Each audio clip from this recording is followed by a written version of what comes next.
ਪਿਆਰਾ ਸਿੰਘ ਸਹਿਰਾਈ ਦੁਆਰਾ ਅਨੁਵਾਦਿਤ ਫਰਜ਼ੰਦ ਅਲੀ ਦਾ ਨਾਵਲ ਹੈ ਭੁੱਬਲ। ਅੰਗ 36ਵਾਂ। ਲਾਹੌਰ ਦੇ ਇੱਕ ਹੋਟਲ 'ਚ ਸੋਸ਼ਲਿਸਟਾਂ ਦਾ ਕਨਵੈਨਸ਼ਨ ਸੀ। ਮੈਂ ਉੱਥੇ ਗਿਆ। ਸਾਈਂ ਬੁਲਾਇਆ ਹੋਇਆ ਸੀ। ਉੱਥੇ ਮੈਥੋਂ ਇੱਕ ਨਜ਼ਮ ਵੀ ਪੜ੍ਹਾਈ ਗਈ ਸੀ। ਕਨਵੈਨਸ਼ਨ ਮਗਰੋਂ ਸਾਈਂ ਦੇ ਦਫ਼ਤਰ ਆ ਕੇ ਮੈਂ ਨਾਵਲ ਬਾਰੇ ਗੱਲ ਛੇੜੀ। ਸਾਈਂ ਭਾਵੇਂ ਸ਼ਾਇਰ ਸੀ, ਪਰ ਉਸ ਮੈਨੂੰ ਸਿਆਸੀ ਸੂਰਤ ਹਾਲਤ ਬਾਰੇ ਬਹੁਤ ਕੁਝ ਦੱਸਿਆ। ਨਾਵਲ ਦਾ ਪਹਿਲਾ ਬਾਬ ਪੜ੍ਹ ਕੇ ਮੈਂ ਉਹਨੂੰ ਸੁਣਾਇਆ ਤਾਂ ਉਸ ਮਸ਼ਵਰਾ ਦਿੱਤਾ, ਤਨਕੀਦੀ ਇਕੱਠ 'ਚ ਪੜ੍ਹਨਾ ਚਾਹੀਦਾ ਹੈ। ਤਨਕੀਦੀ ਇਕੱਠ 'ਚ ਪੜ੍ਹਨ ਤੋਂ ਪਹਿਲਾਂ ਮੈਂ ਹੁਜਰੇ 'ਚ ਸੁਣਾਉਣਾ ਚਾਹੁੰਦਾ ਸਾਂ। ਇਸ ਮਕਸਦ ਲਈ ਹੁਜਰੇ ਆਵਤਾਂ ਸਾਂ, ਪਰ ਇੱਥੇ ਮੌਕਾ ਹੀ ਨਾ ਮਿਲਦਾ। ਕੋਈ ਨਾ ਕੋਈ ਹੋਰ ਹੀ ਰੁਕਾਵਟ ਪੈ ਜਾਂਦੀ ਸੀ, ਕੋਈ ਗੱਲ ਛਿੜੀ ਹੁੰਦੀ ਸੀ।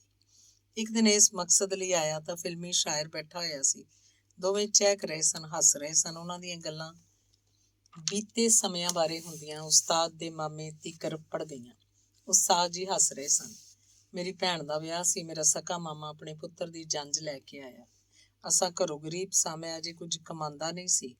ਜੰਝ ਵਾਸਤੇ 2 ਦੇਗਾਂ ਪਕਾਈਆਂ ਸਨ। ਜੰਝ ਨੂੰ ਬਿਠਾ ਕੇ ਪਾਣੀ ਧਾਣੀ ਕਰਵਾਇਆ, ਰੋਟੀ ਖਵਾਈ। ਜਦ ਭੈਣ ਦਾ ਨਿਕਾਹ ਹੋ ਗਿਆ, ਲੋਕ ਤੇ ਅੰਗ ਸਾਕ ਜਿਹੜੇ ਆਏ ਸਨ ਮਾਮੇ ਨੂੰ ਮੁਬਾਰਕਬਾਦ ਦਿੰਦੇ ਤਾਂ ਮਾਮਾ ਜਵਾਬ ਝਾਕਦਾ, ਖੈਰ ਮੁਬਾਰਕ, ਬੜਾ ਖੁਸ਼ ਹਾਂ, ਅੱਗੇ ਪਿੱਛੇ ਆਪ ਹੀ ਹਾਂ।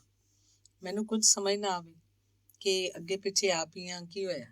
ਪਹਿਲਾਂ ਤਾਂ ਮੈਂ ਸੋਚਿਆ ਮਾਮਾ ਜੋ ਹੋਏ ਦੋਵੇਂ ਘਰੇ ਦੇ ਹੀ ਹੋਏ, ਪਰ ਮਾਮਾ ਜਦ ਹਰ ਇੱਕ ਨਾਲ ਇੰਝ ਹੀ ਗੱਲ ਕਰਦਾ ਤਾਂ ਮੈਨੂੰ ਕੁਝ ਫਿਕਰ ਹੋਈ। ਮੈਂ ਪਿਓ ਕੋਲੋਂ ਪੁੱਛਿਆ, ਮਾਮਾ ਕਹਿੰਦਾ ਕੀ ਅੱਗੇ ਪਿੱਛੇ ਆਪ ਹੀ ਆ, ਇਹਦਾ ਕੀ ਮਤਲਬ? ਮੇਰੇ ਪੁੱਛਣ ਉੱਤੇ ਮੇਰੇ ਪਿਓ ਮੈਨੂੰ ਚੰਡ ਮਾਰ ਕੇ ਆਖਿਆ, ਵੱਡਿਆਂ ਦੀਆਂ ਗੱਲਾਂ 'ਚ ਬੋਲਣ ਲਈ ਕੁਝ ਪੱਲੇ ਹੋਣਾ ਚਾਹੀਦਾ। ਮੇਰੀ ਸਾਰੀ ਹਯਾਤੀ 'ਚ ਇਹੀ ਇੱਕ ਚੰਡ ਵੱਜੀ ਸੀ ਆਪਣੇ ਪਿਓ ਕੋਲੋਂ। ਪਿਓ ਤਾਂ ਮੈਨੂੰ ਬਹੁਤ ਲਾਡਲਾ ਰੱਖਿਆ ਹੋਇਆ ਸੀ। ਮੇਰਾ ਪਿਓ ਬਿਲਕੁਲ ਸਾਊ ਗਾਂ ਸੀ, ਸਿਰ ਨਾ ਚੁੱਕਣ ਵਾਲਾ। ਪਰ ਪਿਓ ਦੀ ਇੱਕ ਚੰਡ ਨਾਲ ਮੈਨੂੰ ਸਾਰੀ ਸਮਝ ਆ ਗਈ ਕਿ ਮਾਮਾ ਕੀ ਆਖਦਾ ਹੈ। ਇਹ ਗੱਲ ਮੈਨੂੰ ਭੁੱਲੀ ਨਾ। ਕੁਝ ਵਰ੍ਹਿਆਂ ਮਗਰੋਂ ਮੇਰੇ ਹੱਥ ਪੈਸੇ ਆਏ ਤਾਂ ਮੈਂ ਮਾਂ ਨੂੰ ਲਿਜਾ ਕੇ ਮਾਮੇ ਦੇ ਸਾਹਮਣੇ ਤਿੱਗਣੇ ਪੈਸੇ ਰੱਖਤੇ। ਮਾਮੇ ਪੈਸੇ ਚੁੱਕਣ ਵੇਲੇ ਬੜੇ ਗੌਰ ਨਾਲ ਵੇਖਿਆ ਸੀ ਮੇਰੇ ਵੱਲ। ਮੇਰੇ ਕਹਿਣ ਦਾ ਮਤਲਬ ਕਿ ਇਸ ਸਮਾਜ 'ਚ ਰਿਸ਼ਤੇ ਵੀ ਪੈਸੇ ਨਾਲ ਤੁਲਦੇ ਨੇ। ਇਸੇ ਲਈ ਮੈਂ ਤੈਨੂੰ ਆਖਾਂਗਾ ਕਿ ਪੈਸਾ ਸੰਭਾਲ ਕੇ ਰੱਖ, ਬਾਲਾਂ ਨੂੰ ਕੋਈ ਤਾਲੀਮ ਸਿਖਾ। ਫਿਲਮੀ ਸ਼ਾਇਰ ਨੂੰ ਉਹਨਾਂ ਮੱਤ ਦਿੱਤੀ ਸੀ, ਫਿਰ ਆਖਿਆ, ਸ਼ਰਾਬ ਘੱਟ ਕਰ ਦੇ, ਸਗੋਂ ਪੀਣੀ ਛੱਡ ਦੇ। ਮੈਨੂੰ ਵੀ ਡਾਕਟਰਾਂ ਮਨਾ ਕਰ ਦਿੱਤਾ ਹੈ। ਉਹ ਨਾ ਹੋਵੇ ਤੇਰੀ ਇਹ ਨੌਬਤ ਆ ਜਾਏ ਕਿ ਡਾਕਟਰ ਹੀ ਬੰਦ ਕਰਾਉਣ। ਫਿਲਮੀ ਸ਼ਾਇਰ ਅੱਗੋਂ ਨਿੰਮੋ ਝੂਣਾ ਹੋ ਕੇ ਬੋਲਿਆ, ਇਸੇ ਲਈ ਤਾਂ ਮੈਂ ਇੱਥੇ ਆਇਆ। ਸ਼ਹਿਰ ਵਿੱਚੋਂ ਸ਼ਰਾਬ ਕਿਧਰੇ ਨਹੀਂ ਮਿਲਦੀ। ਮਾਰਸ਼ਲ ਲਾਅ ਤਾਂ ਹਰ ਸ਼ੈ ਬੰਦ ਕਰ ਛੱਡੀ ਹੈ। ਇੱਕ ਵਾਰ ਮਿਲ ਜਾਏ ਫਿਰ ਛੱਡ ਦਿਆਂਗਾ ਉਸਤਾਦ ਜੀ। ਸ਼ਰਾਬ ਦੀ ਗੱਲ ਸ਼ੁਰੂ ਕੀਤੀ ਤਾਂ ਵਲਾਇਤੀ ਤੋਂ ਹੋਈ, ਮੁੱਕੀ ਆ ਕੇ ਦੇਸੀ ਤੇ, ਕਿਉਂ ਜੋ ਵਲਾਇਤੀ ਤੇ ਆਲਾ ਸ਼ਰਾਬ ਚੋਰੀ ਤੇ ਫੜੀ ਬੜੀ ਰਾਜ਼ਦਾਰੀ ਨਾਲ ਮਹਿੰਗੀ ਮਿਲਦੀ ਸੀ, ਜੋ ਫਿਲਮੀ ਸ਼ਾਇਰ ਨਹੀਂ ਸੀ ਲੈ ਸਕਦਾ। ਦੇਸੀ ਸ਼ਰਾਬ ਵਾਸਤੇ ਮੈਨੂੰ ਆਖਿਆ ਗਿਆ ਕਿ ਪਿੰਡੋਂ ਮੈਂ ਸ਼ਰਾਬ ਦੀ ਇੱਕ ਬੋਤਲ ਫਿਲਮੀ ਸ਼ਾਇਰ ਨੂੰ ਲਿਆ ਦੇਵਾਂ। ਫਿਲਮੀ ਸ਼ਾਇਰ ਸ਼ਰਾਬ ਵਾਸਤੇ ਮੈਨੂੰ ਕਿੰਝ ਆਖਿਆ ਜਿਵੇਂ ਮੈਂ ਸ਼ਰਾਬ ਦਾ ਹੀ ਕਾਰੋਬਾਰ ਕਰਨਾ ਵਾ। ਜਦ ਮੈਂ ਇਨਕਾਰ ਕੀਤਾ, ਆਖਿਆ, ਮੈਂ ਸ਼ਰਾਬ ਪੀਂਦਾ ਹੀ ਨਹੀਂ। ਹਰਾਮ ਹਲਾਲ ਕਰਨ ਨਹੀਂ, ਹਰਾਮ ਹਲਾਲ ਕਾਰਨ ਨਹੀਂ, ਬਸ ਮੈਂ ਪੀਂਦਾ ਹੀ ਨਹੀਂ, ਤੇ ਨਾ ਹੀ ਮੈਨੂੰ ਮਾਲੂਮ ਹੈ ਕਿੱਥੇ ਕਿੱਥੇ ਸ਼ਰਾਬ ਹੁੰਦੀ ਹੈ ਤੇ ਕਿਵੇਂ ਬਣਦੀ ਹੈ। ਪਰ ਫਿਲਮੀ ਸ਼ਾਇਰ ਤਰਲਿਆਂ ਤੇ ਆ ਗਿਆ, ਉਸਤਾਦ ਭਰਾ ਹੈ, ਮੇਰੀ ਮਦਦ ਕਰ, ਮੈਂ ਸ਼ਰਾਬ ਦੇ ਬਿਨਾਂ ਮਰ ਜਾਵਾਂਗਾ। ਪਰ ਮੈਂ ਕੀ ਕਰ ਸਕਦਾ ਸੀ। ਮਾਰਸ਼ਲ ਲਾਅ ਦੌਰ 'ਚ ਜੇ ਨਹੀਂ ਕੁਝ ਮਿਲਦਾ ਤਾਂ ਬੰਦਾ ਸਬਰ ਕਰੇ, ਕੀ ਹੋ ਸਕਦਾ। ਫਿਲਮੀ ਸ਼ਾਇਰ ਤੇ ਰੋਵਣ ਦੇ ਨੇੜੇ ਸੀ। ਹੁਜਰੇ ਵਾਲੇ ਉਹਦੀ ਹਾਲਤ ਵੇਖ ਕੇ ਆਖਿਆ, ਸ਼ੇਖੂਪੁਰੀਆ, ਉੱਥੋਂ ਕਿਧਰੋਂ ਮਾਲੂਮ ਕਰ, ਜੇ ਮਿਲ ਜਾਏ ਤਾਂ ਪਰਸੋਂ ਤੀਕਰ ਲਿਆ। ਹੁਕਮ ਟਾਲ ਵੀ ਨਹੀਂ ਸੀ ਸਕਦਾ। ਭਾਲ ਕਰਨ ਦੀ ਹਾਮੀ ਭਰ ਲਈ। ਪਿੰਡ ਵੀ ਪਤਾ ਨਹੀਂ ਇਹ ਕੰਮ ਹੁੰਦਾ ਵੀ ਹੈ ਕਿ ਨਹੀਂ। ਮੈਂ ਡਰਦਾ ਸ਼ਰਾਬ ਬਾਰੇ ਪਤਾ ਕਰਦਾ ਹੋਇਆ ਬਹੁਤ ਪੱਚੀ ਹੋ ਰਿਹਾ ਸੀ। ਜਿਹਨੂੰ ਵੀ ਕੁਝ ਪੁੱਛਦਾ ਉਹ ਮੈਨੂੰ ਗੌਰ ਨਾਲ ਵੇਖਦਾ। ਫੈਕਟਰੀ 'ਚ ਇੱਕ ਮਜ਼ਦੂਰ ਨੇ ਆਪਣੀ ਔਕੜ ਸੁਣਾਈ ਤਾਂ ਉਸ ਕੁਝ ਕਰਨ ਦਾ ਵਾਅਦਾ ਕੀਤਾ। ਅਗਲੇ ਦਿਨ ਉਹ ਦੇਸੀ ਸ਼ਰਾਬ ਦੀ ਇੱਕ ਬੋਤਲ ਲੈ ਹੀ ਆਇਆ। ਸ਼ਰਾਬ ਸੰਭਾਲਣਾ ਤੇ ਹੁਜਰੇ ਤੀਕ ਪੜਾਉਣਾ ਮੇਰੇ ਲਈ ਬਹੁਤ ਔਖਾ ਹੋ ਰਿਹਾ ਸੀ। ਬੱਸਾਂ ਟਰੱਕਾਂ ਦੀ ਰਾਹ 'ਚ ਤਲਾਸ਼ੀ ਹੁੰਦੀ ਸੀ। ਥਾਂ ਥਾਂ ਤੇ ਪੁਲਿਸ ਚੌਂਕੀਆਂ ਬਣਾਈ ਹੋਈਆਂ ਸੀ। ਇੱਕ ਦਿਲ ਕੀਤਾ ਬੋਤਲ ਚੁੱਕ ਕੇ ਮਾਰਾਂ ਪਰਾਂ, ਜਾਨ ਛੁੱਟੇ, ਪਰ ਹੁਜਰੇ ਵਾਲੇ ਦਾ ਹੁਕਮ ਮੈਥੋਂ ਇੰਝ ਸੁੱਟਿਆ ਨਹੀਂ ਸੀ ਜਾਂਦਾ। ਫਿਲਮੀ ਸ਼ਾਇਰ ਨੂੰ ਤੇ ਖੌਰੇ ਮੈਂ ਝਾੜ ਵੀ ਪਾ ਦਿੰਦਾ। ਪੁਰਾਣੇ ਗੱਡ ਵਾਹੁਣ ਵੇਲੇ ਵਾਲੇ ਬੇਲੀ ਹੁਣ ਟਰੈਕਟਰ ਟਰਾਲੀ ਤੇ ਸ਼ਹਿਰ 'ਚ ਪੱਠਾ ਦਿੱਤਾ ਢੋਂਦੇ ਸਨ। ਟਰੈਕਟਰ ਉੱਤੇ ਪਰਾਲੀ 'ਚ ਬਹਿ ਕੇ ਸ਼ਰਾਬ ਦੀ ਬੋਤਲ ਮੈਂ ਫਿਲਮੀ ਸ਼ਾਇਰ ਵਾਸਤੇ ਲੈ ਕੇ ਕੰਬਦਾ ਡਰਦਾ ਹੁਜਰੇ ਅੱਪੜ ਹੀ ਆਇਆ। ਬੋਤਲ ਵੇਖ ਕੇ ਫਿਲਮੀ ਸ਼ਾਇਰ ਮੇਰੇ ਹੱਥਾਂ 'ਚੋਂ ਇੰਝ ਖੋਈ ਜਿਵੇਂ ਕਾਂ ਬਾਲ ਦੇ ਹੱਥੋਂ ਹੱਥ ਵਿੱਚੋਂ ਟੁੱਕਰ ਖੋਹ ਲੈਂਦਾ। ਪੂਰੀ ਬੋਤਲ ਉੱਥੇ ਬਹਿ ਕੇ ਪੀ ਗਿਆ। ਹੁਜਰੇ ਵਾਲਾ ਵੀ ਹੈਰਾਨ ਸੀ ਤੇ ਮੈਂ ਵੀ, ਕਿ ਪੂਰੀ ਬੋਤਲ ਉਹ ਵੀ ਲੱਸੀ ਵਾਂਗ ਇੱਕੋ ਵਾਰ ਪੀ ਗਿਆ। ਬੋਤਲ 'ਚੋਂ ਆਖਰੀ ਤੁਪਕਾ ਵੀ ਚੱਟ ਲਿਆ ਤੇ ਬੋਲਿਆ, ਵਾਹ, ਬਹੁਤ ਵਧੀਆ ਪਾਣੀ ਸੀ, ਸਵਾਦ ਆ ਗਿਆ। ਮੈਂ ਤੇ ਸ਼ਰਾਬ ਤੇਰੀ ਦੀ ਉਡੀਕ 'ਚ ਰੋਜ਼ ਆ ਕੇ ਬਹਿ ਜਾਂਦਾ ਸਾਂ। ਅੱਜ ਤੂੰ ਲੈ ਹੀ ਆਇਆ, ਤੇਰਾ ਸ਼ੁਕਰੀਆ। ਫਿਲਮੀ ਸ਼ਾਇਰ ਦੀ ਆਵਾਜ਼ ਟੁੱਟਣ ਲੱਗ ਪਈ ਸੀ। ਹੁਕਮ ਹੋਇਆ, ਸ਼ੇਖੂਪੁਰੀਆ ਰਿਕਸ਼ਾ ਲਿਆ, ਇਹਨੂੰ ਇਹਦੇ ਘਰ ਛੱਡ ਆ। ਫਿਲਮੀ ਸ਼ਾਇਰ ਪਲ ਪਲ ਬੇਹੋਸ਼ੀ ਦੇ ਗੋਤੇ 'ਚ ਜਾਂਦਾ ਸੀ। ਰਿਕਸ਼ੇ 'ਚ ਵੀ ਉਹ ਇੰਝ ਹੀ ਗੱਲਾਂ ਕਰਦਾ ਗਿਆ, ਕਦੀ ਕੋਈ ਗੱਲ ਕਰੇ, ਕਦੀ ਚੁੱਪ। ਫਿਰ ਉਹ ਆਪਣੀ ਤਾਰੀਫ ਦੀਆਂ ਗੱਲਾਂ ਕਰਨ ਲੱਗ ਪਿਆ, ਸਾਰੇ ਰਾਹ 'ਚ ਆਪਣੀ ਵਡਿਆਈ ਦੀਆਂ ਗੱਲਾਂ। ਤੂੰ ਇੱਕ ਬਹੁਤ ਵੱਡੇ ਫਿਲਮੀ ਸ਼ਾਇਰ ਦੀ ਖਿਦਮਤ ਕਰਕੇ ਆਪਣਾ ਨਾਂ ਅਮਰ ਕਰ ਲਿਆ। ਰੋਜ਼ 100 ਵਾਰੀ ਰੇਡੀਓ ਤੋਂ ਮੇਰਾ ਨਾਮ ਬੋਲਦਾ ਹੈ। ਉਹਨੇ ਕੰਬਦੀ ਆਵਾਜ਼ 'ਚ ਅੜ ਕੇ ਆਖਿਆ, ਪੂਰਾ ਪੰਜਾਬ ਕੀ ਪੂਰੇ ਬਰੇ ਸਗੀਰ ਉਪ ਮਹਾਦੀਪ 'ਚ ਮੇਰੀ ਸ਼ਾਇਰੀ ਦੀ ਧੁੰਮ ਹੈ। ਕੋਈ ਮਾਮੂਲੀ ਬੰਦਾ ਨਹੀਂ ਹਾਂ ਮੈਂ। ਸ਼ੇਖੋਪੁਰੀਆ, ਤੈਨੂੰ ਅਹਿਸਾਸ ਹੀ ਨਹੀਂ ਤੂੰ ਕਿਹਦੇ ਨਾਲ ਬੈਠਾ ਹੈ। ਉਹਦੀ ਤਾਰੀਫ 'ਚ ਗੱਲਾਂ ਸੁਣ ਕੇ ਮੈਂ ਵੀ ਜਵਾਬ 'ਚ ਹਾਂ ਜੀ ਕਹਿੰਦਾ ਰਿਹਾ। ਜਦ ਰਿਕਸ਼ਾ ਘੋੜੇ ਸ਼ਾਹ ਉਹਨਾਂ ਦੇ ਘਰ ਦੇ ਨੇੜੇ ਅੱਪੜਿਆ ਤਾਂ ਉਹਨੇ ਰਿਕਸ਼ਾ ਰੁਕਵਾ ਕੇ ਆਪਣੇ ਆਪ ਨੂੰ ਬਾਹਰ ਕੱਢਿਆ ਤੇ ਆਖਿਆ, ਹੁਣ ਜਾਓ ਤੁਸੀਂ, ਮੈਂ ਘਰ ਅੱਪੜ ਜਾਸਾਂ। ਮੈਂ ਉਸੇ ਰਿਕਸ਼ੇ ਤੇ ਹੀ ਵਾਪਸ ਹੁਜਰੇ ਆ ਕੇ ਦੱਸਿਆ ਕਿ ਫਿਲਮੀ ਸ਼ਾਇਰ ਘਰ ਅੱਪੜ ਗਿਆ ਹੈ। ਰਾਹ 'ਚ ਹੋਣ ਵਾਲੀ ਸਾਰੀ ਗੁਫ਼ਤਗੂ ਤੇ ਗਲੀ 'ਚ ਉਤਰਨ ਵੇਲੇ ਜੋ ਕੁਝ ਉਸ ਆਖਿਆ ਸੀ, ਸਭ ਕੁਝ ਪੂਰੇ ਵੇਰਵੇ ਨਾਲ ਸੁਣਾਤਾ। ਜਵਾਬ 'ਚ ਮੈਨੂੰ ਸ਼ਾਬਾਸ਼ ਮਿਲੀ ਕਿ ਚੰਗਾ ਕੀਤਾ ਈ। ਫਿਰ ਕਈ ਦਿਨ ਤੀਕਰ ਫਿਲਮੀ ਸ਼ਾਇਰ ਹੁਜਰੇ ਨਹੀਂ ਆਇਆ। ਮੇਰਾ ਆਉਣਾ ਜਾਣਾ ਰਹਿੰਦਾ ਸੀ। ਕੋਈ ਦਿਨ ਜਾਂ ਵੇਲਾ ਮਿੱਥਿਆ ਨਹੀਂ ਸੀ ਹੁੰਦਾ। ਮੈਂ ਕਈ ਵਾਰ ਵੇਲਾ ਬਦਲ ਕੇ ਵੀ ਆਇਆ ਕਿ ਫਿਲਮੀ ਸ਼ਾਇਰ ਆਇਆ ਹੋ ਸੀ, ਪਰ ਉਹ ਨਹੀਂ ਸੀ ਆਇਆ। ਇੱਕ ਦਿਨ ਮੈਂ ਆਇਆ ਤਾਂ ਫਿਲਮੀ ਸ਼ਾਇਰ ਬੈਠਾ ਸੀ। ਮੈਂ ਸਲਾਮ ਕਰਕੇ ਬੈਠ ਗਿਆ। 2-3 ਬੰਦੇ ਹੋਰ ਵੀ ਬੈਠੇ ਸਨ। ਖੌਰੇ ਕੋਈ ਫਿਲਮ ਬਣਾਉਣ ਦੀ ਗੱਲ ਹੋ ਰਹੀ ਸੀ। ਪਤਾ ਨਹੀਂ ਕਦੋਂ ਤੋਂ ਗੱਲ ਜਾਰੀ ਸੀ, ਮੇਰੇ ਆਵਣ ਤੀਕਰ ਮੁੱਕ ਗਈ ਹੋਈ ਸੀ। ਦੋਵੇਂ ਬੰਦੇ ਮੁੜ ਆਉਣ ਦਾ ਆਖ ਕੇ ਹੁਜਰੇ 'ਚੋਂ ਬਾਹਰ ਨਿਕਲ ਗਏ। ਤੀਸਰਾ ਵੀ ਇਜਾਜ਼ਤ ਲੈ ਕੇ ਚਲਾ ਗਿਆ। ਇਹ ਤੀਸਰਾ ਬੰਦਾ ਮਿਊਜ਼ਿਕ ਮਾਸਟਰ ਇਨਾਇਤ ਹੁਸੈਨ ਸੀ। ਮੇਰੀ ਲਿਆਂਦੀ ਸ਼ਰਾਬ ਦੀ ਫਿਲਮੀ ਸ਼ਾਇਰ ਇੱਕ ਵਾਰੀ ਫੇਰ ਤਾਰੀਫ ਕੀਤੀ। ਫਿਲਮੀ ਸ਼ਾਇਰ ਅਜੇ ਤਾਰੀਫ ਮੁਕੰਮਲ ਵੀ ਨਹੀਂ ਸੀ ਕੀਤੀ ਕਿ ਉਸਤਾਦ ਵੱਲੋਂ ਗਾਲਾਂ ਸ਼ੁਰੂ ਹੋ ਗਈਆਂ। ਬਹੁਤ ਗਰਮ ਤੇ ਗੁੱਸੇ 'ਚ ਆ ਗਏ। ਫਿਲਮੀ ਸ਼ਾਇਰ ਨੂੰ ਜ਼ਮੀਨ ਵੇਲ ਨਹੀਂ ਸੀ ਦੇ ਰਹੀ। ਮੇਰੇ ਲਈ ਹੈਰਾਨੀ ਵਾਲੀ ਗੱਲ ਇਹ ਸੀ ਕਿ ਅੱਜ ਪਹਿਲੀ ਵਾਰ ਹੁਜਰੇ ਵਾਲੇ ਦਰਵੇਸ਼ ਨੂੰ ਗਰਮ ਹੁੰਦਿਆਂ ਤੇ ਗਾਲਾਂ ਕੱਢਦਿਆਂ ਵੇਖਿਆ ਤੇ ਸੁਣਿਆ ਸੀ। ਉਹ ਕਹਿ ਰਹੇ ਸੀ, ਤੁਹਾਡੇ ਜੇ ਕਮੀਨੇ ਤੇ ਸ਼ੋਧੇ ਬੰਦੇ ਕਦੇ ਖੁਸ਼ ਨਹੀਂ ਰਹਿ ਸਕਦੇ। ਤੂੰ ਅੱਗੋਂ ਤੋਂ ਇੱਥੇ ਨਾ ਆਇਆ ਕਰ, ਤੈਨੂੰ ਉਮਰ ਹੋ ਗਈ ਇੱਥੇ ਹੁਜਰੇ ਆਉਂਦਿਆਂ। ਕੀ ਸਿੱਖਿਆ ਹੈ ਤੂੰ? ਕਮੀਨੇ ਦਾ ਕਮੀਨਾ ਹੀ ਰਿਹਾ ਹੈ। ਫਿਲਮੀ ਸ਼ਾਇਰ ਵੀ ਹੱਕਾ ਬੱਕਾ ਸੀ ਕਿ ਕੀ ਹੋ ਰਿਹਾ।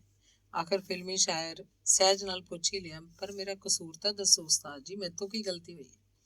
ਬੜਾ ਘੋਗਲ ਕੰਨਾ ਬਣਨਾ ਹੈ, ਕੰਨਾਂ ਰਾਹੀਂ ਖਾਨਾ ਹੈ, ਮੈਨੂੰ ਚਾਰਨਾ ਹੈ ਬੇਸ਼ਰਮਾ।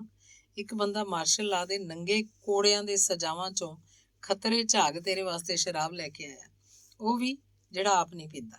ਤੈਨੂੰ ਘਰ ਛੱਡ ਕੇ ਆਇਆ, ਪੈਸੇ ਵੀ ਪੱਲਿਓਂ ਖਰਚ ਕੇ, ਜਦਕਿ ਤੈਨੂੰ ਮਾਲੂਮ ਹੈ ਕਿ ਉਹ ਬੰਦਾ ਮਜ਼ਦੂਰ ਹੈ। ਸਾਰੀ ਰਾਤ ਤੈਨੂੰ ਬੇਹੋਸ਼ੀ ਤੇ ਆਪਣੀ ਤਾਰੀਫ ਦੇ ਦੌਰੇ ਪੈਂਦੇ ਰਹੇ। ਗਲੀ 'ਚ ਜਾ ਕੇ ਤੈਨੂੰ ਹੋਸ਼ ਆ ਗਈ। ਕੁੱਤਿਆ, ਇੱਕ ਚਾਹ ਦੀ ਪਿਆਲੀ ਵੀ ਤੂੰ ਨਹੀਂ ਪਿਆ ਸਕਿਆ, ਬੇਹਯਾਵਾ।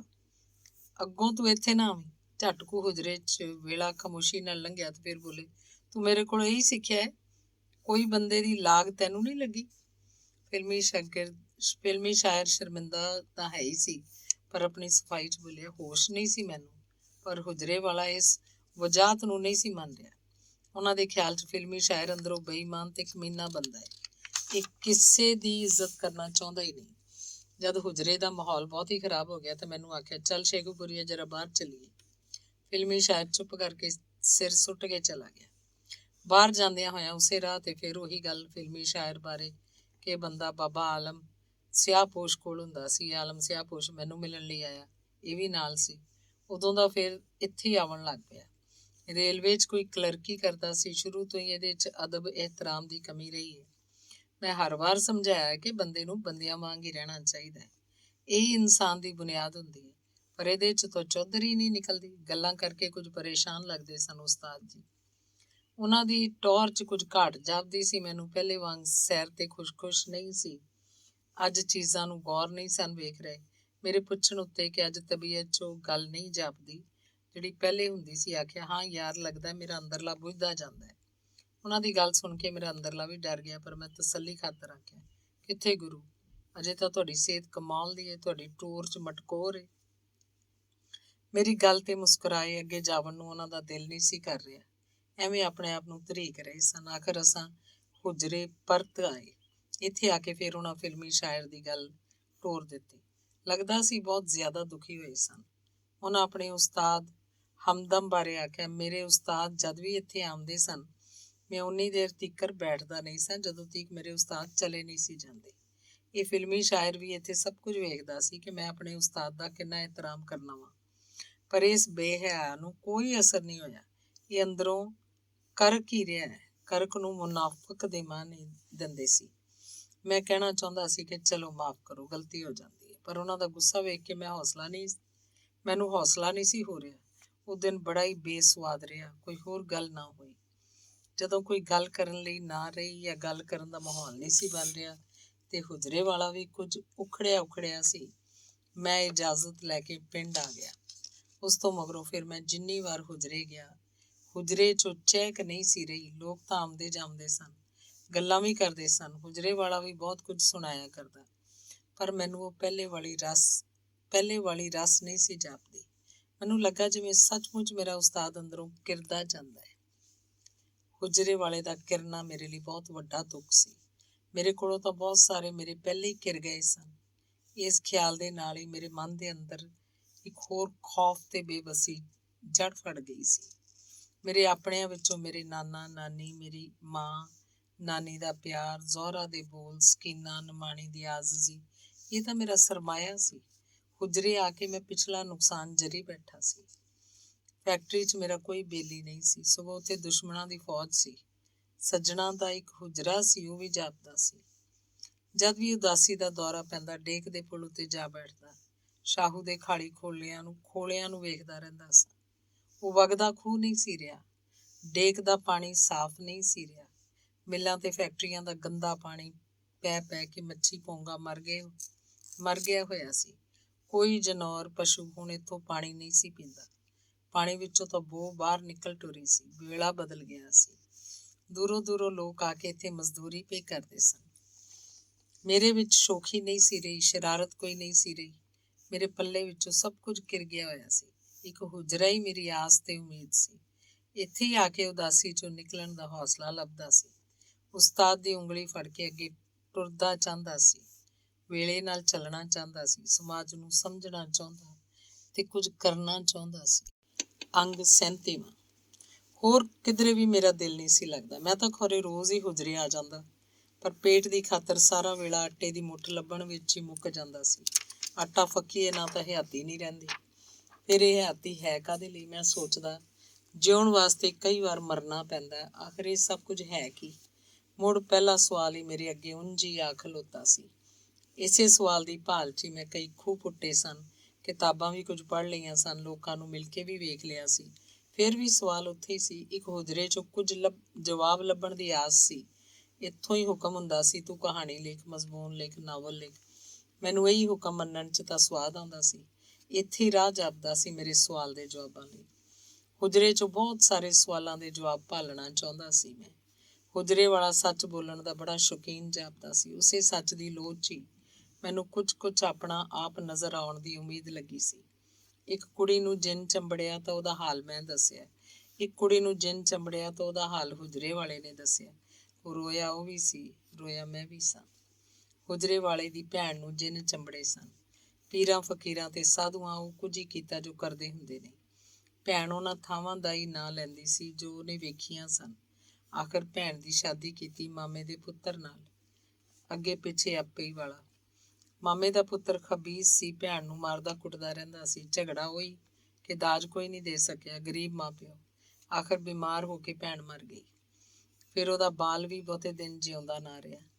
ਆਪਣੀ ਭੈਣ ਬਾਰੇ ਗੱਲਾਂ ਕਰਦਿਆਂ ਉਸਤਾਦ ਜੀ ਬਹੁਤ ਰੋਇਆ ਕਰਦੇ ਸਨ। ਕਿੰਨਾ ਚਿਰ ਡੁਸਕਦੇ ਰਹਿੰਦੇ ਸਨ। ਸਰਦੀਆਂ ਦੇ ਦਿਨ ਸਨ। ਹੁਜਰੇ ਵਾਲਾ ਬਿਸਤਰੇ 'ਚ ਲੇਟਿਆ ਹੋਇਆ ਸੀ। ਮੈਂ ਜਾ ਕੇ ਸਲਾਮ ਕੀਤਾ। ਬੋਲੇ, ਬਹੁਤ ਦਿਨਾਂ ਮਗਰੋਂ ਆਇਆ ਸ਼ੇਖੂਪੁਰੀਆ, ਤੂੰ ਵੀ ਹੁਣ ਸਾਨੂੰ। ਉਹਨਾਂ ਦਾ ਲਹਿਜਾ ਗਿਲੇ ਵਾਲਾ ਸੀ। ਮੇਰੇ ਬੋਲਣ ਤੋਂ ਪਹਿਲਾਂ ਹੀ ਆਖਿਆ, ਜਾ ਕੇ ਨਸੀਰੇ ਨੂੰ ਬੁਲਾ ਲਿਆ। ਮੈਂ ਚੁੱਪ ਕਰਕੇ ਜਾਵਣ ਲਈ ਮੁੜਿਆ ਤਾਂ ਬੋਲੇ, ਉੱਥੇ ਮਸੀਤੇ ਨਹੀਂ, ਉਹਦੇ ਘਰ ਜਾ। ਪਰ ਮੈਂ ਤਾਂ ਉਹਦਾ ਘਰ ਨਹੀਂ ਵੇਖਿਆ ਆਇਆ ਉਸਤਾਦ ਜੀ। ਮੈਂ ਜੋ ਵੇਖਿਆ ਹੋਇਆ ਹੈ ਮੋਹਣੀ ਰੋਡ ਉੱਤੇ ਕੁਆਟਰਾਂ ਦੇ ਪਿੱਛੇ। ਉਹਨੂੰ ਚੰਗੀ ਤਰ੍ਹਾਂ ਸਮਝਾਤਾ, ਘਰ ਦਾ ਨਕਸ਼ਾ ਤੇ ਰੰਗ ਰੂਪ ਵੀ ਦੱਸਿਆ। ਮੈਂ ਨਸੀਰੇ ਦੇ ਘਰ ਨੂੰ ਜਾਂਦਾ ਹੋਇਆ ਸੋਚਦਾ ਰਿਹਾ ਕਿ ਵਾਹ, ਕਿੰਨੀ ਮਾਲੂਮਾਤ ਰੱਖਦੇ ਨੇ। ਨਸੀਰੇ ਵਿੱਚ ਤੇ ਕੋਈ ਬਹੁਤ ਹੀ ਵੱਡੀ ਖੂਬੀ ਜਾਪਦੀ ਹੈ। ਇੱਕ ਵਾਰ ਫਿਰ ਮੇਰੇ ਮਨ 'ਚ ਭੈੜਾ ਖਿਆਲ ਆਇਆ ਕਿ ਜਦ ਦਾ ਇਹ ਮੁੰਡਾ ਮਿਲਿਆ, ਹੁਜਰੇ ਵਾਲੇ ਦੀ ਤਬੀਅਤ 'ਚੋਂ ਚਮਕ ਨਹੀਂ ਰਹੀ, ਉਦਾਸੀ ਵੱਧਦੀ ਜਾਪਦੀ ਹੈ। ਮੈਨੂੰ ਪੱਕਾ ਯਕੀਨ ਹੋ ਗਿਆ ਕਿ ਸ਼ਾਹ ਹੁਸੈਨ ਤੇ ਮਾਧੋ ਲਾਲ ਵਾਲਾ ਕੋਈ ਨਵਾਂ ਕਿੱਸਾ ਹੋਣ ਵਾਲਾ ਹੈ। ਮੇਰੇ ਦਿਮਾਗ 'ਚ ਹੁਜਰੇ ਵਾਲੇ ਦੀਆਂ ਉਹ ਗੱਲਾਂ ਯਾਦ ਆ ਗਈਆਂ ਜੋ ਉਹਨਾਂ ਕਈ ਵਾਰ ਸੁਣਾਈਆਂ ਸੀ ਕਿ ਇੱਕ ਵਾਰ ਸੋਹਰਾਵਰਦੀ ਇੱਥੇ ਹੁਜਰੇ 'ਚ ਆਇਆ ਸੀ। ਉਹ ਵਜ਼ੀਰ ਸੀ। ਉਸ ਕੁਛ ਫਾਇਦਾ ਦੇਵਣ ਦੀ ਰੀਝ ਦੱਸੀ ਸੀ। ਜਵਾਬ 'ਚ ਮੁਖੌਲ ਕਰਦਿਆਂ ਆਖਿਆ ਸੀ, ਸ਼ਰਾਬ ਦੀਆਂ 10-12 ਪੇਟੀਆਂ ਘੱਲ ਦਿਓ। ਸੋਹਰਾਵਰਦੀ ਬੁੜਬੁੜ ਕਰਦਾ ਹੋਇਆ ਚਲਾ ਗਿਆ ਸੀ, ਫਿਰ ਪਰਤ ਕੇ ਨਹੀਂ ਆਇਆ। ਪਰ ਇਹ ਦਰਵੇਸ਼ ਆਪਣੇ ਲਈ ਕੁਝ ਲੈਣਾ ਨਹੀਂ ਸੀ ਚਾਹੁੰਦਾ, ਇੱਕੋ ਮੰਗ ਕਿ ਮੈਨੂੰ ਧਰਤੀ ਕਲੀ ਕਰਾ ਦੇ, ਮੈਂ ਨੱਚਾਂ ਸਾਰੀ ਰਾਤ। ਦੂਜੀ ਵਾਰ ਕਿਸੇ ਮਹਿਫਲ 'ਚ ਨੂਨ ਦੇ ਨੇ ਉਸਤਾਦ ਜੀ ਨੂੰ ਵਜ਼ੀਫਾ ਦੇਵਣ ਦੀ ਰੀਝ ਕੀਤੀ ਤਾਂ ਜਵਾਬ 'ਚ ਫਿਰ ਉਹੀ ਮਖੌਲ ਤੇ ਟਿਚ ਕਰਕੇ ਲੋਕੀ ਆਖਦੇ ਨੇ, ਵਜ਼ੀਫਾ ਲੈਣ ਵਾਲਾ ਮਰ ਜਾਂਦਾ ਹੈ ਜਾਂ ਵਜ਼ੀਫਾ ਦੇਣ ਵਾਲਾ। ਮੈਂ ਅਜੇ ਮਰਨਾ ਨਹੀਂ ਚਾਹੁੰਦਾ। ਇਸ ਗੱਲ ਤੋਂ ਨੂਨ ਵੀ ਨਾਰਾਜ਼ ਹੋ ਗਿਆ। ਵਾਹ, ਕੀ ਜੁਰਤ, ਹਿੰਮਤ ਤੇ ਹੌਸਲਾ ਹੈ ਦਰਵੇਸ਼ ਦਾ। ਪਰ ਮੇਰੇ ਲਈ ਇਹ ਗੱਲ ਬਹੁਤ ਉਲਝਣ ਵਾਲੀ ਸੀ ਕਿ ਸਭ ਕੁਝ ਤਿਆਗ ਦੇਣ ਵਾਲਾ ਦਰਵੇਸ਼ ਇੱਕ ਮੁੰਡੇ ਦੀ ਖਾਤਰ ਢਿੱਗੀ ਢਾਈ ਬੈਠਾ ਹੈ। ਸੱਚੀ ਗੱਲ ਹੈ, ਮੈਨੂੰ ਬਹੁਤ ਦੁੱਖ ਹੋ ਰਿਹਾ ਸੀ ਕਿ ਮੇਰੇ ਉਸਤਾਦ ਨੂੰ ਕੀ ਹੋ ਗਿਆ। ਇੰਜ ਨਹੀਂ ਸੀ ਹੋਣਾ ਚਾਹੀਦਾ। ਮੈਨੂੰ ਹੋਰ ਵੀ ਬਹੁਤ ਕੁਝ ਚੇਤੇ ਆਇਆ ਕਿ ਮੇਰਾ ਉਸਤਾਦ ਤੇ ਮਹਿਮਾਨ ਸੀ।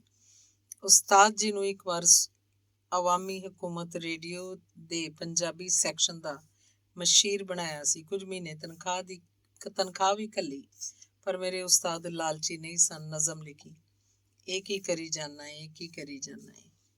ਮਤਲਬ ਇਹ ਕਿ ਮੈਨੂੰ ਕੋਈ ਨਹੀਂ ਖਰੀਦ ਸਕਦਾ, ਭਾਵੇਂ ਮੇਰੇ ਉੱਤੇ ਬੰਬ ਪਾ ਦੇ, ਭਾਵੇਂ ਤੋਪਾਂ। ਇੱਕ ਵਾਰ ਮੈਂ ਆਇਆ ਤਾਂ ਹੁਜਰੇ 'ਚ ਇੱਕ ਸੋਹਣੀ ਜਿਹੀ ਕੁੜੀ ਤੇ ਖਵਾਜਾ ਬੈਠੇ ਸਨ। ਖਵਾਜੇ ਨੂੰ ਤਾਂ ਮੈਂ ਵੇਖਿਆ ਹੋਇਆ ਸੀ, ਉਹ ਇੱਥੇ ਆਉਂਦਾ ਰਹਿੰਦਾ ਸੀ। ਕੁੜੀ ਨੂੰ ਮੈਂ ਨਹੀਂ ਸੀ ਵੇਖਿਆ ਹੋਇਆ। ਕੁੜੀ ਬੈਠੀ ਵੀ ਤੇ ਹੁਜਰੇ ਵਾਲੇ ਦਰਵੇਸ਼ ਦੇ ਮੋਢੇ ਨਾਲ ਲੱਗ ਕੇ ਸੀ। ਨਿੰਮਾ ਹੱਸਦੀ, ਦੰਦ ਮੀਟ ਕੇ ਗੁਟਕਦੀ। ਕੁੜੀ ਬਹੁਤ ਭਲੀ ਮਾਲੂਮ ਹੁੰਦੀ ਸੀ। ਖੁੱਲੇ ਵਾਲ ਤੇ ਬਾਣਾ ਵੀ ਸ਼ੌਕੀਨ ਸੀ। ਅੱਖਾਂ ਤਾਂ ਬਹੁਤ ਹੀ ਖੂਬਸੂਰਤ ਸਨ। ਕੁੜੀ ਵੇਖ ਕੇ ਉਹ ਵੀ ਉਸਤਾਦ ਦੇ ਮੋਢੇ ਨਾਲ ਜੁੜੀ ਹੋਈ ਮੇਰੇ ਲਈ ਇੱਕ ਹੋਰ ਵੀ ਨਵੀਂ ਹੈਰਾਨੀ ਸੀ। ਹੁਣੇ ਮੁੰਡਾ, ਹੁਣੇ ਕੁੜੀ, ਤਬੀਅਤ ਡਾਵਾਂਡੋਲ। ਨਾਲੇ ਕਹਿੰਦੇ ਨੇ ਮੇਰਾ ਅੰਦਰਲਾ ਬੁਝਦਾ ਜਾਪਦਾ ਹੈ।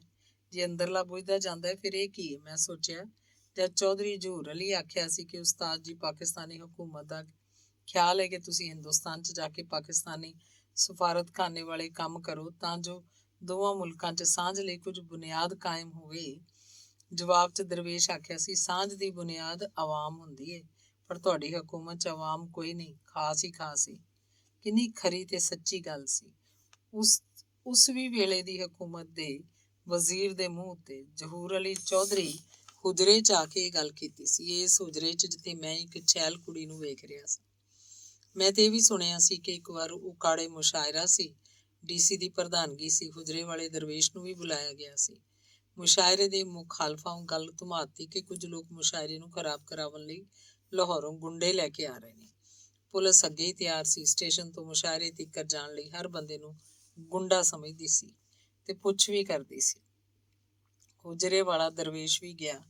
ਜੁੱਸਾ ਪਹਿਲਵਾਨ ਵਾਲਾ, ਤਹਿਮਦ ਕੁਰਤਾ, ਮੋਢੇ ਤੇ ਚਾਦਰ। ਪੁਲਿਸ ਪਹਿਲੀ ਨਜ਼ਰ 'ਚ ਇਹ ਫੈਸਲਾ ਕਰ ਲਿਆ ਕਿ ਇਹ ਹੀ ਗੁੰਡਾ ਹੈ। ਫੜ ਕੇ ਡੀਸੀ ਦੇ ਸਾਹਮਣੇ ਪੇਸ਼ ਕੀਤਾ।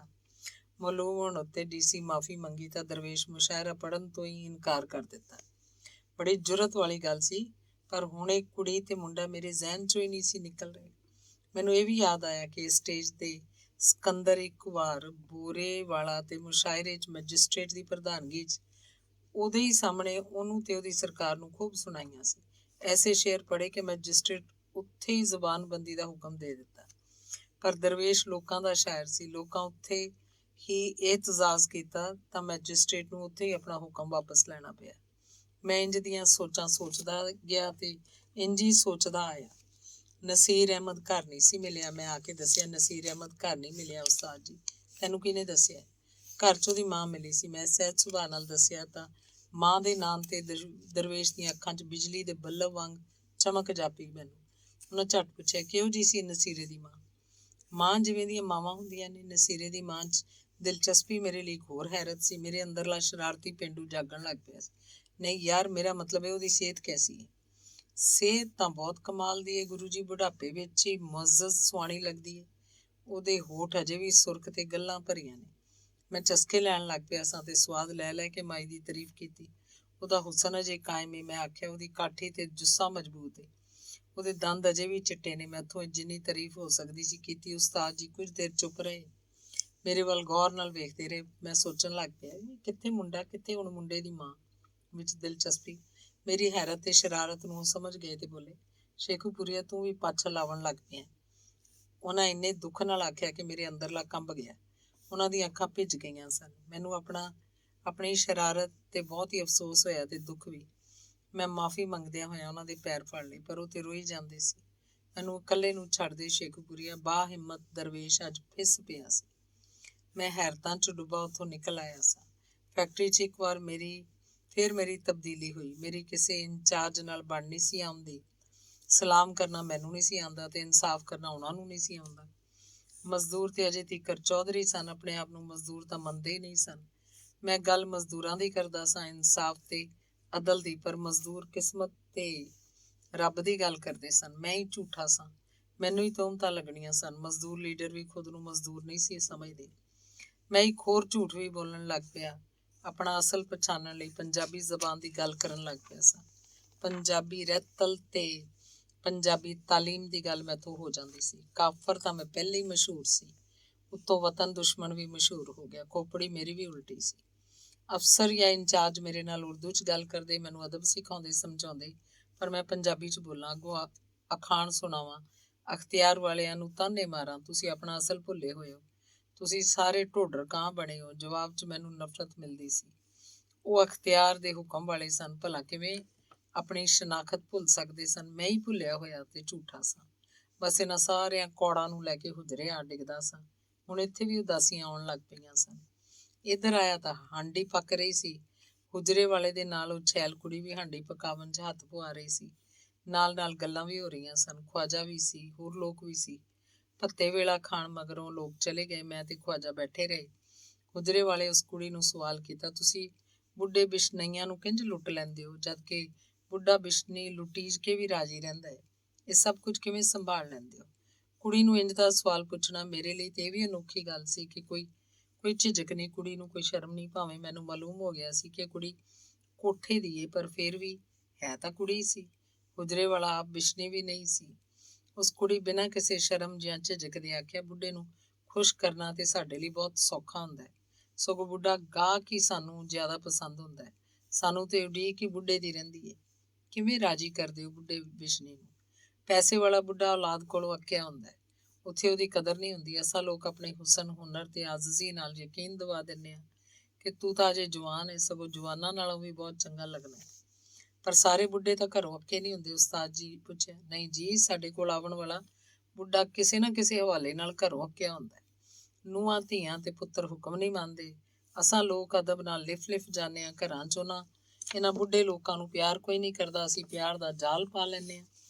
ਉਹਨਾਂ ਅੱਗੇ ਵਿੱਚ ਜਾਂਦੇ ਹਾਂ। ਮਰਦਾਂ ਵਾਲੀ ਗੱਲ ਇਹਨਾਂ 'ਚ ਕੋਈ ਨਹੀਂ ਹੁੰਦੀ, ਪਰ ਅਸਾਂ ਉਹਨਾਂ ਨੂੰ ਸ਼ਰਮਿੰਦਾ ਨਹੀਂ ਹੋਣ ਦਿੰਦੇ। ਜਿਨ੍ਹਾਂ ਨੂੰ ਘਰ ਮੂੰਹ ਕੋਈ ਨਹੀਂ ਲਾਉਂਦਾ, ਅਸੀਂ ਮੂੰਹ ਨਾਲ ਮੂੰਹ ਲਾ ਕੇ ਸਭ ਕੁਝ ਲੁੱਟ ਲੈਂਦੇ ਹਾਂ। ਕੁੜੀ ਰਵਾਨੀ ਨਾਲ ਹੱਸ ਰਹੀ ਸੀ। ਬੁੱਢੇ ਦੇ ਮੂੰਹ ਨਾਲ ਮੂੰਹ ਲਾਇਆ ਕਰਾਤ ਤਾਂ ਹੁੰਦੀ ਏ, ਪਰ ਪੈਸੇ 'ਚ ਬਹੁਤ ਕੁਝ ਜਰਨ ਵਾਲੀ ਤਾਕਤ ਹੁੰਦੀ ਹੈ। ਤੁਸਾਂ ਦੀ ਤਾਲੀਮ 'ਚ ਜਵਾਨ ਗਾਹਕ ਲਈ ਕੀ ਵਰਤਾ ਆਈ? ਇਹ ਅਗਲਾ ਸਵਾਲ ਸੀ। ਜਵਾਨ ਗਾਹਕ ਬਹੁਤ ਤੰਗ ਕਰਦੇ ਨੇ, ਜਲਦਬਾਜ਼ ਤੇ ਝੂਠੇ ਹੁੰਦੇ ਨੇ। ਪੈਸੇ ਤਾਂ ਖਰਚ ਕਰਦੇ ਨੇ, ਪਰ ਟਿੱਕੇ ਗਾਹਕ ਨਹੀਂ ਰਹਿੰਦੇ। ਪਰ ਕਿੰਝ ਕਾਬੂ ਰੱਖਦੇ ਹੋ? ਜਵਾਨ ਗਾਹਕ ਨੂੰ ਅਸਾਂ ਆਪਣੀ ਪਾਕੀਜ਼ਗੀ ਦਾ ਅਹਿਸਾਸ ਦਿਵਾਉਂਦੇ ਹਾਂ। ਵਿਆਹ ਵਾਸਤੇ ਆਖਦੇ ਹਾਂ, ਫਸ ਜਾਏ ਤਾਂ ਪੌਂ 12, ਝਾਂਸੇ 'ਚ ਨਾ ਹੋਵੇ ਤਾਂ ਗੱਲ ਮੁਕਾ ਦਿੰਦੇ ਹਾਂ। ਫਿਰ ਹੁਜਰੇ ਵਾਲੇ ਇੱਕ ਬੰਦੇ ਦਾ ਨਾਂ ਲੈ ਕੇ ਪੁੱਛਿਆ, ਉਹ ਤੇਰੇ ਕੋਲ ਆਉਂਦਾ ਹੈ? ਉਹਦੇ ਪੱਲੇ ਕੁਝ ਹੈ? ਉਸ ਕੁੜੀ ਹੱਸ ਕੇ ਆਖਿਆ, ਕੁਝ ਵੀ ਨਹੀਂ, ਪਰ ਮੈਂ ਉਹਨੂੰ ਪੱਚੀ ਨਹੀਂ ਕਰਦੀ। ਉਸ ਬੰਦੇ ਬਾਰੇ ਕੁਝ ਹੋਰ ਗੱਲਾਂ ਵੀ ਹੋਈਆਂ। ਜਦ ਖਵਾਜਾ ਤੇ ਬਾਕੀ ਲੋਕ ਚਲੇ ਗਏ ਤਾਂ ਉਸਤਾਦ ਜੀ ਮੈਨੂੰ ਦੱਸਿਆ, ਇਸ ਬਾਈ ਕੋਲ ਮੇਰਾ ਇੱਕ ਵਾਕਫ ਬੰਦਾ ਜਾਂਦਾ ਹੈ। ਇਹ ਤੇ ਮੇਰੇ ਕੋਲ ਆ ਕੇ ਫੜਾ ਮਾਰਦਾ ਰਹਿੰਦਾ ਹੈ। ਮੈਨੂੰ ਮਾਲੂਮ ਹੈ ਸੀ ਕਿ ਝੂਠ ਬੋਲਦਾ ਹੈ, ਪਰ ਫਿਰ ਵੀ ਮੈਂ ਤਸਦੀਕ ਕਰਨੀ ਚਾਹੁੰਦਾ ਸੀ। ਸ਼ੇਖੂਪੁਰੀਆ, ਧਿਆਨ ਰੱਖੀ, ਜਿਨਸ ਦੇ ਮਾਮਲੇ 'ਚ ਹਰ ਬੰਦਾ ਝੂਠ ਬੋਲਦਾ ਹੈ। ਹੋ ਸਕਦਾ ਕੁਝ ਲੋਕ ਸੱਚ ਬੋਲ ਵੀ ਲੈਂਦੇ ਹੋਣ, ਫਿਰ ਵੀ ਇਹ ਪੂਰਾ ਸੱਚ ਨਹੀਂ ਹੁੰਦਾ। ਇਸ ਬਾਰੇ ਸੱਚ ਬੋਲਿਆ ਹੀ ਨਹੀਂ ਜਾ ਸਕਦਾ। ਅੰਗ 38ਵਾਂ। ਫੈਕਟਰੀ ਦੀ ਟ੍ਰੇਡ ਯੂਨੀਅਨ ਦੇ ਲੀਡਰਾਂ ਆਪਣੀ ਆਪਣੀ ਜੂਝ ਸਰਮਾਏਦਾਰਾਂ ਨਾਲੋਂ ਵੱਧ ਕੇ ਮਜ਼ਦੂਰਾਂ ਨੂੰ ਗੁਲਾਮ ਬਣਾਇਆ ਹੋਇਆ ਸੀ। ਮਜ਼ਦੂਰ ਲੀਡਰ ਹੁਣ ਮਜ਼ਦੂਰ ਦੀ ਨਹੀਂ ਸਰਮਾਏਦਾਰਾਂ ਦੀ ਨੁਮਾਇੰਦਗੀ ਕਰਨ ਲੱਗ ਪਏ ਸਨ। ਮਜ਼ਦੂਰਾਂ ਦੇ ਹਮਦਰਦ ਤੇ ਨਜ਼ਰੀਆਤੀ ਮਜ਼ਦੂਰ ਨੁਮਾਇੰਦੇ ਹਾਰ ਖਾ ਕੇ ਪਿੱਛੇ ਹਟ ਰਹੇ ਸਨ। ਜੋ ਨਹੀਂ ਸੀ ਹਟਦਾ ਉਹਨੂੰ ਫੌਜੀ ਸਰਕਾਰ ਆਪ ਹਟਾ ਦਿੰਦੀ ਸੀ। ਮਜ਼ਦੂਰ ਵੀ ਕੁਝ ਐਸਾ ਸੋਚਣ ਲੱਗ ਪਏ ਸਨ ਕਿ ਇਨਕਲਾਬ ਤੇ ਆਉਣਾ ਕੋਈ ਨਹੀਂ ਤੇ ਐਵੇਂ ਨਜ਼ਰੀਆਤੀ ਨੁਮਾਇੰਦੇ ਬਣੇ ਫਿਰੀਏ। ਨਜ਼ਰੀਆਤੀ ਜਾਂ ਮਜ਼ਦੂਰ ਦੋਸਤ ਲੋਕਾਂ ਦੀ ਹਾਰ ਜਾਂ ਪਿੱਛੇ ਹਟਣ ਦੀ ਵਜ੍ਹਾ ਕਾਰਨ ਦੂਜੇ ਮਜ਼ਦੂਰ ਨੁਮਾਇੰਦੇ ਜਿਹੜੇ ਸਿਰਫ ਮਾਲ ਬਣਾਉਣਾ ਹੀ ਜਾਣਦੇ ਸੀ ਵੱਧ ਕੇ ਅੱਗੇ ਆਏ। ਫੌਜੀ ਸਰਕਾਰ ਤੇ ਮਿੱਲਾਂ ਕਾਰਖਾਨਿਆਂ ਦੇ ਮਾਲਕਾਂ ਵੀ ਉਹਨਾਂ ਦਾ ਸਾਥ ਦਿੱਤਾ ਜਿਹੜੇ ਨਜ਼ਰੀਆਤੀ ਨਹੀਂ ਸਨ। ਸਾਡੀ ਫੈਕਟਰੀ 'ਚ ਵੀ ਇਹੀ ਹਾਲ ਸੀ। ਮੇਰੇ ਲਈ ਹੋਰ ਸਖਤੀ ਹੋਣ ਲੱਗ ਪਈ ਸੀ। ਸਾਡੀ ਸਰਕਾਰ ਤੇ ਸਰਕਾਰ ਦੇ ਹਮਾਇਤੀ ਮਜ਼ਹਬੀ ਅਫਗਾਨਿਸਤਾਨ ਦੇ ਹਮਾਇਤੀ ਸਨ। ਮਜ਼ਦੂਰ ਨੁਮਾਇੰਦੇ ਤੇ ਮਜ਼ਦੂਰ ਵੀ ਮਜ਼ਹਬੀ ਅਫਗਾਨਿਸਤਾਨ ਦੇ ਹਮਾਇਤੀ, ਸਰਮਾਏਦਾਰ ਤੇ ਉਹਨਾਂ ਦਾ ਖੁਦਾ ਵੀ ਮਜ਼ਹਬੀ ਅਫਗਾਨਿਸਤਾਨ ਦੇ ਸੱਜਣ। ਜੋ ਮਜ਼ਦੂਰ ਜਮਹੂਰੀ ਅਫਗਾਨਿਸਤਾਨ ਦੇ ਹਮਾਇਤੀ ਸਨ ਉਹ ਹੈ ਹੀ ਕਿੰਨੇ। ਫੈਕਟਰੀ 'ਚੋਂ ਮੁੱਕਦੇ ਹੀ ਰਹਿੰਦੇ ਸਨ। ਕਿਸੇ ਨਾਲ ਮੁਖਾਲਫਤ ਹਿਮਾਇਤ ਦੀ ਕੋਈ ਗੱਲ ਨਹੀਂ ਸੀ ਕਰਦੀ। ਪਰ ਮੈਥੋਂ ਚੁੱਪ ਨਹੀਂ ਸੀ ਰਿਹਾ ਜਾਂਦਾ। ਮੈਂ ਮੌਲਵੀ ਤੇ ਮੌਲਵੀ ਦੇ ਅਫਗਾਨਿਸਤਾਨ ਦੀ ਨਿੰਦਿਆ ਕਰਦਾ ਸਾਂ। ਫਿਰ ਦੁੱਖਾਂ 'ਚ ਅੱਖੀ ਵਾਧਾ ਹੋ ਜਾਂਦਾ ਸੀ। ਰੋਂਦੂ ਦੇ ਹੁਕਮ 'ਚ ਮਿੱਲਾਂ ਦੇ ਕਾਰਖਾਨੇ ਤੇ ਮਜ਼ਦੂਰ ਰੋਂਦੂ ਦੀ ਹਮਾਇਤ ਵਿੱਚ ਸਨ। ਰੋਂਦੂ ਸਰਮਾਏਦਾਰ ਦਾ ਨੁਮਾਇੰਦਾ ਬਹੁਤਾ ਸੀ ਤੇ ਮਜ਼ਦੂਰਾਂ ਦਾ ਥੋੜ੍ਹਾ। ਫਿਰ ਵੀ ਮਜ਼ਦੂਰ ਉਸੇ ਨੂੰ ਪਸੰਦ ਕਰਦੇ ਸਨ। ਰੋਂਦੂ ਕਸਮਾਂ ਬਹੁਤ ਖਾਇਆ ਕਰਦਾ ਸੀ ਤੇ ਮਜ਼ਦੂਰ ਕਸਮਾਂ ਤੇ ਇਤਬਾਰ ਕਰ ਲੈਂਦੇ ਸਨ। ਰੋਂਦੂ ਦੇ ਖਿਲਾਫ ਨਜ਼ਰੀਆਤੀ ਮਜ਼ਦੂਰ ਕਾਫੀ ਮਸ਼ਹੂਰ ਸਨ। ਉਹਨਾਂ ਦਿਨਾਂ 'ਚ ਕਾਫਰਾਂ ਦਾ ਹਾਲ ਭੈੜਾ ਹੋਣਾ ਸ਼ੁਰੂ ਹੋ ਗਿਆ ਸੀ। ਇੱਕ ਦਿਨ ਰੋਂਦੂ ਮੈਨੂੰ ਆਪਣੇ ਘਰ ਬੁਲਾਇਆ। ਉਸ ਸ਼ਹਿਰ 'ਚ ਸੋਹਣਾ ਘਰ ਬਣਾਇਆ ਸੀ। ਰੋਂਦੂ ਕੋਲ ਨਵੀਂ ਕਾਰ ਤੇ ਰੋਜ਼ ਨਵੀਂ ਤੋਂ ਨਵੀਂ ਵਹੁਟੀ ਹੁੰਦੀ ਸੀ। ਇਹ ਸਾਰਾ ਕੁਝ ਉਸ ਮੈਨੂੰ ਵਿਖਾ ਕੇ ਆਖਿਆ, ਕਾਮਰੇਡ ਬਣਿਆ ਫਿਰਨਾ ਹੈ, ਇਹ ਸਾਰਾ ਕੁਝ ਤੇਰੇ ਕੋਲ ਹੋ ਸਕਦਾ? ਇਹ ਸਾਰੇ ਕੁਝ ਨੂੰ ਤੇ ਮੈਂ ਬਦਲਣਾ ਚਾਹੁੰਦਾ। ਬਾਲਪੁਣੇ ਤੋਂ ਲੈ ਕੇ ਹੁਣ ਤੀਕਰ ਤੇਰੀ ਖੋਪੜੀ ਚੱਕਲ ਹੀ ਨਹੀਂ ਆਈ ਗੋਗੀ। ਇਹ ਨਹੀਂ ਉਹ ਬਦਲ ਸਕਦਾ। ਰੋਂਦੂ ਚਾਹ ਪੀਂਦਿਆਂ ਮੇਜ਼ ਤੇ ਮੁੱਕਾ ਮਾਰ ਕੇ ਆਖਿਆ, ਰੁਲ ਕੇ ਮਰ ਜਾ ਸਿੰਘ ਗੋਗੀ, ਆ ਮੇਰੇ ਨਾਲ ਆ ਜਾ, ਤੇਰੀ ਕਿਸਮਤ ਬਦਲ ਜਾਏਗੀ। ਤੇਰੇ ਨਾਲ ਤੇ ਮੈਂ ਆਪਣੀ ਕਬਰ ਵੀ ਨਹੀਂ ਬਣਵਾਣੀ ਰੋਂਦੂ। ਜੇ ਇੰਜ ਦਾ ਹੀ ਤੇਰਾ ਸੁਭਾਅ ਰਿਹਾ ਤੇ ਖੌਰੇ ਤੈਨੂੰ ਕਬਰ ਵੀ ਨਸੀਬ ਹੋਵੇ ਕਿ ਨਾ। ਰੋਂਦੂ ਹੱਸ ਕੇ ਮੁਖੌਲ ਕਰਿਆ ਕਰਦਾ। ਮਰਨ ਮਗਰੋਂ ਕੋਈ ਫਿਕਰ ਨਹੀਂ, ਕਬਰ ਮਿਲੇ ਤਾਂ ਭਾਵੇਂ ਨਾ ਮਿਲੇ, ਪਰ ਤੇਰੇ ਵਾਂਗ ਲਾਹਨਤ ਲੈ ਕੇ ਜੱਗ ਤੋਂ ਨਹੀਂ ਜਾਣਾ। ਰੋਂਦੂ ਹੱਸਿਆ ਤੇ ਬਹੁਤ ਹੱਸਿਆ। ਲਾਹਨਤ ਤਾਂ ਤੈਨੂੰ ਜਿਉਂਦਿਆਂ ਪੈਂਦੀ ਪਈ ਏ, ਮੋਇਆਂ ਤੇ ਕੁਝ ਹੋਰ ਹੋ ਸੀ। ਮੈਂ ਗੁੱਸੇ ਨਾਲ ਰੋਂਦੂ ਨੂੰ ਗਾਲਾਂ ਕੱਢੀਆਂ ਤੇ ਉੱਥੋਂ ਆ ਗਿਆ। ਪਰ ਰੋਂਦੂ ਜਿੱਥੇ ਵੀ ਮਿਲਦਾ ਵੇਖ ਹੱਸਿਆ ਕਰਦਾ ਸੀ। ਰੋਂਦੂ ਦੀ ਸਮਾਜ 'ਚ ਹੈਸੀਅਤ ਬਣ ਗਈ ਹੋਈ ਸੀ। ਥਾਣੇ ਕਚਹਿਰੀ 'ਚ ਉਹਦੀ ਸਿਫਾਰਿਸ਼ ਚੱਲਦੀ ਸੀ। ਮੇਰੇ ਨਾਲ ਤੇ ਮੇਰਾ ਪਰਛਾਵਾਂ ਵੀ ਖੌਰੇ ਕਿੰਜ ਰਹਿ ਗਿਆ ਸੀ। ਹੁਜਰੇ ਵਾਲੇ ਦਰਵੇਸ਼ ਦੀ ਤਬੀਅਤ ਵੀ ਢਿੱਲੀ ਮੱਠੀ ਰਹਿਣ ਲੱਗ ਪਈ ਸੀ। ਗੁਰਦੇ ਖਰਾਬ ਹੋ ਰਹੇ ਸਨ ਤੇ ਸ਼ੂਗਰ ਵੀ ਬਹੁਤ ਸੀ। ਮਿਓ ਹਸਪਤਾਲ 'ਚ ਦਾਖਲ ਹੋਏ। ਮੈਂ ਅੰਦਰੋਂ ਬਹੁਤ ਡਰ ਗਿਆ ਸਾਂ। ਮੈਨੂੰ ਬਿਲਕੁਲ ਹੀ ਇਕੱਲੇ ਹੋਣ ਦਾ ਡਰ ਸੀ, ਜਿਹੜਾ ਇੱਕ ਵਾਰ ਫੇਰ ਆ ਚੰਬੜਿਆ ਸੀ। ਇੱਕ ਲੱਤ ਮੇਰੀ ਫੈਕਟਰੀ ਇੱਕ ਮਿਓ ਹਸਪਤਾਲ 'ਚ ਹੁੰਦੀ ਸੀ। ਸਾਈਂ ਅਖਤਰ ਨਾਲ ਜਦ ਮਿਲਦਾ ਤਾਂ ਸੁੱਤਾ ਹੁੰਦਾ ਸੀ। ਸਾਈਂ ਬੈਠਾ ਹੁੰਦਾ ਤਦ ਵੀ ਸੌਂ ਜਾਂਦਾ ਸੀ। ਗੱਲਾਂ ਕਰਦਾ ਕਰਦਾ ਸੌਂ ਜਾਂਦਾ। ਮੈਂ ਖਿੱਚ ਕੇ ਆਖਦਾ ਕਿ ਸਾਈਂ ਤੂੰ ਹਯਾਤੀ ਨੂੰ ਸੌਣ ਦਾ ਨਾਂ ਤੇ ਨਹੀਂ ਦੇ ਦਿੱਤਾ? ਜਵਾਬ 'ਚ ਸਾਈਂ ਆਖਦਾ, ਯਾਰ ਤੇਰੇ ਨਾਲ ਮਿਲ ਕੇ ਮੈਨੂੰ ਜ਼ਹਿਨੀ ਕੋਫਤ ਹੁੰਦੀ ਏ, ਤੂੰ ਤਾਂ ਅੱਖ ਹੀ ਨਹੀਂ ਲਾਉਣ ਦਿੰਦਾ। ਬੜੀ ਭੈੜੀ ਬਣੀ ਮੇਰੇ ਨਾਲ। ਹੁਜਰੇ ਵਾਲੇ ਬਾਅਦ ਸਾਈਂ ਸੀ, ਇਹ ਵੀ ਗਿਆ। ਮੈਂ ਡਰ ਗਿਆ। ਫਿਰ ਕਦੀ ਸਾਈਂ ਦੇ ਸੌਵਣ ਦੀ ਸ਼ਿਕਾਇਤ ਨਾ ਕੀਤੀ। ਸਾਈਂ ਹੁਣ ਲੀੜੇ ਵੀ ਮੁਕਤਸਰ ਪਾਵਣ ਲੱਗ ਪਿਆ ਸੀ। ਖੌਰੇ ਆਖਰੀ ਉਮਰ 'ਚ ਸਾਈਂ ਨਾਂਗਾ ਬਣਨ ਦੀ ਤਿਆਰੀ ਪਿਆ ਕਰਦਾ ਸੀ। ਇਤਰਾਜ਼ ਕਰਨ ਦੀ ਮੈਨੂੰ ਇਜਾਜ਼ਤ ਨਹੀਂ ਸੀ। ਮਿਓ ਹਸਪਤਾਲ 'ਚ ਹੁਜਰੇ ਵਾਲੀ ਦੀ ਤਬੀਅਤ ਸੰਭਲੀ ਤਾਂ ਡਾਕਟਰਾਂ ਕੋਲੋਂ ਇਜਾਜ਼ਤ ਲਿਆ ਬਿਨਾਂ ਹੀ ਫਿਰ ਹੁਜਰੇ ਆ ਗਏ। ਇੱਥੇ ਆ ਕੇ ਅਜੇ ਕੁਝ ਦਿਨ ਹੀ ਲੰਘੇ ਸੀ ਕਿ ਮੈਨੂੰ ਹੁਕਮ ਹੋਇਆ, ਸ਼ੇਖੂਪੁਰੀਆ ਇੱਕ ਪਾਰਟੀ ਆਈ ਹੈ ਮੇਰੇ ਕੋਲ, ਤੂੰ ਕੋਈ ਕਹਾਣੀ ਲਿਖ, ਫਿਲਮ ਬਣਵਾਉਣੀ ਹੈ। ਉਹਨਾਂ ਦੀਆਂ ਅੱਖਾਂ ਦੀ ਚਮਕ ਤੋਂ ਪਤਾ ਲੱਗਦਾ ਸੀ ਕਿ ਫਿਲਮ ਬਣਾਉਣ ਦਾ ਬਹੁਤ ਸ਼ੌਕ ਸੀ। ਮੇਰੇ ਆਖਣ ਉੱਤੇ ਪਹਿਲੇ ਵੀ ਤਾਂ ਜੱਟ ਮਿਰਜ਼ਾ ਅਸਾਂ ਲਿਖ ਰਹੇ ਸਾਂ, ਪਰ ਫਿਲਮ ਬਣਾਉਣ ਵਾਲੇ ਸਾਡੇ ਨਾਲ ਧੋਖਾ ਕਰਕੇ ਕਿਸੇ ਹੋਰ ਕੋਲੋਂ ਲਿਖਵਾ ਲਈ ਸੀ। ਹੁਣ ਵਾਲੀ ਪਾਰਟੀ ਉੱਤੇ ਕੌਣ ਇਤਬਾਰ ਕਰੇ? ਓਏ ਨਹੀਂ, ਉਹ ਤਾਂ ਨਾ ਸਮਝ ਸਨ। ਉਹਨਾਂ ਨੂੰ ਫਾਇਦਾ ਲੈਣਾ ਨਹੀਂ ਆਇਆ। ਉਹਨਾਂ ਨੂੰ ਸਮਝ ਆਈ ਨਹੀਂ ਸੀ। ਹੁਣ ਦੀ ਵਾਰ ਅਸਾਂ ਆਪ ਫਿਲਮ ਬਣਾਵਾਂਗੇ, ਤੂੰ ਕਹਾਣੀ ਲਿਖ। ਮੈਂ ਫਿਲਮ ਸੁਣ ਕੇ ਕਹਾਣੀ ਲਿਖਣ 'ਚ ਰੁੱਝ ਗਿਆ। ਕਦੀ ਕਦੀ ਕਹਾਣੀ ਉੱਤੇ ਗੱਲ ਕਰਨ ਲਈ ਆਉਂਦਾ ਤਾਂ ਅੱਗੋਂ ਹੁਕਮ ਹੁੰਦਾ, ਜਾ ਨਸੀਰੇ ਨੂੰ ਬੁਲਾ ਲਿਆ। ਇੱਕ ਦੋ ਵਾਰ ਮੈਂ ਨਸੀਰ ਨੂੰ ਨਾਲ ਹੀ ਲੈ ਕੇ ਆਇਆ। ਜਦ ਨਸੀਰਾ ਹੁਜਰੇ ਆ ਜਾਂਦਾ ਮੈਨੂੰ ਹੁਕਮ ਹੁੰਦਾ, ਹੁਣ ਜਾ ਤੂੰ। ਮੈਨੂੰ ਬੜਾ ਗੁੱਸਾ ਆਉਂਦਾ, ਬੁੜਬੁੜ ਕਰਦਾ ਹੈ ਚਲਾ ਜਾਂਦਾ, ਪਰ ਅੰਦਰੋਂ ਨਸੀਰ ਨੂੰ ਗਾਲਾਂ ਕੱਢਦਾ ਰਹਿੰਦਾ। ਇੱਕ ਦਿਨ ਕੁਝ ਫਲ ਦੇ ਕੇ ਆਖਿਆ, ਜਾ ਨਸੀਰੇ ਦੀ ਮਾਂ ਨੂੰ ਦੇ ਆ। ਤੇ ਨਸੀਰੇ ਨੂੰ ਬੁਲਾ ਲਿਆ। ਮੇਰਾ ਦਿਲ ਤੇ ਕੀਤਾ ਸਾਰੇ ਫਲ ਪਿੰਡ ਲੈ ਜਾਵਾਂ ਤੇ 8ਵੇਂ ਦਿਨ ਉਹ ਉੱਤੇ ਆਕਾਂ ਜੀ ਉਹ ਘਰ ਨਹੀਂ ਮਿਲਿਆ, ਨਾ ਹੀ ਉੱਥੇ ਉਹਦੀ ਮਾਂ ਸੀ। ਪਰ ਮੈਂ ਇੰਝ ਨਹੀਂ ਕਰ ਸਕਦਾ। ਮੈਂ ਸਿੱਧਾ ਨਸੀਰੇ ਦੇ ਘਰ ਹੀ ਗਿਆ। ਨਸੀਰਾ ਫੇਰ ਘਰ ਨਹੀਂ ਸੀ ਮਿਲਿਆ। ਉਹਦੀ ਮਾਂ ਮੈਨੂੰ ਅੰਦਰ ਬੁਲਾ ਲਿਆ, ਪਾਣੀ ਧਾਣੀ ਰੋਟੀ ਬਾਰੇ ਪੁੱਛਿਆ। ਨਸੀਰੇ ਦੀ ਮਾਂ ਵੱਲੋਂ ਹੁਜਰੇ 'ਚ ਇੰਨੀ ਦਿਲਚਸਪੀ ਵੇਖ ਕੇ ਮੈਨੂੰ ਹੋਰ ਹੈਰਤ ਹੋਈ। ਮੈਂ ਸੋਚਿਆ ਹੁਜਰੇ ਵਾਲੇ ਦੇ ਨਾਲ ਪਤਾ ਨਹੀਂ ਕੀ ਤਾਲੁਕ ਇਸ ਘਰ ਦਾ। ਮੈਂ ਵਾਪਸ ਹੁਜਰੇ ਆ ਕੇ ਸਾਰੀ ਗੱਲ ਸੁਣਾਈ। ਉਸਤਾਦ ਜੀ ਬਹੁਤ ਖੁਸ਼ ਹੋਏ। ਨਸੀਰਾ ਦਾ ਕੋਈ ਜ਼ਿਕਰ ਹੀ ਨਾ ਹੋਇਆ। ਸਾਰੀਆਂ ਗੱਲਾਂ ਬਾਤਾਂ ਨਸੀਰੇ ਦੀ ਮਾਂ ਬਾਰੇ ਹੋਈਆਂ। ਮੇਰੀ ਇੱਜ਼ਤ ਜੋ ਕੀਤੀ ਸੀ ਉਹਦੇ ਲਈ ਮੇਰਾ ਉਸਤਾਦ ਉਹਦਾ ਬਹੁਤ ਅਹਿਸਾਨਮੰਦ ਜਾਪਦਾ ਸੀ। ਲੋਡੇ ਵੇਲੇ ਸੈਰ ਨੂੰ ਨਿਕਲੇ ਤਾਂ ਮੈਂ ਨਸੀਰ ਦੀ ਮਾਂ ਬਾਰੇ ਗੱਲ ਮਿਲਾ ਕੇ ਪੁੱਛਿਆ, ਉਸਤਾਦ ਜੀ ਇਹਨਾਂ ਲੋਕਾਂ ਨਾਲ ਤੁਹਾਡੇ ਕੀ ਤਾਲੁਕਾਤ ਨੇ? ਉਹ ਲੋਕ ਵੀ ਤੁਹਾਡਾ ਅਦਬ ਇਹਤਰਾਮ ਕਰਦੇ ਨੇ, ਤੁਸੀਂ ਵੀ ਉਹਨਾਂ ਵਾਸਤੇ ਬਹੁਤ ਜਜ਼ਬਾਤੀ ਹੁੰਦੇ ਹੋ। ਸ਼ੇਖੂਪੁਰੀਆ, ਇਹ ਨਸੀਰਾ ਇੱਥੋਂ ਲੰਘ ਕੇ ਮਸੀਹ 'ਚ ਪੜ੍ਹਨ ਜਾਂਦਾ ਸੀ। ਮੈਂ ਰੋਜ਼ ਵੇਖਦਾ ਸੀ। ਇਹਦੀ ਸ਼ਕਲ ਬਿਲਕੁਲ ਆਪਣੀ ਮਾਂ ਵਰਗੀ ਹੈ ਨਾ? ਤੂੰ ਦੋਵਾਂ ਨੂੰ ਵੇਖ ਲਿਆ? ਮੈਂ ਠੀਕ ਅੰਦਾਜ਼ਾ ਲਾਇਆ ਸੀ ਨਾ? ਹਾਂਜੀ, ਨਸੀਰੇ ਦੀ ਸੂਰਤ ਬਿਲਕੁਲ ਆਪਣੀ ਮਾਂ ਵਰਗੀ ਹੈ। ਹਾਂ, ਤਾਂ ਜਦ ਇਹ ਮੁੰਡਾ ਮੇਰੇ ਬੂਹੇ ਅੱਗੋਂ ਦੀ ਲੰਘਦਾ ਸੀ ਤੇ ਮੇਰਾ ਦਿਲ ਧੜਕਣ ਲੱਗ ਪੈਂਦਾ। ਜਿਹੜੇ ਦਿਨ ਇੱਥੋਂ ਨਹੀਂ ਸੀ ਲੰਘਦਾ, ਸਾਰਾ ਦਿਨ ਮੈਨੂੰ ਬੇਚੈਨੀ ਰਹਿੰਦੀ। ਜਦ ਟੋਹ ਲਾਈ ਤਾਂ ਪੱਕ ਹੋ ਗਿਆ ਕਿ ਇਹ ਮੁੰਡਾ ਉਹੀ ਹੈ ਜੋ ਮੈਂ ਸੋਚਦਾ ਸੀ। ਫਿਰ ਬਾਦਸ਼ਾਹੀ ਮਸੀਤ ਤੀਕਰ ਤੂੰ ਵੀ ਨਾਲ ਹੀ ਗਿਆ ਸੈਂ ਮੇਰੇ? ਹਾਂਜੀ, ਉਸ ਦਿਨ ਵੀ ਮੈਂ ਨਾਲ ਸਾਂ ਜਦ ਕਿਤਾਬ ਦਾ ਬਹਾਨਾ ਬਣਾਇਆ ਸੀ। ਕੁਝ ਨਾ ਕੁਝ ਬਹਾਨਾ ਤੇ ਬਣਾਉਣਾ ਹੀ ਪੈਂਦਾ ਹੈ। ਇਹਦੀ ਮਾਂ ਦੇ ਬਹੁਤ ਅਹਿਸਾਨ ਸਨ ਮੇਰੇ ਤੇ। ਮੰਟੋ ਪਾਰਕ 'ਚ ਬੈਠਦਿਆਂ ਉਹਨਾਂ ਆਖਿਆ, ਸ਼ੇਖੂਪੁਰੀਆ, ਛੋਟੇ ਹੁੰਦਿਆਂ ਮੇਰੇ ਲੱਕ ਦੁਆਲੇ ਕੱਛਾ ਤੇ ਗਲ 'ਚ ਸਲੂਕਾ ਹੁੰਦਾ ਸੀ। ਸਿਹਤ ਵੱਲੋਂ ਚੰਗੀ ਰੱਤ ਪੱਤ 'ਚ ਹੁੰਦਾ ਸਾਂ। ਸਿਰ ਤਾਂ ਸ਼ੁਰੂ ਤੋਂ ਟਿੰਡ ਕਰਾਇਆ ਹੋਇਆ ਸੀ। ਇਹ ਕੁਝ ਹੀ ਮਿਲਿਆ ਸੀ ਘਰ ਵੱਲੋਂ ਮੈਨੂੰ। ਇਹ ਗੱਲ ਮੈਂ ਤੈਨੂੰ ਪਹਿਲੇ ਵੀ ਦੱਸੀ ਹੋ ਸੀ ਖਰੇ। ਹਾਂਜੀ, ਮੈਂ ਹੁੰਗਾਰਾ ਭਰਿਆ। ਮੈਂ ਛੋਟੀ ਉਮਰੇ ਹੀ ਜੋੜਨ ਲੱਗ ਪਿਆ ਸਾਂ। ਘਰ ਦਿਆਂ ਬਾਜ਼ਾਰੋਂ ਕੋਈ ਚੀਜ਼ ਲੈਣ ਘੱਲਣਾ ਤੇ ਮੈਂ ਉਹਦੇ ਵੀ ਜੋੜੀ ਜਾਣਾ। ਮਾਈਆ ਟੱਪੇ ਮੈਨੂੰ ਬਹੁਤ ਯਾਦ ਹੋ ਗਈ ਸੀ। ਉਹਨਾਂ ਦਿਨਾਂ 'ਚ ਬਾਗਬਾਨਪੁਰੇ ਦੀ ਕਮੇਟੀ ਦੀ ਚੋਣ ਹੋ ਰਹੀ ਸੀ। ਬਾਗਬਾਨਪੁਰੇ ਦੇ ਚੌਧਰੀਆਂ ਦੇ ਮੁਕਾਬਲੇ 'ਚ ਇੱਕ ਗਰੀਬ ਘੁਮਿਆਰ ਦਾ ਖਲੋ ਜਾਣਾ ਵੀ ਬੜੀ ਹਿੰਮਤ ਦਾ ਕੰਮ ਸੀ। ਬੜਾ ਹੌਸਲਾ ਸੀ ਉਸ ਘੁਮਾਰ 'ਚ। ਮੈਨੂੰ ਉਹਦੀ ਹਿੰਮਤ ਤੇ ਹੌਸਲਾ ਬਹੁਤ ਪਸੰਦ ਆਇਆ। ਮੈਂ ਘੁਮਿਆਰ ਦੇ ਜਲਸਿਆਂ 'ਚ ਖੂਬ ਲੁੱਡੀਆਂ ਪਾਉਂਦਾ। ਮਾਈਆ ਟੱਪੇ ਗਾ ਕੇ ਮਜ਼ਮੇ ਨੂੰ ਖੁਸ਼ ਕਰ ਦਿੰਦਾ ਸੀ। ਘੁਮਿਆਰ ਦੀ ਸਟੇਜ ਤੇ ਇੱਕ ਦਿਨ ਮੈਂ ਆਪਣੇ ਜੋੜ ਵੀ ਸੁਣਾਏ।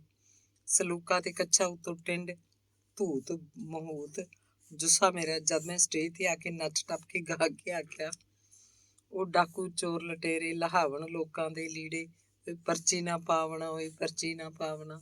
ਇਹ ਮਾੜਾ ਜੇ ਘੁਮਿਆਰ, ਇਹ ਸਭ ਦਾ ਸੱਜਣ ਸਭ ਦਾ ਯਾਰ, ਇਹ ਸੁੱਤੇ ਕਰੋ ਇਤਬਾਰ ਓਏ ਪਰਚੀ ਪਾ ਦੇਣਾ ਪਰਚੀ ਪਾ ਦੇਣਾ। ਮੇਰੇ ਇਹਨਾਂ ਜੋੜਾਂ ਨਾਲ ਮਜ਼ਮਾ ਬਹੁਤ ਖੁਸ਼ ਹੋਇਆ। ਲੋਕੀ ਤਾੜੀਆਂ ਮਾਰ ਕੇ ਆਪਣੀ ਪਸੰਦ ਦਾ ਇਜ਼ਹਾਰ ਕੀਤਾ। ਸਾਰੀ ਬਸਤੀ 'ਚ ਲਹਾਵਣ ਲੋਕਾਂ ਦੇ ਲੀੜੇ ਧੁੰਮ ਗਈ। ਹਰ ਕੋਈ ਇਹੀ ਦੁਹਰਾਈ ਜਾਂਦਾ ਸੀ, ਗੁਣਗੁਣਾਈ ਜਾਂਦਾ ਸੀ। ਚੌਧਰੀਆਂ ਨੂੰ ਬਹੁਤ ਵੱਟ ਚੜਿਆ। ਇੱਕ ਦਿਨ ਉਹਨਾਂ ਮੈਨੂੰ ਇੱਕ ਗਲੀ 'ਚ ਫੜ ਲਿਆ। ਚੌਧਰੀ ਦੇ ਗੁੰਡੇ ਮੈਨੂੰ ਮਾਰ ਕੇ ਆਪਣੇ ਵੱਲੋਂ ਮੁਕਾ ਕੇ ਸੁੱਟ ਗਏ। ਉਸ ਵੇਲੇ ਇੱਕ ਕੁੜੀ ਹੁੰਦੀ ਸੀ, ਇਹ ਜਿਹੜੀ ਬਾਅਦ 'ਚ ਨਸੀਰ ਦੀ ਮਾਂ ਬਣੀ। ਸਭ ਤੋਂ ਪਹਿਲੇ ਆ ਕੇ ਇਸ ਮੈਨੂੰ ਸੰਭਾਲਿਆ। ਇਸ ਮੇਰੇ ਮੂੰਹ 'ਚ ਪਾਣੀ ਪਾਇਆ। ਮੈਨੂੰ ਕੁਝ ਹੋਸ਼ ਆਈ ਤਾਂ ਕਲਾਵੇ 'ਚ ਲੈ ਕੇ ਮੇਰੇ ਘਰ ਲੈ ਆਈ। ਮੇਰੀ ਹਾਲਤ ਵੇਖ ਕੇ ਬੜੀ ਰੋਈ ਸੀ ਇਹ ਵੀ ਤੇ ਮੇਰੀ ਮਾਂ ਵੀ। ਇਹ ਕੁੜੀ ਮੇਰੀ ਮਾਸੀ ਦੀ ਧੀ ਸੀ। ਇਹਨੇ ਤੇ ਮੇਰੀ ਮਾਂ ਨੇ ਬਹੁਤ ਆਖਿਆ ਸੀ ਕਿ ਮੈਂ ਜੋੜਨੇ ਛੱਡ ਦੇਵਾਂ। ਸਾਥੋਂ ਜੋੜਨ ਦਾ ਭਾਰ ਚੁੱਕ ਨਹੀਂ ਹੋਣਾ। ਅਸਾਂ ਇਸ ਰੋਗ ਨੂੰ ਨਹੀਂ ਪਾਲ ਸਕਦੇ। ਪਰ ਸ਼ੇਖੂਪੁਰੀਆ, ਮਾਰ ਖਾਵਣ ਮਗਰੋਂ ਤਾਂ ਮੇਰੇ 'ਚ ਹੋਰ ਸਖਤੀ ਆ ਗਈ। ਮੇਰੀ ਕੌੜ ਵੱਧ ਗਈ ਸੀ। ਫਿਰ ਵੇਲੇ ਦੇ ਨਾਲ ਹੋਰ ਤਾਂ ਸਭ ਕੁਝ ਛੁੱਟਿਆ, ਪਰ ਜੋੜ ਨਾ ਛੁੱਟੇ। ਲੋਕ ਕਹਿੰਦੇ ਸਨ ਸ਼ੇਰ ਕਹਿਣ ਦਾ ਮੈਂ ਬਾਦਸ਼ਾਹ ਸਾਂ, ਸਟੇਜ ਦਾ ਸਿਕੰਦਰ ਸਾਂ। ਇਹ ਨਸੀਰ ਦੀ ਮਾਂ ਏ ਹੁਣ ਜਿਹੜੀ। ਹਾਂਜੀ, ਤੁਸੀਂ ਦੱਸਿਆ ਸੀ ਤੁਹਾਡੀ ਮਾਸਰ ਏ। ਹਾਂ, ਇਹ ਮੈਨੂੰ ਚੰਗੀ ਲੱਗਦੀ ਸੀ, ਮੈਨੂੰ ਪਿਆਰ ਵੀ ਕਰਦੀ ਸੀ। ਮਤਲਬ ਇਹ ਕਿ ਅਸਾਂ ਇੱਕ ਦੂਜੇ ਨੂੰ ਪਸੰਦ ਕਰਦੇ ਸਾਂ। ਇਹ ਕੁੜੀ ਮੇਰੀ ਮਾਂ ਨੂੰ ਵੀ ਬਹੁਤ ਪਸੰਦ ਸੀ। ਮਾਂ ਦੀ ਰੀਝ ਸੀ ਮੈਂ ਇਹਦੇ ਨਾਲ ਵਿਆਹ ਕਰ ਲਵਾਂ। ਪਰ ਨਾ ਸ਼ੇਖੂਪੁਰੀਆ, ਮੈਂ ਹਰ ਵਾਰ ਟਾਲ ਜਾਂਦਾ ਸਾਂ, ਨਾ ਕਰ ਦਿੰਦਾ ਸੀ। ਉਹ ਕਿਉਂ? ਜਦ ਤੁਸੀਂ ਇੱਕ ਦੂਜੇ ਨੂੰ ਪਸੰਦ ਕਰਦੇ ਸੋ ਫਿਰ ਕਿਉਂ? ਮੇਰਾ ਸਵਾਲ ਸੀ। ਮੈਂ ਚਾਹੁੰਦਾ ਸਾਂ ਆਪਣੇ ਪੈਰਾਂ 'ਤੇ ਖਲੋ ਜਾਵਾਂ। ਪਹਿਲੇ ਕੋਈ ਘਰ ਹੋਵੇ। ਮੇਰੇ ਲਈ, ਆਪਣੇ ਲਈ ਕੋਈ ਘਰ ਨਹੀਂ ਸੀ। ਫਿਰ ਉਹਨੂੰ ਕਿੱਥੇ ਰੱਖਦਾ? ਬਸ ਮੈਂ ਇਸੇ ਲਈ ਟਾਲਦਾ ਰਿਹਾ ਸਾਂ। ਤੁਹਾਨੂੰ ਕੋਈ ਆਸ ਹੈ ਸੀ ਕਿ ਪੈਰਾਂ 'ਤੇ ਖਲੋ ਜਾਸਾਂ ਤੇ ਘਰ ਵੀ ਬਣ ਜਾਸੀ? ਆਸ ਤੇ ਕੋਈ ਨਹੀਂ ਸੀ, ਪਰ ਫਿਰ ਵੀ ਪਤਾ ਨਹੀਂ ਕਿਉਂ ਇੱਕ ਲਾਰ ਜਿਹੀ ਦਿਲ ਨੂੰ ਲੱਗੀ ਰਹਿੰਦੀ ਸੀ ਕਿ ਭਲੇ ਦਿਨ ਆਵਣਗੇ, ਸਮਾਜ ਤਬਦੀਲ ਹੋਏਗਾ, ਲੋਕਾਂ ਦੇ ਦੁੱਖ ਘਟ ਜਾਵਣਗੇ। ਇੰਨੀ ਗੱਲ ਕਰਕੇ ਉਹਨੇ ਇੱਕ ਲੰਮਾ ਸਾਹ ਲਿਆ, ਜਿਵੇਂ ਅੰਦਰੋਂ ਰੋ ਰਹੇ ਹੋਣ। ਅਸਾਂ ਮਿੰਟੋ ਪਾਕ ਤੋਂ ਹੀ ਪਰਤ ਆਏ। ਅੱਜ ਫੇਰ ਅੱਗੇ ਜਾਵਣ ਨੂੰ ਉਹਨਾਂ ਦਾ ਜੀਅ ਨਾ ਕੀਤਾ। ਉਹਨਾਂ ਦੇ ਗੋਡੇ ਵੀ ਦੁਖਣ ਲੱਗ ਪਏ ਸਨ। ਗੋਡਿਆਂ ਵਿੱਚ ਸਖਤੀ ਆ ਗਈ ਹੋਈ ਸੀ। ਉਹ ਗੋਡਿਆਂ ਨੂੰ ਬਹੁਤ ਘੱਟ ਹੀ ਦੂਰਾ ਕਰ ਸਕਦੇ ਸਨ। ਹੁਜਰੇ ਆ ਕੇ ਗੱਲ ਟੋਰਨ ਲਈ ਮੈਂ ਕੋਈ ਬਹਾਨਾ ਹੀ ਲੱਭ ਰਿਹਾ ਸੀ ਕਿ ਉਹਨਾਂ ਆਪ ਹੀ ਗੱਲ ਅੱਗੇ ਟੋਰੀ। ਸ਼ੇਖੂਪੁਰੀਆ, ਇੱਕ ਵਾਰ ਮੇਰੀ ਮਾਂ ਬਹੁਤ ਜ਼ਿੱਦ ਕੀਤੀ ਤਾਂ ਮੈਂ ਚੁੱਪ ਰਿਹਾ ਸਾਂ। ਮਾਂ ਸਮਝਿਆ ਕਿ ਮੈਂ ਵਿਆਹ ਵਾਸਤੇ ਤਿਆਰ ਹਾਂ। ਉਹਨੇ ਕੁਝ ਪ੍ਰਾਹੁਣਿਆਂ ਨੂੰ ਸਲਾਹ ਮਸ਼ਵਰੇ ਵਾਸਤੇ ਘਰ ਬੁਲਾਉਣ ਦਾ ਸੁਨੇਹਾ ਘੱਲ ਦਿੱਤਾ। ਮੈਨੂੰ 3 ਰੁਪਏ ਦੇ ਕੇ ਆਖਿਆ, ਜਾ ਬਾਜ਼ਾਰੋਂ ਕਣਕ ਲੈ ਕੇ ਆਟਾ ਪਿਸਵਾ ਲਿਆ। ਪਰਸੋਂ ਸਾਡੇ ਵੱਲ ਕੁਝ ਪ੍ਰਾਹੁਣੇ ਆ ਰਹੇ ਨੇ। ਮੈਂ ਸਮਝ ਗਿਆ ਕਿ ਪ੍ਰਾਹੁਣੇ ਕਿਉਂ ਆਉਣੇ ਨੇ। ਬਾਜ਼ਾਰ ਗਿਆ। ਅੱਗੇ ਉੱਥੋਂ 3 ਸਿੱਖ ਮਿਲੇ ਜੋ ਮੈਨੂੰ ਭਾਲਦੇ ਫਿਰਦੇ ਸੀ। ਮੇਰਾ ਪਤਾ ਉਹਨਾਂ ਮੇਰੇ ਤੋਂ ਹੀ ਪੁੱਛਿਆ। ਉਹਨਾਂ ਜਲਸੇ ਵਾਸਤੇ ਪੰਡਿਤ ਜਵਾਹਰ ਲਾਲ ਨਹਿਰੂ ਨੂੰ ਬੁਲਾਇਆ ਹੋਇਆ ਸੀ ਤੇ ਪੰਡਿਤ ਜੀ ਉਹਨਾਂ ਨੂੰ ਮੈਨੂੰ ਬੁਲਾਉਣ ਲਈ ਕਿਹਾ। ਇਸੇ ਲਈ ਇਹ ਸਿੱਖ ਘਬਰਾਏ ਹੋਏ ਸਨ। ਉਸੇ ਰਾਤ ਹੀ ਜਲਸਾ ਸੀ। ਸਿੱਖ ਮੈਨੂੰ ਨਾਲ ਲਿਜਾਣਾ ਚਾਹੁੰਦੇ ਸੀ। ਜਲਸਿਆਂ ਦਾ ਵੀ ਮੈਂ ਸ਼ੌਕੀਨ ਸੀ। ਮੇਰੇ ਕੋਲ ਜਿਹੜੇ 3 ਰੁਪਏ ਸਨ, ਉਹਨਾਂ ਨਾਲ ਸਿੱਖਾਂ ਦੀ ਸੇਵਾ ਕੀਤੀ ਤੇ ਉੱਥੋਂ ਹੀ ਉਹਨਾਂ ਦੇ ਨਾਲ ਚਲਾ ਗਿਆ। ਲੁਧਿਆਣੇ 'ਚ ਜਲਸਾ ਸੀ। ਮਸਾਂ ਮਰ ਕੇ ਵੇਲੇ ਸਿਰ ਪੜ ਸਕੇ। ਜਲਸਾ ਅੰਗਰੇਜ਼ ਸਰਕਾਰ ਦੇ ਖਿਲਾਫ ਸੀ। ਜਲਸਾ ਪੜਨ ਮਗਰੋਂ ਝਾਟੀ ਮੈਂ ਗ੍ਰਿਫਤਾਰ ਹੋ ਗਿਆ ਸਾਂ। 3 ਮਹੀਨੇ ਦੀ ਨਜ਼ਰਬੰਦੀ ਹੋਈ। ਚੌਥੇ ਮਹੀਨੇ ਘਰ ਆਇਆ ਤਾਂ ਮਾਂ ਆਖਿਆ, ਕਣਕ ਪੱਕੀ ਏ ਤਾਂ ਆਇਆ। ਉਸ ਵੇਲੇ ਸ਼ੇਖੂਪੁਰੀਆ ਬੜੀ ਸ਼ਰਮ ਆਈ ਸੀ ਮੈਨੂੰ। ਮਾਂ ਕੋਲੋਂ ਮਾਲੂਮ ਹੋਇਆ ਕਿ ਮੇਰੀ ਮਸੇਰ ਮੈਥੋਂ ਬਹੁਤ ਨਾਰਾਜ਼ ਏ। ਕਿਉਂ ਜੋ ਮਸੇਰ ਦੇ ਖਿਆਲ ਮੁਜਬ ਮੈਂ ਉਹਦੇ ਕੋਲੋਂ ਨੱਸ ਕੇ ਗਿਆ ਸਾਂ ਤੇ ਇੰਜ ਮੈਂ ਉਹਦੀ ਤੇ ਉਹਦੇ ਘਰ ਦੀ ਹੇਠੀ ਕੀਤੀ ਸੀ। ਸਾਡੇ ਘਰ ਉਹਨਾਂ ਪ੍ਰਾਹੁਣਿਆਂ ਆਵਣਾ ਸੀ। ਮੇਰੀ ਮੰਗਣੀ ਹੋਣੀ ਸੀ। ਉਹਨਾਂ ਗੁੱਸੇ 'ਚ ਆ ਕੇ ਮੇਰੀ ਮਸੇਰ ਦੀ ਮੰਗਣੀ ਕਿਸੇ ਹੋਰ ਪਾਸੇ ਕਰ ਦਿੱਤੀ। ਫਿਰ ਮੈਨੂੰ ਮਿਲਣ ਦਾ ਵੇਲਾ ਹੀ ਨਹੀਂ ਸੀ ਮਿਲਿਆ। ਵੇਲਾ ਵੀ ਕੀ ਮਿਲਦਾ, ਮੈਂ ਆਪ ਹੀ ਆਜ਼ਾਦੀ ਵਾਸਤੇ ਕੰਮ ਕਰਦਾ ਫਿਰਦਾ ਸਾਂ। ਬਰੇ ਸਗੀਰ ਦੇ ਵਿੱਚ ਲੋਕਾਂ ਦੇ ਨਾਲ ਰਲ ਕੇ ਅੰਗਰੇਜ਼ ਸਾਮਰਾਜ ਨੂੰ ਲਲਕਾਰ ਰਿਹਾ ਸਾਂ। ਜਿੱਥੇ ਵੀ ਕਾਂਗਰਸ ਦਾ ਜਲਸਾ ਹੁੰਦਾ ਮੈਂ ਉੱਥੇ ਮੌਜੂਦ ਹੁੰਦਾ ਸੀ। ਫਿਰ ਇੱਥੇ ਹੁਜਰੇ 'ਚ ਆ ਕੇ ਮੁਲਾਕਾਤ ਨਹੀਂ ਸੀ ਹੋ ਸਕਦੀ। ਉਹ ਹੈ ਵੀ ਮੈਥੋਂ ਨਾਰਾਜ਼ ਸੀ। ਮੈਂ ਹੁਜਰੇ 'ਚ ਆ ਗਿਆ, ਪਰ ਮਾਂ ਉੱਥੇ ਬਾਗਬਾਨਪੁਰੇ ਹੀ ਰਹੀ ਸੀ ਮਰਨ ਤੀਕਰ। ਜਦੋਂ ਮੇਰੀ ਮਾਂ ਮਰੀ ਮੈਂ ਇੱਥੇ ਹੀ ਸਾਂ। ਮੈਨੂੰ ਖਬਰ ਹੋਈ। ਇਸ ਗੱਲ ਦਾ ਵੀ ਦੁੱਖ ਹੈ ਸ਼ੇਖੂਪੁਰੀਆ ਕਿ ਮਾਂ ਦੇ ਮਰਨ ਵੇਲੇ ਮੈਂ ਕੋਲ ਨਹੀਂ ਸਾਂ। ਤੇ ਤੂੰ ਆਪਣੀ ਮਾਂ ਦੇ ਮਰਨ ਵੇਲੇ ਕੋਲ ਸੈਂ? ਹਾਂਜੀ, ਮੈਂ ਕੋਲ ਸਾਂ। ਇੱਥੇ ਮੈਂ ਝੂਠ ਬੋਲਿਆ, ਜਦਕਿ ਮਾਂ ਦੇ ਮਰਨ ਵੇਲੇ ਮੈਂ ਕੋਲ ਨਹੀਂ ਸਾਂ। ਉਹਨਾਂ ਦੱਸਿਆ 100 ਰੁਪਇਆ ਸੀ ਮੇਰੇ ਕੋਲ। ਆਪਣੇ ਯਾਰ ਨਿੱਕੂ ਨੂੰ ਕਫਨ ਲਈ ਉਹ 100 ਰੁਪਇਆ ਦੇ ਦਿੱਤਾ, ਪਰ ਨਿੱਕੂ ਯਾਰ ਜਾ ਕੇ ਜੂਆ ਖੇਡਿਆ ਤੇ ਹਾਰ ਗਿਆ। ਹੁਣ ਨਾ ਹੀ ਨਿੱਕੂ ਮਿਲੇ ਨਾ ਹੀ ਕਫਨ। ਮੈਂ ਬੜਾ ਹੀ ਪਰੇਸ਼ਾਨ। ਹੋਰ ਕੋਲ ਪੈਸਾ ਕੋਈ ਨਹੀਂ ਸੀ। ਸਾਕ ਸੱਜਣ ਪਹਿਲੇ ਹੀ ਮੇਰੀ ਆਵਾਰਗੀ ਤੋਂ ਤੰਗ ਤੇ ਨਫ਼ਰਤ ਕਰਦੇ ਸਨ। ਮੇਰੀ ਮਦਦ ਕਰਨ ਵਾਲਾ ਕੋਈ ਨਹੀਂ ਸੀ। ਮੈਂ ਬਾਹਰ ਆ ਕੇ ਗਲੀ 'ਚ ਖਲੋ ਗਿਆ। ਖੌਰੇ ਨਿੱਕੂ ਕਫਨ ਲੈ ਹੀ ਆਵੇ ਜਾਂ ਕੋਈ ਹੋਰ ਸਬੱਬ ਲੱਗ ਜਾਏ। ਸ਼ੇਖੂਪੁਰੀਆ, ਉਸ ਵੇਲੇ ਮੇਰਾ ਵੀ ਮਰਨ ਨੂੰ ਜੀਅ ਕਰਦਾ ਸੀ। ਲੋਕ ਇਕੱਠੇ ਹੋਏ ਸਨ। ਕੁਝ ਆ ਰਹੇ ਸਨ। ਮਾਂ ਦੀ ਲੋਥ ਪਈ ਸੀ ਤੇ ਕਫਨ ਵਾਸਤੇ ਪੈਸਾ ਪੱਲੇ ਹੈ ਕੋਈ ਨਹੀਂ ਸੀ। ਮੈਂ ਬੇਵਸ ਖਲੋਤਾ ਸਾਂ। ਸਾਹਮਣੇ ਉਹ ਨਜ਼ਰ ਪਈ। ਇਹ ਨਸ਼ੀਰੇ ਦੀ ਮਾਂ। ਉਦੋਂ ਤੀਕਰ ਉਹਦਾ ਵਿਆਹ ਹੋ ਗਿਆ ਸੀ। ਖੌਰੇ 1-2 ਬਾਲ ਵੀ ਸਨ। ਮੈਂ ਇਸ਼ਾਰੇ ਨਾਲ ਮਿੰਨਤ ਕਰਕੇ ਰੋਕਦਿਆਂ ਹੋਇਆਂ ਆਪਣੀ ਪਰੇਸ਼ਾਨੀ ਦੱਸ ਕੇ 100 ਰੁਪਇਆ ਉਧਾਰ ਮੰਗਿਆ। ਉਸ 200 ਰੁਪਏ ਦੇ ਕੇ ਆਖਿਆ, ਬੜੇ ਨਾਂ ਤੇ ਮਸ਼ਹੂਰੀਆਂ ਨੇ ਤੇਰੀਆਂ। ਮਾਂ ਦੇ ਕਫਨ ਵਾਸਤੇ ਪੈਸੇ ਮੰਗਦਿਆਂ ਲੱਜ ਨਹੀਂ ਆਉਂਦੀ? ਕੀ ਕਮਾਇਆ ਇਸ ਜ਼ਿੰਦਗੀ 'ਚ? ਤੂੰ ਤਾਂ ਮਾਂ ਦਾ ਚੰਨ ਚਿਰਾਗ ਸੈਂ ਸ਼ੇਖੂਪੁਰੀਆ। ਇੰਨੀ ਗੱਲ ਕਰਕੇ ਉਹ ਚਲੀ ਗਈ, ਪਰ ਮੈਨੂੰ ਜ਼ਮੀਨ ਵੇਲ ਨਹੀਂ ਸੀ ਦੇ ਰਹੀ। ਵੇਲਾ ਗੁਜ਼ਰਦਾ ਗਿਆ। ਮੈਂ ਇਸ ਹੁਜਰੇ 'ਚ ਹੀ ਕੈਦੀ ਹੋ ਕੇ ਰਹਿ ਗਿਆ। ਹਕੂਮਤ ਮੈਨੂੰ ਅਛੂਤ ਹੀ ਸਮਝਦੀ ਰਹੀ। ਲੋਕਾਂ ਕੋਲੋਂ ਵੀ ਆਜ਼ਾਦੀ ਦੀ ਸ਼ਨਾਖਤ ਖੁੱਸ ਗਈ ਹੋਈ ਹੈ। ਨਸੀਰੇ ਦੀ ਮਾਂ ਇੱਕ ਦਿਨ ਅਨਾਰਕਲੀ 'ਚ ਮਿਲੀ। ਮੈਂ ਕੋਸ਼ਿਸ਼ ਕੀਤੀ ਪੈਸੇ ਪਰਤਾ ਦੇਵਾਂ, ਨਾਲੇ ਇਹਦੇ ਬਾਲਾਂ ਵਾਸਤੇ ਕੁਝ ਮਠਿਆਈ ਲੈ ਦੇਵਾਂ। ਪੈਸੇ ਉਸ ਵਾਪਸ ਨਾ ਲਏ। ਆਖਿਆ ਉਹ ਮੇਰੀ ਮਾਸੀ ਸੀ, ਉਹਦਾ ਮੇਰੇ ਉੱਤੇ ਹੱਕ ਸੀ। ਮੈਂ ਉਹ ਹੱਕ ਪੂਰਾ ਕਰ ਦਿੱਤਾ ਹੈ। ਰਹਿ ਗਈ ਤੇਰੀ ਮਠਿਆਈ ਵਾਲੀ ਰੀਝ। ਵੱਡੇ ਨਾਵਾਂ ਵਾਲਿਆ, ਮਾਂ ਦੇ ਕਫਨ ਉੱਤੇ ਲੱਗਾ ਦਾਗ ਕਦੇ ਮਠਿਆਈ ਨਾਲ ਵੀ ਧੋਇਆ ਏ ਕਿਸੇ? ਇੰਨੀ ਗੱਲ ਮਗਰੋਂ ਹੁਜਰੇ ਵਾਲਾ ਦਰਵੇਸ਼ ਆਪਣੇ ਅੱਥਰੂ ਪੂੰਝਣ ਲੱਗ ਪਿਆ। ਉਹਨਾਂ ਇੱਕ ਸ਼ੇਰ ਪੜ੍ਹਿਆ, ਉੱਥੇ ਬਣਨ ਤਕੀਏ ਆਜੜ ਜਾਨੀਆਂ ਦੇ, ਵਾਰੂ ਹੋਣ ਨਾ ਜਿਹੜੀਆਂ ਥਾਵਾਂ ਦੇ, ਲੋਕੀ ਕਰਨ ਚਹੇਡਾਂ ਲੱਗਣ ਦਿਲਾਂ ਉੱਤੇ, ਕੰਢੀ ਛਲ ਜਿਉਂ ਪੈਣ ਦਰਿਆਵਾਂ ਦੇ। ਰਾਤ ਪੈ ਗਈ ਹੋਈ ਸੀ। ਹੁਜਰੇ 'ਚ ਕੁਝ ਹੋਰ ਲੋਕ ਆਵਣ ਲੱਗ ਪਏ ਸਨ। ਮੈਂ ਇਜਾਜ਼ਤ ਲੈ ਕੇ ਪਿੰਡ ਪਰਤ ਆਇਆ। ਰਾਹ ਵਿੱਚ ਇਹ ਫਿਕਰ ਵੀ ਮੇਰੇ ਨਾਲ ਸੀ ਕਿ ਹੁਜਰੇ ਵਾਲਾ ਤਾਂ ਪਹਿਲਾਂ ਹੀ ਬਿਮਾਰ ਸੀ। ਉਤੋਂ ਪੁਰਾਣੀਆਂ ਯਾਦਾਂ ਨੂੰ ਯਾਦ ਕਰਕੇ ਹੋਰ ਤਬੀਅਤ ਵਿਗੜਦੀ ਜਾਂਦੀ ਏ। ਹੁਣ ਜ਼ਬਾਨ ਉੱਤੇ ਲਫ਼ਜ਼ ਨਹੀਂ ਚੜ੍ਹਦੇ, ਜ਼ਬਾਨ ਵਲੀ ਜਾਂਦੀ ਏ। ਰੱਬ ਖੈਰ ਕਰੇ। ਅੰਗ 39ਵਾਂ। ਉਸ ਦਿਨ ਜੁਮੇ ਦੀ ਛੁੱਟੀ ਸੀ। ਨਿੱਕੀ ਨਿੱਕੀ ਕਣੀ ਦਾ ਮੀਂਹ ਪੈ ਰਿਹਾ ਸੀ। ਸਿਆਲ ਦੇ ਦਿਨ ਸਨ। ਇਹੋ ਜਿਹੇ ਸਮੇਂ 'ਚ ਕੋਈ ਬੰਦਾ ਵੀ ਬਿਨਾਂ ਕਿਸੇ ਮਜਬੂਰੀ ਦੇ ਘਰੋਂ ਨਹੀਂ ਸੀ ਨਿਕਲਦਾ। ਪਰ ਮੈਨੂੰ ਸ਼ੌਕ ਸੀ ਹੁਜਰੇ ਦਾ, ਸ਼ੌਕ ਹੀ ਨਹੀਂ ਇਸ਼ਕ ਸੀ। ਜਿਵੇਂ ਹਾਜੀ ਲੋਕਾਂ ਨੂੰ ਮੱਕੇ ਜਾ ਕੇ ਦਿਲ ਨੂੰ ਤਸੱਲੀ ਲੱਭਦੀ ਏ, ਇੰਝ ਹੀ ਮੈਨੂੰ ਹੁਜਰੇ ਆ ਕੇ ਤਸੱਲੀ ਹੁੰਦੀ ਸੀ। ਉਸ ਦਿਨ ਸਾਡਿਆਂ ਕੁਝ ਪ੍ਰਾਹੁਣੇ ਆਵਣਾ ਸੀ। ਛੋਟੇ ਭਰਾ ਦੇ ਵਿਆਹ ਦੀ ਗੱਲ ਤੁਰੀ ਹੋਈ ਸੀ। 8 ਭਰਾਵਾਂ ਤੋਂ ਵੱਡਾ ਸਾਂ ਮੈਂ। ਮੇਰਾ ਘਰ ਰਹਿਣਾ ਬਹੁਤ ਜ਼ਰੂਰੀ ਸੀ। ਸਾਰਾ ਕੁਨਬਾ ਵੀ ਇਹ ਕਹਿੰਦਾ ਤੇ ਸਮਝਦਾ ਸੀ, ਪਰ ਮੈਂ ਹੁਜਰੇ ਆਵਣਾ ਸੀ। ਆਵਣ ਲਈ ਘਰੋਂ ਟੁਰਿਆ ਤਾਂ ਵਹੁਟੀ ਆਖਿਆ, ਚਲੋ ਮੰਨਿਆ, ਪ੍ਰਾਹੁਣਿਆਂ ਨੂੰ ਦੂਜੇ ਭਰਾ ਸੰਭਾਲ ਲੈਣਗੇ, ਪਰ ਇੰਨੀ ਸਰਦੀ ਤੇ ਵਸਦੀ ਬਾਰਿਸ਼ ਤੂੰ ਜਾਣਾ ਪਿਆ, ਤੈਨੂੰ ਤਕਲੀਫ ਹੋਏਗੀ। ਕੋਈ ਗੱਲ ਨਹੀਂ, ਮੇਰਾ ਜਵਾਬ ਸੀ। ਇਹੋ ਜਿਹੇ ਸਮੇਂ ਠੰਡ ਲੱਗਣ ਦਾ ਡਰ ਹੁੰਦਾ ਹੈ, ਨਮੂਨੀਆ ਵੀ ਛੇਤੀ ਪਕੜ ਕਰਦਾ ਹੈ। ਮੈਂ ਮੁਸਕਰਾ ਕੇ ਆਖਿਆ, ਪਕੜ ਸਾਨੂੰ ਕੋਈ ਹੋਰ ਹੀ ਭਲੀਏ, ਸਾਨੂੰ ਨਮੂਨੀਏ ਦਾ ਕੀ ਖੌਫ। ਇੰਨੀ ਗੱਲ ਕਰਕੇ ਟੁਰਿਆ ਤਾਂ ਮਗਰੋਂ ਵਹੁਟੀ ਆਵਾਜ਼ ਨਾ ਮਾਰੇ। ਉਹ ਖੌਰੇ ਮੇਰੀ ਖੈਰੀਅਤ ਦੀ ਦੁਆ ਮੰਗਣ ਲੱਗ ਪਈ ਹੋਏਗੀ। ਬੱਦਲ ਹੋਰ ਨੀਵਾਂ ਤੇ ਹੋਰ ਵਰ ਰਿਹਾ ਸੀ। ਹੁਜਰੇ ਆਵਣ ਤੀਕਰ ਮੇਰੀ ਉਤਲੀ ਚਾਦਰ ਭਿੱਜ ਗਈ ਹੋਈ ਸੀ। ਹੁਜਰੇ 'ਚ ਉਸਤਾਦ ਜੀ ਖੱਗਾ ਮੱਛੀ ਪਕਾ ਰਹੇ ਸਨ, ਨਾਲ ਚੌਲ ਵੀ ਪਕਾਏ ਸਨ। ਮੇਰੀ ਹਾਲਤ ਪਾਣੀ 'ਚ ਡਿੱਗੇ ਚੂਹੇ ਵਰਗੀ ਵੇਖ ਕੇ ਹੁਜਰੇ ਵਾਲੇ ਝੱਟ ਕਰਕੇ ਉਤਲੀ ਚਾਦਰ ਬਦਲਣ ਲਈ ਆਖਿਆ। ਆਪਣੀ ਚਾਦਰ ਮੇਰੇ ਹਵਾਲੇ ਕਰਤੀ। ਆਪਣੀ ਉਤਲੀ ਚਾਦਰ ਲਾ ਕੇ ਮੈਂ ਇੱਕ ਪਾਸੇ ਰੱਖ ਦਿੱਤੀ, ਪਰ ਆਪਣੇ ਉਸਤਾਦ ਦੇ ਉੱਤੋਂ ਚਾਦਰ ਨਹੀਂ ਸੀ ਲਹਿਵਾਣੀ ਚਾਹੁੰਦਾ। ਉਹਨਾਂ ਦਾ ਹੁਕਮ ਸੀ ਕਿ ਇਹ ਸੁੱਕੀ ਚਾਦਰ ਲੈ ਕੇ ਇਧਰ ਮੰਜੀ ਤੇ ਲਿਆਵ 'ਚ ਵੜ ਜਾ। ਹੁਜਰੇ 'ਚ ਇੱਕ ਹੀ ਬਿਸਤਰ ਸੀ, ਉਹ ਆਪ ਹੀ ਸੌਂਦੇ ਬਹਿੰਦੇ ਸਨ। ਇਸ ਵੇਲੇ ਲੱਤਾਂ ਲਮਕਾ ਕੇ ਬੈਠੇ ਹੋਏ ਸਨ। ਸਾਹਮਣੇ ਆਪਣੇ ਅੱਗੇ ਅੰਗੀਠੀ ਰੱਖ ਕੇ ਮੱਛੀ ਪਕਾ ਰਹੇ ਸਨ। 5-6 ਬੰਦੇ ਹੋਰ ਬੈਠੇ ਸਨ, ਜਿਹੜੇ ਹਾਂਡੀ ਪਕਾਉਣ 'ਚ ਮਦਦ ਕਰ ਰਹੇ ਸਨ। ਕੋਈ ਥੋਮ ਛਿਲ ਰਿਹਾ ਸੀ, ਕੋਈ ਗੰਢੇ ਛਿਲ ਰਿਹਾ ਸੀ, ਕੋਈ ਕੁਤਰ ਰਿਹਾ ਸੀ। ਇੰਜ ਦੇ ਨਿੱਕੇ ਨਿੱਕੇ ਤੇ ਹਾਂਡੀ ਰੋਟੀ ਵਾਸਤੇ ਜ਼ਰੂਰੀ ਕੰਮਾਂ 'ਚ ਸਾਰੇ ਰੁੱਝੇ ਸਨ। ਪਰ ਇੱਕ ਪੁਰਾਣੇ ਆਵਣ ਵਾਲੇ ਕੁਝ ਨਹੀਂ ਸਨ ਕਰ ਰਹੇ, ਸਿਰਫ ਗੱਲਾਂ ਹੀ ਕੀਤੀ ਜਾਂਦੇ ਸਨ। ਮੇਰੇ ਉਸਤਾਦ ਦੀਆਂ ਕੀਤੀਆਂ ਹੋਈਆਂ ਗੱਲਾਂ ਉਹਨਾਂ ਦੇ ਹੀ ਨਾਂ ਤੇ ਸ਼ੇਅਰਾਂ ਨੂੰ ਦੁਹਰਾ ਕੇ ਦੂਜਿਆਂ ਨੂੰ ਖੁਸ਼ ਕਰ ਰਹੇ ਸਨ। ਦਰਵੇਸ਼ ਦੀਆਂ ਤਾਰੀਫਾਂ ਕਰ ਕਰਕੇ ਕਹਿ ਰਹੇ ਸਨ ਕਿ ਜੇ ਅਸੀਂ ਲੋਕ ਇੱਥੇ ਨਾ ਆਉਂਦੇ ਤਾਂ ਖੌਰੇ ਕਿਹੜੇ ਭੈੜੇ ਹਾਲ 'ਚ ਹੁੰਦੇ। ਸੱਚੀ ਗੱਲ ਹੈ ਕਿ ਸਾਨੂੰ ਜ਼ਿੰਦਗੀ ਗੁਜ਼ਾਰਨ ਦਾ ਚੱਜ ਇੱਥੋਂ ਹੀ ਲੱਭਾ ਹੈ। ਇਹ ਸਾਡੀ ਖੁਸ਼ਕਿਸਮਤੀ ਹੈ ਕਿ ਅਸਾਂ ਵੇਲੇ ਦੇ ਸੁਕਰਾਤ ਦੇ ਹੁਜਰੇ 'ਚ ਬੈਠੇ ਹੋਏ ਹਾਂ। ਹਾਂਡੀ ਪਕਾਉਣ ਵੇਲੇ ਜੇ ਕਦੀ ਪੁਰਾਣੇ ਸਾਹਿਬ ਬੈਠੇ ਹੁੰਦੇ ਤਾਂ ਗੋਸ਼ਤ ਦੀ ਹਾਂਡੀ 'ਚ ਹਰ ਵਾਰ ਚਮਚਾ ਹਿਲਾਉਣ ਵੇਲੇ ਉਸਤਾਦ ਜੀ ਇੱਕ ਬੋਟੀ ਕੱਢ ਕੇ ਉਸ ਸਾਹਿਬ ਦੇ ਅੱਗੇ ਰੱਖਦੇ ਤੇ ਆਖਦੇ, ਜ਼ਰਾ ਵੇਖੋ ਜੀ, ਬੋਟੀ ਗਲ ਗਈ ਹੈ ਕਿ ਨਹੀਂ ਅਜੇ। ਵੇਖਣ 'ਚ ਅੱਧੀ ਹਾਂਡੀ ਖਾ ਜਾਂਦੇ। ਹਮੇਸ਼ਾ ਇੰਝ ਹੀ ਹੁੰਦਾ ਸੀ ਕਿ ਇੱਥੇ ਸਭ ਨਾਲੋਂ ਜ਼ਿਆਦਾ ਫਾਇਦਾ ਉਹ ਪੁਰਾਣੇ ਸਾਹਿਬ ਹੀ ਲੈਂਦੇ ਸੀ। ਸਭ ਨਾਲੋਂ ਜ਼ਿਆਦਾ ਗੱਲਾਂ ਵੀ ਉਹੀ ਕਰਦੇ ਸੀ।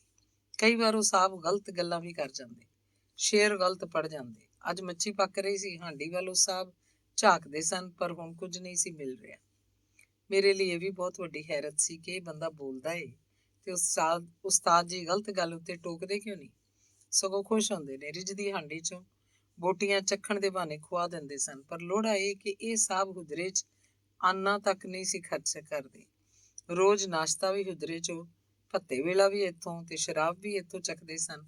ਆਪਣੇ ਜ਼ਾਤੀ ਕੰਮ ਕਰਾਉਣ ਲਈ ਵੀ ਦਰਵੇਸ਼ ਨੂੰ ਨਾਲ ਲੈ ਕੇ ਜਾਂਦੇ ਸਨ। ਇੱਕ ਵਾਰ ਇਹਨਾਂ ਦੇ ਪੁੱਤਰ ਨੂੰ ਲਾਹੌਰ ਕਾਲਜ 'ਚ ਦਾਖਲਾ ਨਹੀਂ ਸੀ ਪਿਆ ਮਿਲਦਾ। ਝੱਟ ਉਸਤਾਦ ਜੀ ਨੂੰ ਨਾਲ ਲਿਜਾ ਕੇ ਪੁੱਤਰ ਦਾ ਦਾਖਲਾ ਕਰਵਾ ਲਿਆ। ਕਾਰੋਬਾਰੀ ਝਗੜੇ ਵਿੱਚ ਵੀ ਉਸਤਾਦ ਜੀ ਦੇ ਤਾਲੁਕਾਤ ਤੋਂ ਫਾਇਦਾ ਲੈਂਦਾ, ਪਰ ਹੁਜਰੇ 'ਚ ਕੋਈ ਨਹੀਂ ਸੀ ਖਰਚ ਕਰਦਾ, ਜਦਕਿ ਹੁਜਰੇ 'ਚ ਆਵਣ ਵਾਲੇ ਸਾਰੇ ਮੈਂਬਰ ਆਪਣੀ ਹੈਸੀਅਤ ਮੁਜਬ ਕੁਝ ਨਾ ਕੁਝ ਖਰਚ ਕਰਨ ਵਿੱਚ ਹੀ ਆਪਣੀ ਖੁਸ਼ੀ ਸਮਝਦੇ ਸਨ।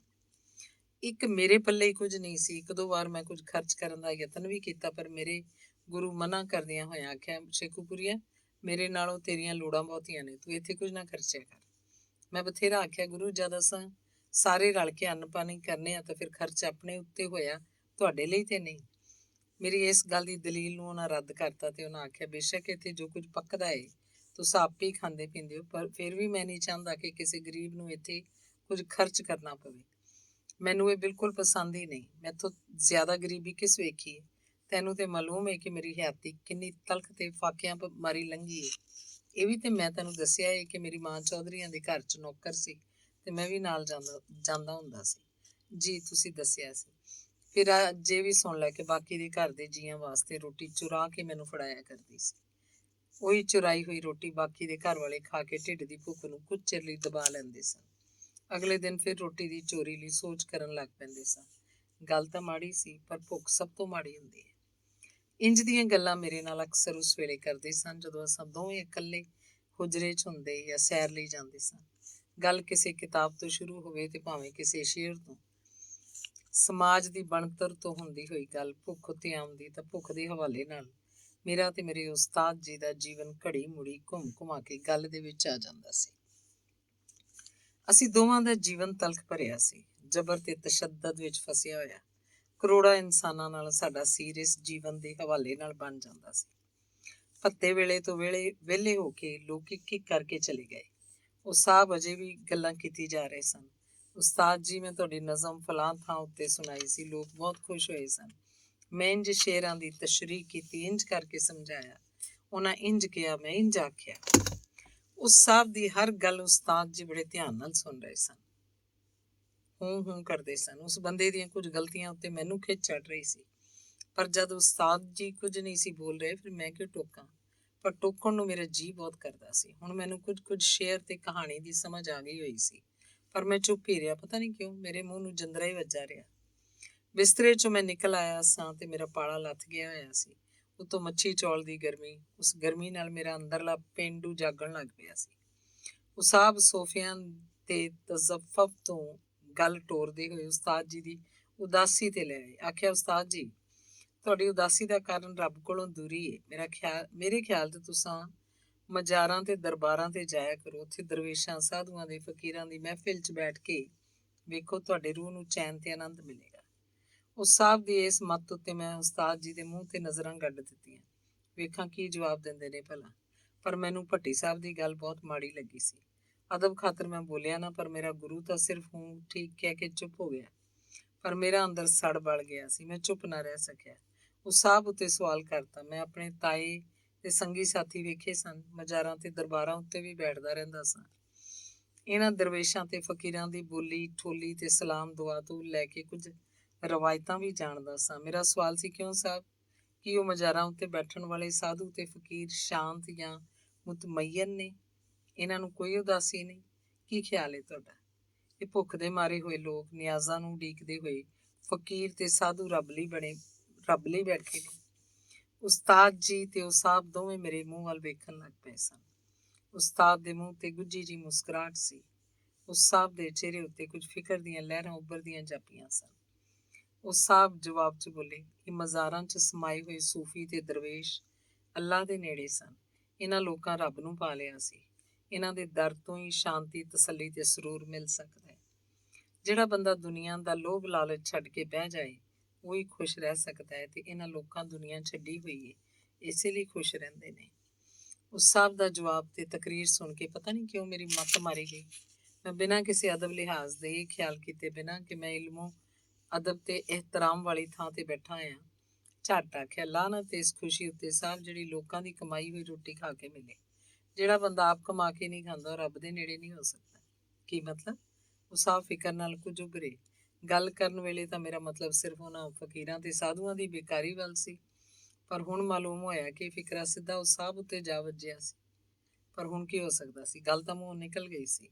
ਮੈਂ ਆਪਣੀ ਗੱਲ ਦੀ ਵਜਾਹਤ ਕਰਨ ਹੀ ਵਾਲਾ ਸੀ ਕਿ ਉਸਤਾਦ ਜੀ ਰੋਕ ਦਿੱਤਾ ਤੇ ਆਖਿਆ, ਠੀਕ ਹੈ ਤੇਰੀ ਗੱਲ ਵੀ, ਪਰ ਸੂਫੀ, ਸੰਤ, ਸਾਧੂ ਵੀ ਸਾਡੀ ਸਕਾਫਤ ਸੱਭਿਆਚਾਰ ਦਾ ਹਿੱਸਾ ਨੇ। ਉਹਨਾਂ ਨੂੰ ਮੰਦਾ ਨਹੀਂ ਬੋਲਣਾ ਚਾਹੀਦਾ। ਸ਼ੇਖੂਪੁਰੀਆ, ਤਲਖ ਨਹੀਂ ਹੋਈਦਾ। ਉਹ ਸਾਹਿਬ ਮੇਰੇ ਬੋਲਣ ਉੱਤੇ ਫਿਰ ਬਹੁਤੀ ਦੇਰ ਨਾ ਬੈਠੇ, ਇਜਾਜ਼ਤ ਲੈ ਕੇ ਚਲੇ ਗਏ। ਮੈਂ ਫਿਰ ਗੱਲ ਅੱਗੇ ਟੋਰ ਦਿੱਤੀ। ਆਖਿਆ, ਉਸਤਾਦ ਜੀ, ਰੱਬ ਲਾਮੇ ਦੂਦ ਦੇ ਤੇ ਬੰਦਾ ਮਹਿਦੂਦ। ਇੱਥੇ ਮੈਨੂੰ ਕੁਝ ਸਮਝ ਨਹੀਂ ਆਉਂਦੀ ਕਿ ਲਾਮੇ ਦੂਦ ਮਹਿਦੂਦ ਦੇ ਜੱਫੇ 'ਚ ਕਿਵੇਂ ਆ ਸਕਦਾ ਹੈ। ਇਹ ਸਭ ਕੁਝ ਝੂਠ ਹੈ। ਰੱਬ ਕਿਸੇ ਨੂੰ ਨਹੀਂ ਲੱਭਦਾ। ਮੇਰੀ ਗੱਲ ਸੁਣ ਕੇ ਉਸਤਾਦ ਜੀ ਬੋਲੇ, ਕਿਧਰੇ ਮਾਰਿਆ ਨਾ ਜਾਈ, ਇੰਨਾ ਤੇਜ਼ ਨਾ ਉੱਡ। ਤੇਰੇ 'ਚੋਂ ਮੈਨੂੰ ਨਤਸ਼ੇ ਵਾਲੀ ਝਲਕ ਪੈਣ ਲੱਗ ਪਈ ਹੈ। ਠੀਕ ਹੈ ਉਸਤਾਦ ਜੀ, ਇੰਝ ਹੀ ਹੋ ਸੀ, ਪਰ ਉਸ ਸਾਹਿਬ ਦੀਆਂ ਬਹੁਤ ਸਾਰੀਆਂ ਗੱਲਾਂ ਗਲਤ ਤੇ ਜਹਾਲਤ ਭਰੀਆਂ ਹੁੰਦੀਆਂ ਨੇ। ਤੁਸੀਂ ਸੁਣ ਕੇ ਵੀ ਟੋਕਦੇ ਨਹੀਂ। ਮੇਰੇ ਲਈ ਬਹੁਤ ਦੁੱਖ ਦੇਵਣ ਵਾਲਾ ਮਾਮਲਾ ਹੁੰਦਾ ਹੈ। ਕੀ ਕਾਰਨ ਹੈ ਕਿ ਮੇਰੇ ਨਾਲ ਜਦ ਤੁਸੀਂ ਗੱਲਾਂ ਕਰਦੇ ਹੋ, ਉਸ ਵੇਲੇ ਤੁਹਾਡਾ ਰਵੱਈਆ ਹੋਰ ਹੁੰਦਾ ਹੈ, ਪਰ ਜਦ ਉਸ ਸਾਹਿਬ ਨਾਲ ਜਾਂ ਕਿਸੇ ਦੂਜੇ ਨਾਲ ਕਰਦੇ ਹੋ ਤਾਂ ਉਸ ਵੇਲੇ ਤੁਹਾਡਾ ਸੁਭਾਅ ਹੋਰ। ਮੈਂ ਬੋਲੀ ਜਾ ਰਿਹਾ ਸੀ। ਮੇਰਾ ਲਹਿਜਾ ਤਲਖ ਤੇ ਗਿਲਾ ਕਰਨ ਵਾਲਾ ਸੀ। ਉਹਨਾਂ ਮੈਨੂੰ ਚਾਹ ਦਾ ਕਹਿਣ ਲਈ ਟੋਰਿਆ। ਮੈਂ ਚਾਹ ਦੇ 2 ਗਲਾਸ ਲੈ ਆਇਆ। ਚਾਹ ਪੀਂਦਿਆਂ ਆਖਿਆ, ਸ਼ੇਖੂਪੁਰੀਆ, ਇੱਥੇ ਹਰ ਬੰਦੇ ਦੇ ਅੰਦਰ ਦੁੱਖਾਂ ਦੀ ਪਟਾਰੀ ਹੈ। ਹਰ ਬੰਦਾ ਆਪਣੇ ਆਪਣੇ ਖਿਆਲਾਂ ਦੇ ਘੇਰੇ ਵਿੱਚ ਹੀ, ਕਿਸੇ ਦੇ ਖਿਆਲਾਂ ਦਾ ਘੇਰਾ ਖੁੱਲ੍ਹਾ ਹੁੰਦਾ ਹੈ, ਕਿਸੇ ਦਾ ਸੌੜਾ। ਇੱਥੇ ਹੁਜਰੇ 'ਚ ਹਰ ਕਿਸਮ ਦਾ ਬੰਦਾ ਆਉਂਦਾ ਹੈ। ਤੂੰ ਵੀ ਤਾਂ ਵੇਖਦਾ ਰਹਿਣਾ। ਜੀਆਂ ਵੇਖਦਾ, ਇੱਥੇ ਹਰ ਕਿਸਮ ਦਾ ਬੰਦਾ ਆਉਂਦਾ ਤੇ ਆਪਣੀ ਆਪਣੀ ਸੁਣਾ ਕੇ ਚਲਾ ਜਾਂਦਾ। ਬਸ ਇਹੀ ਗੱਲ ਹੈ ਸ਼ੇਖੂਪੁਰੀਆ। ਮੈਂ ਉਹਨਾਂ ਦੇ ਖਿਆਲਾਂ ਦੇ ਘੇਰੇ 'ਚ ਜਾਂਦਾ ਵਾਂ ਤੇ ਜੇ ਉਹਨਾਂ ਨੂੰ ਆਪਣੇ ਖਿਆਲਾਂ ਦੇ ਘੇਰੇ 'ਚ ਲਿਆਵਾਂ ਤਾਂ ਉਹ ਟੁੱਟ ਜਾਵਣਗੇ।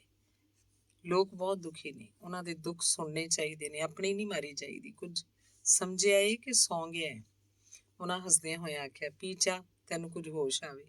ਉਧਰ ਵੇਖ, ਡੱਬੇ 'ਚ ਕੁਝ ਮਠਿਆਈ ਪਈ ਹੋਈ ਹੈ, ਜ਼ਰਾ ਖਾ ਕੇ ਵਿਖਾ। ਮੈਂ ਮਠਿਆਈ ਵਾਲਾ ਡੱਬਾ ਚੁੱਕ ਕੇ ਉਹਨਾਂ ਦੇ ਅੱਗੇ ਕੀਤਾ। ਇੱਕ ਡਲੀ ਪਤੀਸੇ ਦੀ ਉਹਨਾਂ ਫੜ ਲਈ ਤੇ ਕੁਝ ਮੈਂ ਖਾ ਕੇ ਡੱਬਾ ਉੱਥੇ ਰੱਖ ਦਿੱਤਾ। ਖੌਰੇ ਝੜੀ ਲੰਮੀ ਪਈ ਹੁੰਦੀ ਸੀ। ਝਟ ਮਗਰੋਂ ਵੀ ਵਰਨ ਲੱਗ ਪੈਂਦਾ ਸੀ। ਖੌਰੇ ਇਸ ਕਾਰਨ ਹੁਜਰੇ ਵੱਲ ਕੋਈ ਨਹੀਂ ਸੀ ਆ ਰਿਹਾ। ਮੈਂ ਫਿਰ ਉਸ ਸਾਹਬ ਵਾਲੀ ਗੱਲ ਛੇੜਤੀ। ਉਸਤਾਦ ਜੀ ਵੀ ਸਮਝ ਗਏ ਕਿ ਉਸ ਬੰਦੇ ਨੂੰ ਸਮਝਿਆ ਬਿਨਾਂ ਜਾਨ ਨਹੀਂ ਛੱਡੇਗਾ। ਉਹਨਾਂ ਜੋ ਕੁਝ ਸਮਝਾਇਆ, ਗੱਲ ਮੇਰੀ ਸਮਝ 'ਚ ਆ ਗਈ।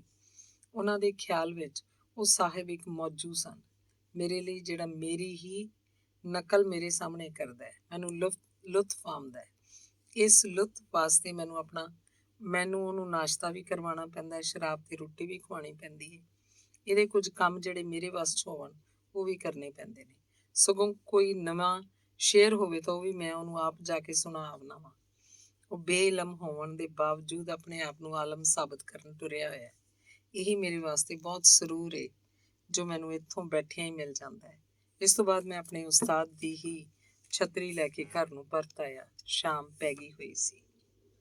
ਹੁਜਰੇ ਦਾ ਮਾਹੌਲ ਕਾਫੀ ਮਾੜਾ ਸੀ। ਮਸੀਤ ਦੇ ਥੱਲੇ ਤੰਗ ਤੇ ਹਨੇਰਾ ਜਿਹਾ ਇੱਕ ਖੁੱਡਾ ਸੀ। ਥਾਂ ਥਾਂ ਤੇ ਸੀਮਟ ਉਖੜਿਆ ਹੋਇਆ ਸੀ। ਛੱਤ ਵੀ ਉੱਤੋਂ ਟੁੱਟੀ ਪਈ ਸੀ। ਛੱਤ ਦੀਆਂ ਕੜੀਆਂ ਵੀ ਲਿਫੀਆਂ ਤੇ ਡਿੱਗਣ ਕਾਰਨ ਜਾਪਦੀਆਂ ਸਨ। ਇਹ 40ਵਾਂ ਦੇ ਅਖੀਰਲਾ ਅੰਗ ਹੈ। ਪੁਰਾਣੇ ਵਕਤਾਂ ਦੀ ਨਿੱਕੀ ਇੱਟ ਨਾਲ ਬਣੀ ਹੋਈ ਪੂਰੀ ਇਮਾਰਤ ਹੀ ਵੀਰਾਨ ਤੇ ਖਸਤਾ ਹੋ ਗਈ ਹੋਈ ਸੀ। ਉੱਤੋਂ ਦਿਨ ਰਾਤ ਮਿੱਟੀ ਗਿਰਦੀ ਰਹਿੰਦੀ ਸੀ। ਮਸਜਿਦ ਦੇ ਮੌਲਵੀ ਉੱਤੇ ਪਾਣੀ ਦੀ ਵਰਤੋਂ ਬਹੁਤ ਕਰਦੇ ਸਨ। ਹੁਜਰੇ ਦੀਆਂ ਕੰਧਾਂ ਵਿੱਚੋਂ ਪਾਣੀ ਸਿਮਦਾ ਰਹਿੰਦਾ ਸੀ। ਬੇਹਿਸਾਬ ਕਿਤਾਬਾਂ ਜਿਵੇਂ ਹੁਜਰੇ 'ਚ ਤੱਕੋ ਤੱਕੀ ਤਸੂਰੀਆਂ ਪਈਆਂ ਹਨ। ਕਿਤਾਬਾਂ ਦੇ ਢੇਰ ਵਿੱਚੋਂ ਚੂਹੇ ਖੇਡਦੇ ਰਹਿੰਦੇ ਸਨ, ਜਿਨ੍ਹਾਂ ਨੂੰ ਉਸਤਾਦ ਜੀ ਘਿਓ ਨਾਲ ਚੁੱਪੜ ਕੇ ਰੋਟੀ ਖਵਾਉਂਦੇ ਸਨ ਤਾਂ ਜੋ ਭੁੱਖ ਹੱਥੋਂ ਤੰਗ ਆਏ ਚੂਹੇ ਕਿਤਾਬਾਂ ਨਾ ਕੁਤਰਨ ਲੱਗ ਪੈਣ। ਪਾਣੀ ਦਾ ਕੰਧਾਂ 'ਚੋਂ ਸਿਮਣਾ, ਮਿੱਟੀ ਦਾ ਕਿਰਦਿਆਂ ਰਹਿਣਾ ਤੇ ਕਿਤਾਬਾਂ ਦੀ ਹੁਮਸ ਨਾਲ ਹੁਜਰੇ 'ਚ ਅਜੀਬ ਜਿਹੀ ਮਹਿਕ ਸੀ ਤੇ ਵਾਹੰਗ ਖਿਲਰੀ ਹੋਈ ਸੀ। ਰੋਸ਼ਨਦਾਨ, ਮੱਗ ਜਾਂ ਬਾਰੀ ਕੋਈ ਨਹੀਂ ਸੀ। ਇੱਕ ਬੂਹਾ ਸੀ, ਉਹ ਵੀ ਸੜਕ ਤੇ ਖੁੱਲਦਾ ਸੀ। ਸੜਕ ਉੱਤੋਂ ਮਿੱਟੀ ਘੱਟਾ ਤੇ ਲਿੱਦ ਉੱਡ ਕੇ ਅੰਦਰ ਪੈਂਦੀ ਰਹਿੰਦੀ ਸੀ। ਕਮਾਲ ਹਿੰਮਤ ਸੀ ਹੁਜਰੇ ਵਾਲੇ ਦੀ ਕਿ ਐਸੇ ਮਾਹੌਲ 'ਚ ਅਜੇ ਤੀਕਰ ਜਿਉਂਦਾ ਸੀ। ਫਿਰ ਹਰ ਆਮਰ ਤੇ ਆਮਰੀਅਤ ਨਾਲ ਲੜਦਾ ਰਹਿੰਦਾ ਸੀ ਤੇ ਸੱਜਣਾ ਬੇਲੀਆਂ ਨਾਲ ਚਹਿਕਦਾ ਸੀ। ਪਿਛਲੀ ਉਮਰ 'ਚ ਤਾਂ ਉਂਝ ਹੀ ਬੰਦਾ ਕਮਜ਼ੋਰ ਹੋ ਜਾਂਦਾ ਹੈ। ਇਹੋ ਜਿਹੇ ਮਾਹੌਲ 'ਚ ਬਿਮਾਰੀਆਂ ਖੁਸ਼ੀ ਨਾਲ ਚੰਬੜਦੀਆਂ ਨੇ। ਦਰਵੇਸ਼ ਉੱਤੇ 2-3 ਬਿਮਾਰੀਆਂ ਰਲ ਕੇ ਹਮਲਾ ਕਰ ਦਿੱਤਾ। ਗੋਡੇ ਖਿਚਾਅ ਕਾਰਨ ਆਕੜ ਗਏ ਹੋਏ ਸਨ। ਉੱਠਣ ਬੈਠਣ 'ਚ ਬਹੁਤ ਤਕਲੀਫ ਸੀ। ਗੁਰਦੇ ਰਹਿ ਗਏ ਸਨ। ਸ਼ੂਗਰ ਬਹੁਤ ਸੀ। ਜ਼ਬਾਨ ਉੱਤੇ ਫਾਲਜੀ ਹਮਲਾ ਸੀ। ਇੱਕ ਲਫ਼ਜ਼ ਬੋਲਣ ਲਈ ਬਹੁਤ ਦਰਦ ਸਹਿਣਾ ਪੈਂਦਾ ਸੀ। ਫਿਰ ਵੀ ਦਰਵੇਸ਼ ਹਿੰਮਤ ਨਾ ਹਾਰੀ। ਡਾਕਟਰ ਦੀ ਦਵਾਈ ਨਾਲ ਮਾੜਾ ਮੋਟਾ ਆਰਾਮ ਮਿਲਦਾ, ਕੋਈ ਤਬੀਅਤ ਸੰਭਲਦੀ ਤਾਂ ਫਿਰ ਚਮਕਣ ਲੱਗ ਪੈਂਦੇ। ਇੱਕ ਵਾਰੀ ਲਾਰੀ 'ਚ ਕਿਸੇ ਬੰਦੇ ਦੇ ਆਖਣ ਤੇ ਉਹਦੇ ਨਾਲ ਸਾਹੀਵਾਲ ਮੁਸ਼ਾਇਰਾ ਪੜ੍ਹਨ ਟੁਰ ਗਏ। ਨਾਕਾਰਾ ਗੁਰਦਿਆਂ ਕਾਰਨ ਜਰੇ ਪਿਸ਼ਾਬ ਦੀ ਤਕਲੀਫ, ਜ਼ਬਾਨ ਬੋਲਣ ਤੋਂ ਡਰਦੀ, ਇੱਕ ਲਫ਼ਜ਼ ਉੱਤੇ ਗੋਤਾ ਖਾਂਦੀ ਵਲੀ ਜਾਂਦੀ ਸੀ, ਪਰ ਸੱਜਣ ਦੀ ਰੀਝ ਨਾ ਮੋੜੀ। ਮੁਸ਼ਾਇਰਾ ਪੜ੍ਹਿਆ। ਜ਼ਬਾਨ ਸਾਥ ਹੀ ਨਹੀਂ ਦਿੰਦੀ। ਸ਼ੇਰ ਕੀ ਪੜ੍ਹਨਾ ਸੀ। ਉਸੇ ਜਜ਼ਬੇ ਹਿੰਮਤ ਤੇ ਲਲਕਾਰ ਨਾਲ ਮੂੰਹ ਖੋਲਿਆ। ਹਾਏ ਮੇਰੇ ਉਸਤਾਦ ਜੀ ਦੀ ਜ਼ਬਾਨ ਨਾ ਬੋਲੀ, ਪਰ ਅੱਖਾਂ ਬੋਲ ਪਈਆਂ। ਅਥਰੂ ਸ਼ੇਰਾਂ ਨਾਲੋਂ ਵੀ ਜੋਸ਼ ਨਾਲ ਵਗ ਟੁਰੇ। ਅਗਲੇ ਦਿਨ ਅਖਬਾਰਾਂ 'ਚ ਖਬਰ ਸੀ, ਸਟੇਜ ਦਾ ਸਿਕੰਦਰ ਸ਼ਾਇਰ ਸਾਹੀਵਾਲ ਵਿੱਚੋਂ ਹੂਟ ਹੋ ਗਿਆ। ਹੁਜਰੇ ਵਾਪਸ ਆਏ ਤਾਂ ਬਹੁਤ ਬੁਝੇ ਹੋਏ ਸਨ। ਅਥਰੂ ਅਜੇ ਵੀ ਨਹੀਂ ਸਨ ਸੁੱਕੇ। ਜਰੇ ਮਗਰੋਂ ਸਿਮ ਪੈਂਦੇ ਸਨ। ਕੁਝ ਹੀ ਦਿਨਾਂ ਮਗਰੋਂ ਉਰਦੂ ਦੇ ਮਸ਼ਹੂਰ ਸ਼ਾਇਰ ਲੈਨਿਨ ਇਨਾਮ ਯਾਫਤਾ ਜਨਾਬ ਫੈਜ਼ ਅਹਿਮਦ ਫੈਜ਼ ਸਾਹਿਬ, ਜਿਹੜੇ ਕਾਫੀ ਵੇਲਾ ਮੁਲਕੋਂ ਬਾਹਰ ਰਹੇ ਸਨ, ਹੁਜਰੇ 'ਚ ਦਰਵੇਸ਼ ਨੂੰ ਮਿਲਣ ਆਏ। ਹੁਜਰੇ ਦਾ ਮਾੜਾ ਤੇ ਸਿਹਤ ਦਾ ਵੈਰੀ ਮਾਹੌਲ ਵੇਖ ਕੇ ਤੜਫ ਗਏ। ਉੱਤੋਂ ਦਰਵੇਸ਼ ਨੂੰ ਬਿਮਾਰੀ 'ਚ ਫਸਿਆ ਵੇਖ ਕੇ ਬਹੁਤ ਹੀ ਦੁਖੀ ਹੋਏ। ਦਰਵੇਸ਼ ਨੂੰ ਤਸੱਲੀ ਦੇ ਕੇ ਚਲੇ ਗਏ। ਜਾ ਕੇ ਝੱਟ ਹੀ ਉਹਨਾਂ ਇੱਕ ਕਮੇਟੀ ਦਾ ਐਲਾਨ ਕਰ ਦਿੱਤਾ, ਜਿਹੜੀ ਹੁਜਰੇ ਵਾਲੇ ਦਰਵੇਸ਼ ਲਈ ਇੱਕ ਸਿਹਤਮੰਦ ਮਾਹੌਲ 'ਚ ਘਰ ਦੀ ਭਾਲ ਕਰੇਗੀ ਤਾਂ ਜੋ ਦਰਵੇਸ਼ ਨੂੰ ਛੇਤੀ ਤੋਂ ਛੇਤੀ ਇੱਥੋਂ ਕੱਢ ਲਿਆ ਜਾਏ। ਉਹਨਾਂ ਦੇ ਖਿਆਲ 'ਚ ਹੁਜਰੇ ਦੇ ਮਾੜੇ ਤੇ ਗੈਰ ਸਿਹਤਮੰਦ ਮਾਹੌਲ 'ਚ ਦਰਵੇਸ਼ ਜ਼ਿਆਦਾ ਦੇਰ ਤੀਕਰ ਜਿੰਦਾ ਨਹੀਂ ਸੀ ਰਹਿ ਸਕਦਾ। ਇਸ ਕਮੇਟੀ ਦਾ ਅਖਬਾਰਾਂ 'ਚ ਬਹੁਤ ਚਰਚਾ ਹੋਇਆ। ਖਬਰਾਂ ਸੁਣ ਸੁਣ ਕੇ ਮੇਰਾ ਦਿਲ ਬਹੁਤ ਰਾਜੀ ਹੋਇਆ ਕਿ ਚਲੋ ਪਿਛਲੀ ਉਮਰੇ ਹੀ ਸਹੀ ਮੇਰੇ ਉਸਤਾਦ ਨੂੰ ਕੋਈ ਚੱਜ ਦਾ ਘਰ ਤੇ ਲੱਭ ਜਾਸੀ।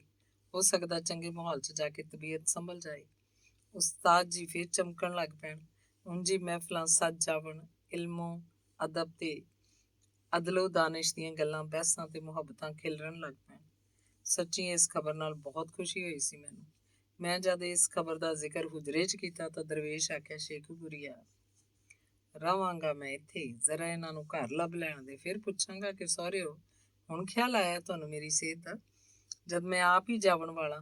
ਇਸ ਗੱਲ ਮਗਰੋਂ ਬਹੁਤ ਉਦਾਸ ਹੋ ਗਏ। ਇੱਕ ਵਾਰ ਫਿਰ ਮੈਨੂੰ ਉਹ ਮਹਿਫਲਾਂ ਯਾਦ ਆਈਆਂ ਜਿੱਥੇ ਖਾਵਣ ਤੇ ਪੀਵਣ ਨੂੰ ਵੀ ਲੱਭਦਾ ਸੀ। ਇਲਮ, ਅਦਬ ਤੇ ਦਾਨਿਸ਼, ਸਿਆਣਪ ਵੀ ਲੱਭਦੀ ਸੀ। ਹਾਸੇ ਮਖੌਲ ਤੇ ਚੁਟਕਲੇ ਤੇ ਮੌਜੂ ਵੀ ਮਿਲਦੇ ਸਨ। ਹਰ ਕਿਸਮ ਦੇ ਖਿਆਲਾਂ ਵਾਲੇ ਤੇ ਮੁਖਤਲਿਫ ਪੇਸ਼ਿਆਂ ਵਾਲੇ ਮਾਸੂਮ ਲੋਕ, ਚਲਾਕ ਤੇ ਠੱਗ ਕਿਸਮ ਦੇ ਵਪਾਰੀ ਵੀ। ਵਪਾਰੀਆਂ ਦੇ ਨੀਤਾਂ ਸਮਝਣ ਲਈ ਮੱਤ ਤੇ ਅਕਲ ਵੀ ਲੱਭਦੀ ਸੀ। ਬੜੀਆਂ ਗੱਲਾਂ ਤੇ ਬੜੇ ਸਰੂਰ ਮੈਨੂੰ ਚੇਤੇ ਆਏ। ਇੱਕ ਵਾਰ ਮਹਿਫਿਲ ਲੱਗੀ ਹੋਈ ਸੀ। ਯਾਰ ਸੱਜਣ ਖਾ ਪੀ ਰਹੇ ਸਨ। ਔਰਤ ਬਾਰੇ ਗੱਲ ਟੁਰੀ ਹੋਈ ਸੀ। ਉਸਤਾਦ ਜੀ ਕਹਿ ਰਹੇ ਸਨ, ਇਸ ਕਾਇਨਾਤ ਵਿੱਚ ਕੋਈ ਖੂਬਸੂਰਤ ਚੀਜ਼ ਹੈ ਤਾਂ ਉਹ ਔਰਤ ਹੈ। ਔਰਤ ਤੋਂ ਵੱਧ ਕੋਈ ਹੋਰ ਸ਼ੈ ਹਸੀਨ ਨਹੀਂ।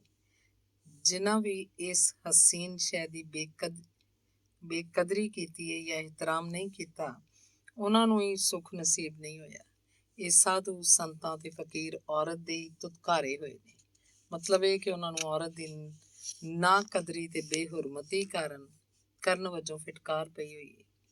ਆਪਣੇ ਇਸ ਆਖੇ ਨੂੰ ਮਜ਼ਬੂਤ ਕਰਨ ਵਾਸਤੇ ਉਸਤਾਦ ਜੀ ਕਈ ਆਲਮਾਂ ਤੇ ਮੁਫੱਕਰਾਂ ਦੇ ਕੌਲ ਸੁਣਾਏ, ਸ਼ਾਇਰਾਂ ਦੇ ਸ਼ੇਰ ਸੁਣਾਏ, ਜਿਹੜੇ ਸਾਬਤ ਕਰਦੇ ਸਨ ਕਿ ਕੁਦਰਤ ਦੇ ਕਾਰਖਾਨੇ ਵਿੱਚੋਂ ਔਰਤ ਕਾਇਨਾਤ ਵਿੱਚ ਹੁਸੀਨ ਤੋਹਫਾ ਹੈ, ਸਗੋਂ ਸਭ ਤੋਂ ਹਸੀਨ। ਪਰ ਜਦ ਵੀ ਪੰਜਾਬ ਦੀ ਸੁਆਣੀ ਦਾ ਜ਼ਿਕਰ ਹੁੰਦਾ ਤਾਂ ਬਹੁਤ ਦੁੱਖ ਨਾਲ ਆਖਦੇ, ਇੱਥੋਂ ਦੀ ਸੁਆਣੀ ਬਹੁਤ ਮਜ਼ਲੂਮ ਹੈ। ਸਾਰੇ ਜੱਗ 'ਚ ਸੁਆਣੀਆਂ ਦਾ ਹਾਲ ਜ਼ਿਆਦਾ ਚੰਗਾ ਨਹੀਂ, ਪਰ ਪੰਜਾਬ ਦੀ ਸੁਆਣੀ ਤਾਂ ਬਹੁਤ ਜ਼ਿਆਦਾ ਜਕੜੀ ਹੋਈ ਹੈ। ਕਿਸੇ ਦੀ ਘਰ ਵਾਲੀ ਹੈ, ਇਹਦਾ ਆਪਣਾ ਕੋਈ ਘਰ ਨਹੀਂ। ਕਿਸੇ ਦੇ ਪੈਰ ਦੀ ਜੁੱਤੀ ਹੈ, ਪਰ ਆਪਣੇ ਪੈਰ ਹੀ ਕੋਈ ਨਹੀਂ। ਇੱਥੋਂ ਦਾ ਮਰਦ ਹੀ ਇਹਦਾ ਖੁਦਾ ਹੈ। ਇੱਥੋਂ ਦੀ ਔਰਤ ਦਾ ਪੱਕਾ ਪੀਡਾ ਖੁਦਾ ਹੀ ਕੋਈ ਨਹੀਂ। ਕੀ ਖਬਰ ਕਿਹੜੇ ਵੇਲੇ ਮਜਾਜ਼ੀ ਖੁਦਾ ਆਪਣੀ ਖੁਦਾਈ ਚੋਂ ਕੱਢ ਦੇ। ਫਿਰ ਗੱਲ ਹੁੰਦੀ ਹੁੰਦੀ ਭਾ ਉੱਤੇ ਆ ਜਾਂਦੀ। ਭਾ ਹੁਜਰੇ ਦਾ ਮੈਂਬਰ ਸੀ। ਉਹਦਾ ਜੁੱਤੀਆਂ ਦਾ ਕਾਰਖਾਨਾ ਸੀ। ਭਾ ਮਾਲਦਾਰ ਤਾਂ ਹੈ ਸੀ, ਪਰ ਬੇਇਲਮ ਸੀ।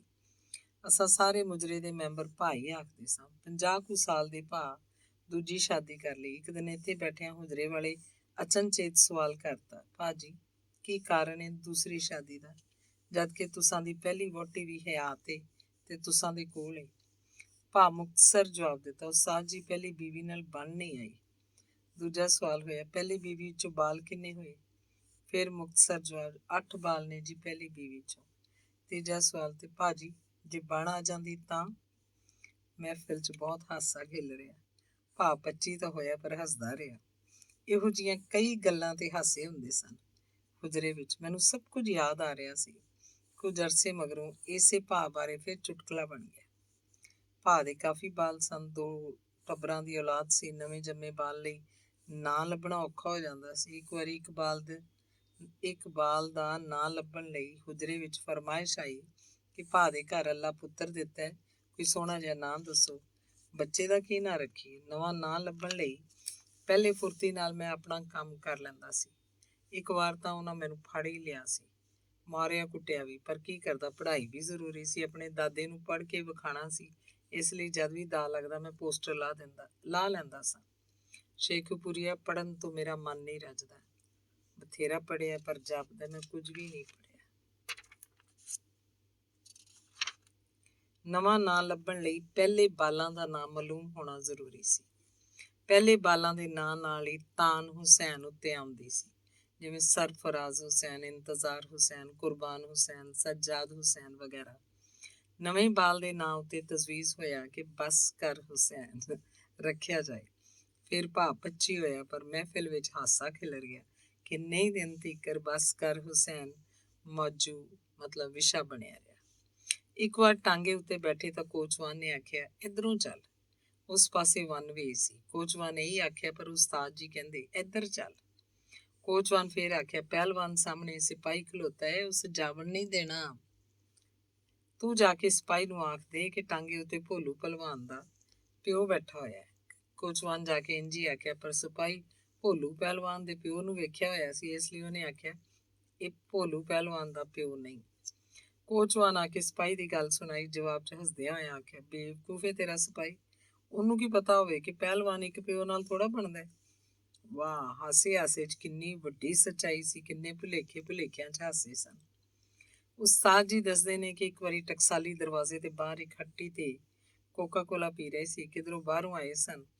ਹੁਜਰੇ 'ਚ ਦਾਖਲ ਹੋਣ ਤੋਂ ਪਹਿਲੇ ਤ੍ਰੇ ਬੁਝਾਉਣ ਲਈ ਬੋਤਲ ਪੀਵਣ ਲੱਗ ਪਏ ਸਨ। ਕੋਲ ਹੀ ਪਰਾਲੀ ਲੱਦੀ ਇੱਕ ਗੱਡ ਖਲੋਤੀ ਸੀ। ਇੱਕ ਦੋ ਮੰਜੇਲੇ ਪਰਾਲ ਦੇ ਡਿੱਗ ਪਏ ਸਨ। ਗਾਡੀ ਪਿੱਛੇ ਮੰਜੋਲੇ ਚੁੱਕਣ ਗਿਆ ਹੋਇਆ ਸੀ ਤੇ ਗੱਡ ਦੇ ਖਲੋਵਣ ਨਾਲ ਬਾਜ਼ਾਰ ਬੰਦ ਗਿਆ ਹੋਇਆ ਸੀ। ਸਾਹਮਣੇ ਖਲੋਤੇ ਸਾਰਜੈਂਟ ਵੇਖਿਆ, ਸੋਚਿਆ ਨਾ ਪੁੱਛਿਆ ਆਉਂਦਿਆਂ ਹੀ ਦਰਵੇਸ਼ ਨੂੰ ਸੋਟੀਆਂ ਕੱਢ ਮਾਰੀਆਂ ਤੇ ਗਾਲ ਦੇਖਿਆ ਕਿ ਆ ਜਾਂਦੇ ਨੇ ਪਿੰਡੋਂ ਤਰਿਆ ਕਾਲ। ਉਹ ਕਦੀ ਬੋਤਲ ਵੇਖੀ ਨਹੀਂ ਹੋ, ਚੱਲ ਟੋਰ ਗੱਡ ਅੱਗੇ। ਸਾਰੀ ਸੜਕ ਬੰਦ ਕੀਤੀ ਹੋਈ, ਪਰ ਦਰਵੇਸ਼ ਸਿਰਫ ਹੱਸੀ ਜਾ ਰਿਹਾ ਸੀ। ਗੁਲਾਬੀ ਸਿਆਲ ਦੇ ਦਿਨ ਸਨ, ਕੰਬਲ ਦੀ ਬੁੱਕਲ ਸੀ, ਮੋਏ ਮੁੱਕੇ ਤੇ ਲਿੱਸੇ ਸਾਰਜੈਂਟ ਦੀ ਮਾਰ ਨਾਲ ਭਲਾ ਕਿਹੜੀ ਪੀੜ ਹੋਣੀ ਸੀ। ਝੱਟ ਸ਼ੁਗਲ ਬਣਿਆ ਰਿਹਾ। ਦਰਵੇਸ਼ ਇੱਕ ਬੋਤਲ ਸਾਰਜੈਂਟ ਨੂੰ ਪਵਾਈ ਤੇ ਆਖਿਆ, ਮਾਈ ਬਾਪ, ਮਾਫੀ ਦੇ ਦਿਓ, ਹੋ ਸਕਦਾ ਹੈ ਕੁਝ ਚਿਰ ਹੋਰ ਸ਼ੁਗਲ ਲੱਗਦਾ। ਪਰ ਗਾਡੀ ਮੰਜੋਲੇ ਲੈ ਕੇ ਆ ਗਿਆ, ਆਪਣੀ ਗੱਡ ਲੈ ਕੇ ਚਲਾ ਗਿਆ। ਜਦ ਸਾਰਜੈਂਟ ਨੂੰ ਆਪਣੀ ਗਲਤੀ ਦਾ ਪਤਾ ਲੱਗਾ ਤੇ ਹੁਜਰੇ ਵਾਲੇ ਦਰਵੇਸ਼ ਬਾਰੇ ਲੋਕਾਂ ਦੱਸਿਆ ਤਾਂ ਸਾਰਜੈਂਟ ਬਹੁਤ ਪੱਚੀ ਹੋਇਆ, ਮਾਫੀ ਮੰਗੀ। ਪਰ ਦਰਵੇਸ਼ ਉਲਟੀ ਸ਼ਾਬਾਸ਼ ਦੇ ਕੇ ਆਖਿਆ, ਕੋਈ ਗੱਲ ਨਹੀਂ, ਤੂੰ ਵੀ ਮੇਰੇ ਵਰਗਾ ਤਰਿਆ ਕਾਲ ਹੈ, ਬੋਤਲ ਤੇ ਤੂੰ ਵੀ ਪੀਤੀ ਏ। ਇੱਕ ਵਾਰ ਫੇਰ ਸਾਰਜੈਂਟ ਪੱਚੀ ਹੋਇਆ ਸੀ। ਆਪਣੇ ਉਸਤਾਦ ਬਾਰੇ ਗੱਲਾਂ ਕਰਦਿਆਂ ਹੋਇਆ ਆਖਿਆ ਕਰਦੇ ਸਨ, ਮੇਰਾ ਉਸਤਾਦ ਹਮਦਮ ਹੁੱਕਾ ਬਹੁਤ ਪੀਂਦਾ ਸੀ। ਮੈਂ ਆਪਣੇ ਉਸਤਾਦ ਲਈ ਇੱਥੇ ਹੁਜਰੇ 'ਚ ਹੁੱਕਾ ਵੀ ਰੱਖਿਆ ਹੋਇਆ ਸੀ। ਉਹ ਜਦ ਵੀ ਆਈ ਮੈਂ ਉਹਨਾਂ ਲਈ ਹੁੱਕਾ ਜ਼ਰੂਰ ਭਰਦਾ ਸਾਂ। ਇਸੇ ਲਈ ਮੇਰਾ ਫੁੱਫੜ, ਜਿਹੜਾ ਬੜਾ ਹੀ ਕਮੀਨਾ ਬੰਦਾ ਸੀ, ਮੈਨੂੰ ਤਾਨਾ ਮਾਰਿਆ ਕਰਦਾ ਸੀ ਕਿ ਤੂੰ ਸ਼ਾਇਰਾਂ ਦੇ ਹੁੱਕੇ ਭਰਨ 'ਚ ਹੀ ਰਹਿਣਾ ਹੈ, ਆਪ ਤੂੰ ਕੋਈ ਸ਼ੇਰ ਨਹੀਂ ਕਹਿਣ ਜੋਗਾ। ਫੁੱਫੜ ਵੀ ਮੇਰੇ ਦਾਦੇ ਵਾਂਗ ਮੇਰੇ ਨਾਲ ਨਫ਼ਰਤ ਕਰਦਾ ਸੀ। ਭੈੜੀਆਂ ਤੇ ਚੁਭਵੀਆਂ ਗੱਲਾਂ ਨਾਲ ਮੇਰਾ ਸੀਨਾ ਸਾੜਿਆ ਕਰਦਾ ਸੀ। ਉਸਤਾਦ ਹਮਦਮ ਇੱਕ ਪੰਜਾਬੀ ਦੀ ਲੁਗਤ ਮਤਲਬ ਡਿਕਸ਼ਨਰੀ ਵੀ ਲਿਖ ਰਹੇ ਸਨ। ਚੰਗਾ ਕਾਗਜ਼ ਖਰੀਦਣ ਲਈ ਸਾਡੇ ਕੋਲ ਪੈਸਾ ਹੁੰਦਾ ਕੋਈ ਨਹੀਂ ਸੀ, ਇਸ ਲਈ ਰੱਦੀ ਉੱਤੇ ਹੀ ਪੰਜਾਬੀ ਦੀ ਅਜ਼ੀਮ ਲੁਗਤ ਲਿਖੀ ਜਾ ਰਹੀ ਸੀ। ਹੱਸਦਿਆਂ ਹੋਇਆਂ ਉਹਨਾਂ ਲੁਗਤ ਦਾ ਮੁਹਾਂਦਰਾ ਇੰਝ ਦੱਸਿਆ ਕਿ ਉਸਤਾਦ ਹਮਦਮ ਦੇ ਖਿਆਲ 'ਚ ਦੁਨੀਆ ਦੀ ਹਰ ਜ਼ਬਾਨ ਪੰਜਾਬੀ ਵਿੱਚੋਂ ਨਿਕਲੀ ਏ। ਮਿਸਾਲ ਦੇ ਤੌਰ 'ਤੇ ਅੰਗਰੇਜ਼ੀ ਦਾ ਲਫ਼ਜ਼ ਵਾਟਰ ਹੀ ਲਓ, ਜਿਹਦਾ ਅਰਥ ਪਾਣੀ ਹੈ। ਇਹ ਪੰਜਾਬੀ ਦੇ ਲਫ਼ਜ਼ ਵੱਟ ਵਿੱਚੋਂ ਨਿਕਲਿਆ ਹੈ। ਵੱਟ ਲੱਗੇ ਤਾਂ ਮੁੜਕਾ 'ਚ ਹੁੰਦਾ ਹੈ, ਮੁੜਕਾ ਪਾਣੀ ਹੁੰਦਾ ਹੈ। ਇੰਝ ਹੀ ਕੋਈ ਹੋਰ ਮਿਸਾਲਾਂ ਉਹਨਾਂ ਦੱਸੀਆਂ ਤੇ ਹਾਸਾ ਖਿਲਰਦਾ ਰਿਹਾ। ਉਹਨਾਂ ਫੇਰ ਆਖਿਆ, ਸ਼ੇਖੂਪੁਰੀਆ ਅੱਗੇ ਸੁਣ, ਜਦ ਕਦੇ ਹੁੱਕੇ ਦੀ ਅੱਗ ਵਾਸਤੇ ਕੋਈ ਸ਼ੈ ਨਾ ਮਿਲਦੀ ਤਾਂ ਉਸਤਾਦ ਹਮਦਮ ਇਹੀ ਰੱਦੀ ਜਿਹਦੇ ਉੱਤੇ ਪੰਜਾਬੀ ਲੁਗਤ ਲਿਖੀ ਜਾ ਰਹੀ ਸੀ ਬਾਲ ਕੇ ਚਿਲਮ ਪਕਾ ਲੈਂਦੇ ਤੇ ਪੰਜਾਬੀ ਦੀ ਲੁਗਤ ਫੇਰ ਮੁੱਢੋਂ ਸ਼ੁਰੂ ਕਰਨ ਲਈ ਰੱਦੀ ਇਕੱਠੀ ਕਰਨ ਲੱਗ ਪੈਂਦੇ। ਆਪਣੇ ਪੜ੍ਹਨ ਬਾਰੇ ਦੱਸਦੇ, ਮੇਰੇ ਕੋਲ ਵੀ ਕੋਈ ਪੈਸਾ ਨਹੀਂ ਸੀ ਹੁੰਦਾ। ਮੈਂ ਵੀ ਲਿਖਾਈ ਦੀ ਮਸ਼ਕ ਵਾਸਤੇ ਕੰਧਾਂ ਨਾਲੋਂ ਪੋਸਟਰ ਤੇ ਇਸ਼ਤਿਹਾਰ ਲਾ ਲੈਂਦਾ ਸੀ। ਇਹਨਾਂ ਪੋਸਟਰਾਂ ਦੇ ਕਾਗਜ਼ਾਂ ਉੱਤੇ ਲਿਖਾਈ ਕਰਦਾ ਰਹਿੰਦਾ ਸਾਂ। ਪੋਸਟਰ ਦੇ ਇਸ਼ਤਿਹਾਰ ਲਾਉਣ ਵਾਲੇ ਜਦ ਦੂਜੇ ਦਿਨ ਸਵੇਰ ਨੂੰ ਪੋਸਟਰ ਗਾਇਬ ਵੇਖਦੇ ਤੇ ਬਹੁਤ ਭਾਲ ਕਰਦੇ, ਸਾਰਾ ਦਿਨ ਖਿਆਲ ਰੱਖਦੇ। ਪਰ ਮੈਂ ਤਾਂ ਰਾਤ ਨੂੰ ਇਹ ਕੰਮ ਕਰਦਾ ਸਾਂ। ਜਦ ਕਦੇ ਦਿਨ ਨੂੰ ਲੋੜ ਪੈਂਦੀ ਤਾਂ ਵੀ ਫੁਰਤੀ ਨਾਲ ਮੈਂ ਆਪਣਾ ਕੰਮ ਕਰ ਲੈਂਦਾ ਸਾਂ। ਇੱਕ ਵਾਰ ਤਾਂ ਉਹਨਾਂ ਮੈਨੂੰ ਫੜ ਵੀ ਲਿਆ ਸੀ, ਮਾਰਿਆ ਕੁੱਟਿਆ ਵੀ, ਪਰ ਕੀ ਕਰਦਾ। ਸ਼ੇਖੂਪੁਰੀਆ, ਪੜ੍ਹਨ ਤੋਂ ਮੇਰਾ ਮਨ ਨਹੀਂ ਰੱਜਦਾ। ਬਥੇਰਾ ਪੜ੍ਹਿਆ, ਪਰ ਜਾਪਦਾ ਮੈਂ ਕੁਝ ਵੀ ਨਹੀਂ ਪੜ੍ਹਿਆ।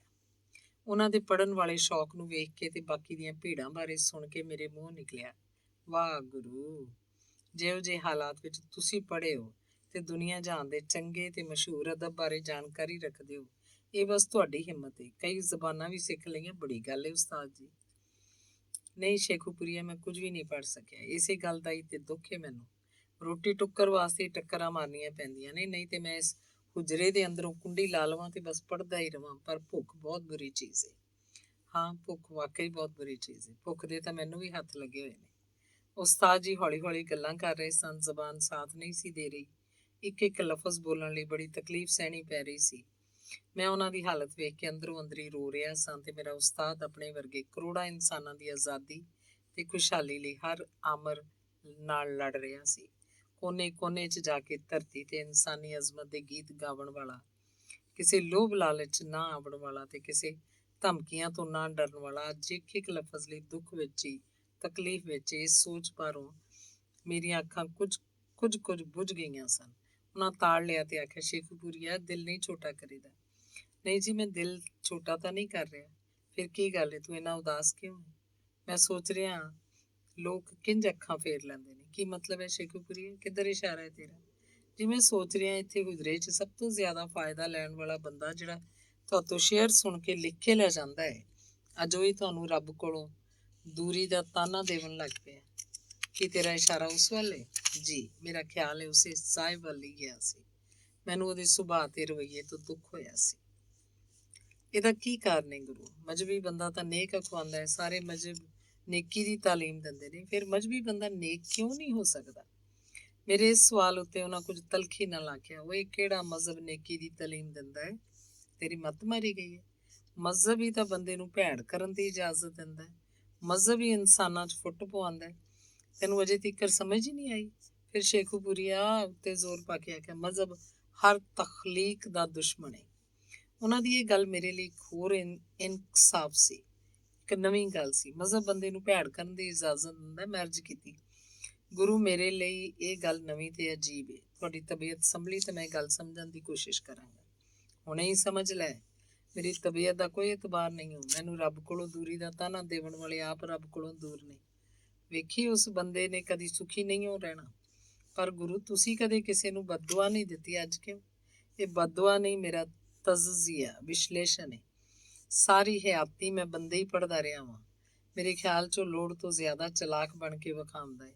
ਤੂੰ ਆਪੇ ਹੀ ਦੱਸ, ਇਹ ਬੰਦਾ ਮੇਰਾ ਕਲਾਮ ਮੈਥੋਂ ਸੁਣ ਕੇ ਲਿਖ ਲੈਂਦਾ ਸੀ ਤੇ ਫਿਰ ਕੁਝ ਦਿਨਾਂ ਮਗਰੋਂ ਮੇਰਾ ਕਲਾਮ ਹੀ ਮੈਨੂੰ ਬੇਵਜ਼ਨਾ ਕਰਕੇ ਸੁਣਾ ਦਿੰਦਾ ਸੀ। ਫਿਰ ਮੈਥੋਂ ਸ਼ਾਬਾਸ਼ ਵੀ ਲੈਂਦਾ ਸੀ। ਹੈ ਨਾ ਵੱਧ ਚਲਾਕੀ ਵਾਲੀ ਗੱਲ? ਹਾਂਜੀ, ਮੈਂ ਸਿਰ ਹਿਲਾ ਕੇ ਕਿਹਾ। ਸ਼ੇਖੂਪੁਰੀਆ, ਮੈਂ ਤੈਨੂੰ ਇੱਕ ਵਾਰ ਦੱਸਿਆ ਸੀ ਕਿ ਉਹ ਮੇਰਾ ਮੌਜੂ ਹੈ। ਮੌਜੂ ਲੱਭਣ ਲਈ ਮੈਨੂੰ ਦੂਰ ਨਹੀਂ ਜਾਣਾ ਪੈਂਦਾ, ਇਸੇ ਲਈ ਮੈਂ ਉਹਦੀ ਸੇਵਾ ਕਰਨ 'ਚ ਘਾਟਾ ਨਹੀਂ ਸਮਝਦਾ। ਮੈਂ ਕਿਸੇ ਕਿਰਦਾਰ ਨੂੰ ਵੇਖਣ ਲਈ ਚੌਂਕਾਂ 'ਚ ਨਹੀਂ ਖਲੋ ਸਕਦਾ। ਸਮਝ ਗਿਆ ਨਾ ਮੇਰੀ ਗੱਲ? ਜੀ ਹਾਂ, ਸਮਝ ਗਿਆ। ਮੇਰਾ ਕਲਾਮ ਮੈਥੋਂ ਛਾਪੇ ਨਹੀਂ ਚੜ ਸਕਦਾ। ਉਹ ਕਿਉਂ ਜੀ? ਕਿਉਂ ਜੋ ਮੇਰੀ ਸਾਰੀ ਸ਼ਾਇਰੀ ਸਿਆਸੀ ਹੈ। ਆਜ਼ਾਦੀ ਦੇ ਗੀਤ ਗਾਏ ਨੇ ਮੈਂ, ਧਰਤੀ ਦੀ ਅਣਖ ਵਾਸਤੇ ਲੜਦਾ ਰਿਹਾ ਵਾਂ। ਇਹ ਤਾਂ ਹੋਰ ਵੀ ਚੰਗੀ ਗੱਲ ਹੈ। ਸਭ ਕੁਝ ਲੋਕਾਂ ਦੇ ਸਾਹਮਣੇ ਆਉਣਾ ਚਾਹੀਦਾ ਹੈ। ਲੋਕਾਂ ਕੋਲ ਮੈਥੋਂ ਵੀ ਜ਼ਿਆਦਾ ਮੇਰਾ ਕਲਾਮ ਯਾਦ ਹੈ। ਜੇ ਮੈਂ 4 ਮਿਸਰੇ ਕਹੇ ਨੇ ਤਾਂ ਲੋਕਾਂ ਬੇਸ਼ੁਮਾਰ ਆਪਣੇ ਕੋਲੋਂ ਬਣਾ ਲਏ ਹੋਏ ਨੇ। ਪਰ ਗੁਰੂ, ਜੋ ਅਸਲ ਹੈ ਉਹ ਤਾਂ ਸਾਹਮਣੇ ਆ ਜਾ ਸੀ। ਪਰ ਕਿਉਂ ਮੈਂ ਲੋਕਾਂ ਨੂੰ ਨਾਰਾਜ਼ ਕਰਾਂ? ਜੇ ਲੋਕ ਮੇਰਾ ਕਲਾਮ ਵਧਾ ਘਟਾ ਕੇ ਪੜ੍ਹਦੇ ਨੇ, ਖੁਸ਼ ਹੁੰਦੇ ਨੇ, ਮੈਂ ਕਿਉਂ ਉਹਨਾਂ ਦੀ ਖੁਸ਼ੀ 'ਚ ਲੱਤ ਮਾਰਾਂ? ਪਰ ਇੰਜ ਨਕਾਦ ਰਾਜੀ ਨਹੀਂ ਹੋਵਣਗੇ। ਮੈਂ ਡਰਦਿਆਂ ਆਖਿਆ। ਮੇਰੇ ਅੰਦਰ ਸ਼ੱਕ ਸੀ। ਮੇਰੇ ਖਿਆਲ ਵਿੱਚ ਸ਼ਾਇਰੀ ਨਾ ਛਪਵਾਉਣ ਦਾ ਕਾਰਨ ਕੁਝ ਹੋਰ ਹੈ। ਓਏ ਰਹਿਣ ਦੇ ਨਕਾਦਾਂ ਨੂੰ। ਸਾਡਾ ਇੱਥੇ ਪੰਜਾਬੀ ਨੂੰ ਸਮਝਣ ਵਾਲਾ ਨਕਾਦ ਹੈ ਹੀ ਕੋਈ ਨਹੀਂ। ਸਾਰੇ ਫਾਰਸੀ ਤੇ ਅੰਗਰੇਜ਼ੀ ਦੇ ਮਾਰੇ ਹੋਏ ਨੇ। ਮੈਂ ਸਰਕਾਰ ਤੇ ਦਰਬਾਰ ਦੇ ਖਿਲਾਫ ਬੋਲਦਾ ਰਿਹਾ ਵਾਂ। ਆਪਣੀ ਧਰਤੀ ਵਾਸਤੇ, ਆਪਣੇ ਲੋਕਾਂ ਦੀ ਆਜ਼ਾਦੀ ਤੇ ਖੁਸ਼ਹਾਲੀ ਵਾਸਤੇ ਲੜਦਾ ਰਿਹਾ ਵਾਂ। ਮੈਨੂੰ ਨਕਾਦਾਂ ਦੀ ਕੋਈ ਪਰਵਾਹ ਨਹੀਂ। ਕੁਝ ਦੇਰ ਲਈ ਖਾਮੋਸ਼ੀ ਹੋ ਗਈ। ਉਸਤਾਦ ਜੀ ਲੇਟ ਗਏ, ਆਰਾਮ ਕਰਨ ਦੇ ਖਿਆਲ 'ਚ ਸਨ। ਮੈਂ ਵੀ ਚੁੱਪ ਕਰਕੇ ਬੈਠਾ ਰਿਹਾ। ਮੈਨੂੰ ਖਿਆਲ ਆਇਆ ਕਿ ਇੱਕ ਵਾਰ ਕਿਸੇ ਅਮੀਰ ਬੰਦੇ ਨਾਲ ਕਿਸੇ ਮਹਿਫਿਲ 'ਚ ਜਾਵਣ ਲਈ ਨਿਕਲੇ ਤਾਂ ਬੂਹੇ ਬਾਹਰ ਇੱਕ ਕਹਾਣੀਕਾਰ ਮਿਲਿਆ। ਉਹ ਵੀ ਆਜ਼ਾਦੀ ਵਾਸਤੇ ਘੋਲ ਕਰਨ ਵਾਲਾ ਬੰਦਾ ਸੀ, ਪਰ ਅਮਰ ਜਾਬਰ ਖਿਲਾਫ ਲੜਿਆ। ਅਫਸਾਨਾ ਕਹਾਣੀ ਲਿਖਣ ਵਾਲਾ। ਕਿਲੇ 'ਚ ਕੈਦ ਵੀ ਰਿਹਾ ਤੇ ਜੇਲ੍ਹਾਂ 'ਚ ਵੀ। ਗਰੀਬ ਤੇ ਮਜ਼ਦੂਰ ਬੰਦਾ ਹੈ। ਮੈਲੇ ਕੱਪੜਿਆਂ 'ਚ ਵੇਖ ਕੇ ਅਮੀਰ ਬੰਦੇ ਨੇ ਕਰਾਹ ਤੁਕ ਕਰਦਿਆਂ ਆਖਿਆ, ਚਲੋ ਛੱਡੋ ਉਸਤਾਦ ਜੀ, ਕੀ ਤੁਸੀਂ ਟਕੇ ਦੇ ਸ਼ੋਧਿਆਂ ਬੰਦਿਆਂ ਨੂੰ ਇਹਤਰਾਮ ਨਾਲ ਮਿਲਣ ਲੱਗ ਪਏ ਹੋ? ਇਹ ਗੱਲ ਉਸਤਾਦ ਨੂੰ ਚੰਗੀ ਨਾ ਲੱਗੀ। ਹੁਣੇ ਜੰਦਰਾ ਮਾਰਿਆ ਸੀ ਬੂਹੇ ਨੂੰ, ਚਾਬੀ ਅਜੇ ਹੱਥ 'ਚ ਸੀ। ਉਹਨਾਂ ਆਖਿਆ, ਇਹ ਮੈਲਾ ਕੁਚੈਲਾ ਬੰਦਾ ਮੇਰਾ ਉਸਤਾਦ ਹੈ, ਹੁਣ ਮੈਂ ਕਿਧਰੇ ਨਹੀਂ ਜਾ ਸਕਦਾ। ਜੰਦਰਾ ਖੋਲ੍ਹਿਆ ਤੇ ਆ ਕੇ ਹੁਜਰੇ ਦੇ ਅੰਦਰ ਬੈਠ ਗਏ। ਉਹ ਬੰਦਾ ਤਰਲਾ ਕਰਦਾ ਹੀ ਰਹਿ ਗਿਆ। ਮੇਰੇ ਲਈ ਬਹੁਤ ਵੱਡਾ ਤੇ ਅਜ਼ੀਮ ਜਜ਼ਬਾ ਸੀ ਮੇਰੇ ਗੁਰੂ ਦਾ ਆਪਣੇ ਲੋਕਾਂ ਨਾਲ ਸਾਂਝ ਵਾਲਾ। ਹੁਜਰੇ ਵਾਲੇ ਲੋਕ ਆਉਂਦੇ ਜਾਂਦੇ ਸਨ। ਬਿਮਾਰੀ ਦੀ ਹਾਲਤ ਵਿੱਚ ਵੀ ਉਸਤਾਦ ਜੀ ਮੱਥੇ ਵੱਟ ਨਹੀਂ ਸੀ ਪਾਉਂਦੇ। ਪਰ ਦਿਨੋਂ ਦਿਨ ਹਾਲਤ ਹੋਰ ਵਿਗੜਦੀ ਜਾ ਰਹੀ ਸੀ। ਹਸਪਤਾਲ ਜਾਵਣ ਤੋਂ ਕਤਰਾਉਂਦੇ ਸਨ। ਉਹਨਾਂ ਦੀ ਵਿਗੜੀ ਹਾਲਤ ਵੇਖ ਕੇ ਮੈਨੂੰ ਮੁੜ ਪਿਛਲੀਆਂ ਗੱਲਾਂ ਚੇਤੇ ਆਉਂਦੀਆਂ ਸੀ। ਇੱਕ ਵਾਰ ਪੰਜਾਬੀ ਅਦਬ ਬੋਰਡ ਦੇ ਸਦਰ ਮੈਨੂੰ ਆਖਿਆ, ਯਾਰ ਤੇਰਾ ਉਸਤਾਦ ਇੱਕ ਕਿਤਾਬ ਮਹਾਂਕੋਸ਼ ਲੈ ਗਿਆ। ਆਖੀ ਉਹ ਤਾਂ ਦੇ ਦੇਵਣ। ਮੈਂ ਆ ਕੇ ਗੱਲ ਕੀਤੀ, ਉਸਤਾਦ ਜੀ ਚੁੱਪ ਕਰ ਰਹੇ। ਉਸ ਤੋਂ ਮਗਰੋਂ ਬੋਰਡ ਸਦਰ ਮੈਨੂੰ ਜਦ ਵੀ ਮਿਲਦਾ ਕਿਤਾਬ ਬਾਰੇ ਪੁੱਛਦਾ, ਮੈਂ ਆ ਕੇ ਇੱਥੇ ਗੱਲ ਕਰ ਦਿੰਦਾ ਤੇ ਉਹਦਾ ਮੁਤਾਲਬਾ ਯਾਦ ਕਰਾਉਂਦਾ। ਇੱਕ ਵਾਰ ਹੁਜਰੇ ਵਾਲੇ ਖਿੱਝ ਕੇ ਆਖਿਆ, ਤੈਨੂੰ ਅਕਲ ਨਹੀਂ ਸ਼ੇਖੂਪੁਰੀਆ, ਤੂੰ ਮੁੜ ਮੁੜ ਇੱਕੋ ਹੀ ਗੱਲ ਕਰਨਾ ਹੈ। ਉਸ ਅਨਪੜ੍ਹ ਨੂੰ ਕਿਤਾਬ ਦੀ ਕੀ ਲੋੜ ਹੈ? ਅੱਗੋਂ ਤੋਂ ਇਹ ਗੱਲ ਮੈਂ ਨਾ ਸੁਣਾ ਤੇਰੇ ਕੋਲੋਂ। ਮੈਨੂੰ ਉਹ ਮੁਸ਼ਾਇਰਾ ਯਾਦ ਆਇਆ ਜਿਹੜਾ ਯੂਨੀਵਰਸਿਟੀ ਦੇ ਕੈਂਪਸ ਵਿੱਚ ਹੋਇਆ ਸੀ। ਮੁਸ਼ਾਇਰੇ ਦੀ ਸਦਾਰਤ ਪੰਜਾਬ ਯੂਨੀਵਰਸਿਟੀ ਦੇ ਪੰਜਾਬੀ ਸ਼ੋਬੇ ਦੇ ਚੇਅਰਮੈਨ ਕਰ ਰਹੇ ਸੀ। ਜਦ ਸਾਰੇ ਸ਼ਾਇਰ ਮੁਸ਼ਾਇਰਾ ਪੜ੍ਹ ਹਟੇ ਤਾਂ ਉਸਤਾਦ ਜੀ ਨੂੰ ਸਟੇਜ ਦਾ ਸਿਕੰਦਰ ਕਹਿ ਕੇ ਸਟੇਜ ਤੇ ਬੁਲਾਇਆ ਗਿਆ, ਪਰ ਉਸਤਾਦ ਜੀ ਸਾਫ਼ ਇਨਕਾਰ ਕਰਦੇ ਕਿ ਮੈਂ ਇਹਦੀ ਸਦਾਰਤ ਵਿੱਚ ਮੁਸ਼ਾਇਰਾ ਨਹੀਂ ਪੜ੍ਹ ਸਕਦਾ, ਇਹਨੂੰ ਪੰਜਾਬੀ ਦਾ ਕੱਖ ਵੀ ਪਤਾ ਨਹੀਂ। ਸਭ ਹੈਰਾਨ ਹੋਏ, ਪੁੱਛਿਆ ਕਿਉਂ ਜੀ? ਇਹ ਤਾਂ ਪੰਜਾਬੀ ਜ਼ੁਬਾਨ ਦੇ ਡਾਕਟਰ ਨੇ। ਪਰ ਦਰਵੇਸ਼ ਆਖ ਰਿਹਾ ਸੀ ਕਿ ਇਹਨੂੰ ਪੰਜਾਬੀ ਜ਼ੁਬਾਨ ਦੀ ਕੋਈ ਸਮਝ ਨਹੀਂ, ਇਹ ਪੰਜਾਬੀ ਜ਼ੁਬਾਨ ਦਾ ਜਾਹਲ ਮੁਤਲਕ ਹੈ। ਪੰਜਾਬੀ ਦਾ ਡਾਕਟਰ ਸਿਰ ਨੀਵਾਂ ਕਰੀ ਬੈਠਾ ਸੀ। ਮੁਸ਼ਾਇਰਾ ਉੱਜੜ ਗਿਆ ਸੀ। ਸਦਰ ਬੜਾ ਪੱਚੀ ਹੋਇਆ। ਇੰਨੀ ਜੁਰਤ ਤੇ ਬੇਬਾਕੀ ਵਾਲਾ ਦਰਵੇਸ਼ ਮੇਰੇ ਸਾਹਮਣੇ ਹੌਲੀ ਹੌਲੀ ਚੁੱਪ ਹੋ ਰਿਹਾ ਸੀ। ਬਸ ਇਹੀ ਗੱਲ ਮੈਨੂੰ ਦੁੱਖ ਦੇਣ ਵਾਲੀ ਸੀ। ਜਦੋਂ ਉਸਤਾਦ ਜੀ ਦੀ ਤਬੀਅਤ ਬਹੁਤ ਹੀ ਵਿਗੜ ਗਈ ਤਾਂ ਸਰਵਸਜ ਹਸਪਤਾਲ 'ਚ ਦਾਖਲ ਹੋਏ। ਡਾਕਟਰਾਂ ਬਹੁਤ ਇਹਤਰਾਮ ਕੀਤਾ, ਖਿਦਮਤ ਤੇ ਇਲਾਜ ਕਰਨ 'ਚ ਕੋਈ ਢਿੱਲ ਮੱਠ ਨਾ ਵਿਖਾਈ। ਕੁਝ ਦਿਨਾਂ ਮਗਰੋਂ ਜ਼ਰਾ ਤਬੀਅਤ ਸੰਭਲੀ ਤਾਂ ਮੁੜ ਹੱਸਣ ਖੇਡਣ ਲੱਗ ਪਏ। ਮੈਂ ਫੈਕਟਰੀ ਆਉਂਦਾ ਪਰ ਮੇਰਾ ਧਿਆਨ ਹਸਪਤਾਲ ਵੱਲ ਹੀ ਲੱਗਾ ਰਹਿੰਦਾ। ਸ਼ਾਮ ਇੱਥੇ, ਸੁਬਾਹ ਉੱਥੇ, ਜੇ ਸੁਬਾਹ ਇੱਥੇ ਤਾਂ ਸ਼ਾਮ ਉੱਥੇ, ਇੰਝ ਹੀ ਮੇਰਾ ਤਾਣਾ ਵੱਜਾ ਰਹਿੰਦਾ। ਇੱਕ ਦਿਨ ਨਾਗਾ ਕਰਨ ਮਗਰੋਂ ਆਇਆ ਤਾਂ ਉਹਨਾਂ ਆਖਿਆ, ਸ਼ੇਖੂਪੁਰੀਆ, ਇੱਕ ਵਾਰੀ ਨਸੀਰੇ ਦੀ ਮਾਂ ਨਾਲ ਮੁਲਾਕਾਤ ਹੋ ਜਾਏ ਤੇ ਮੇਰੇ ਮਰਨਾ ਸੌਖਾ ਹੋ ਸਕਦਾ ਹੈ।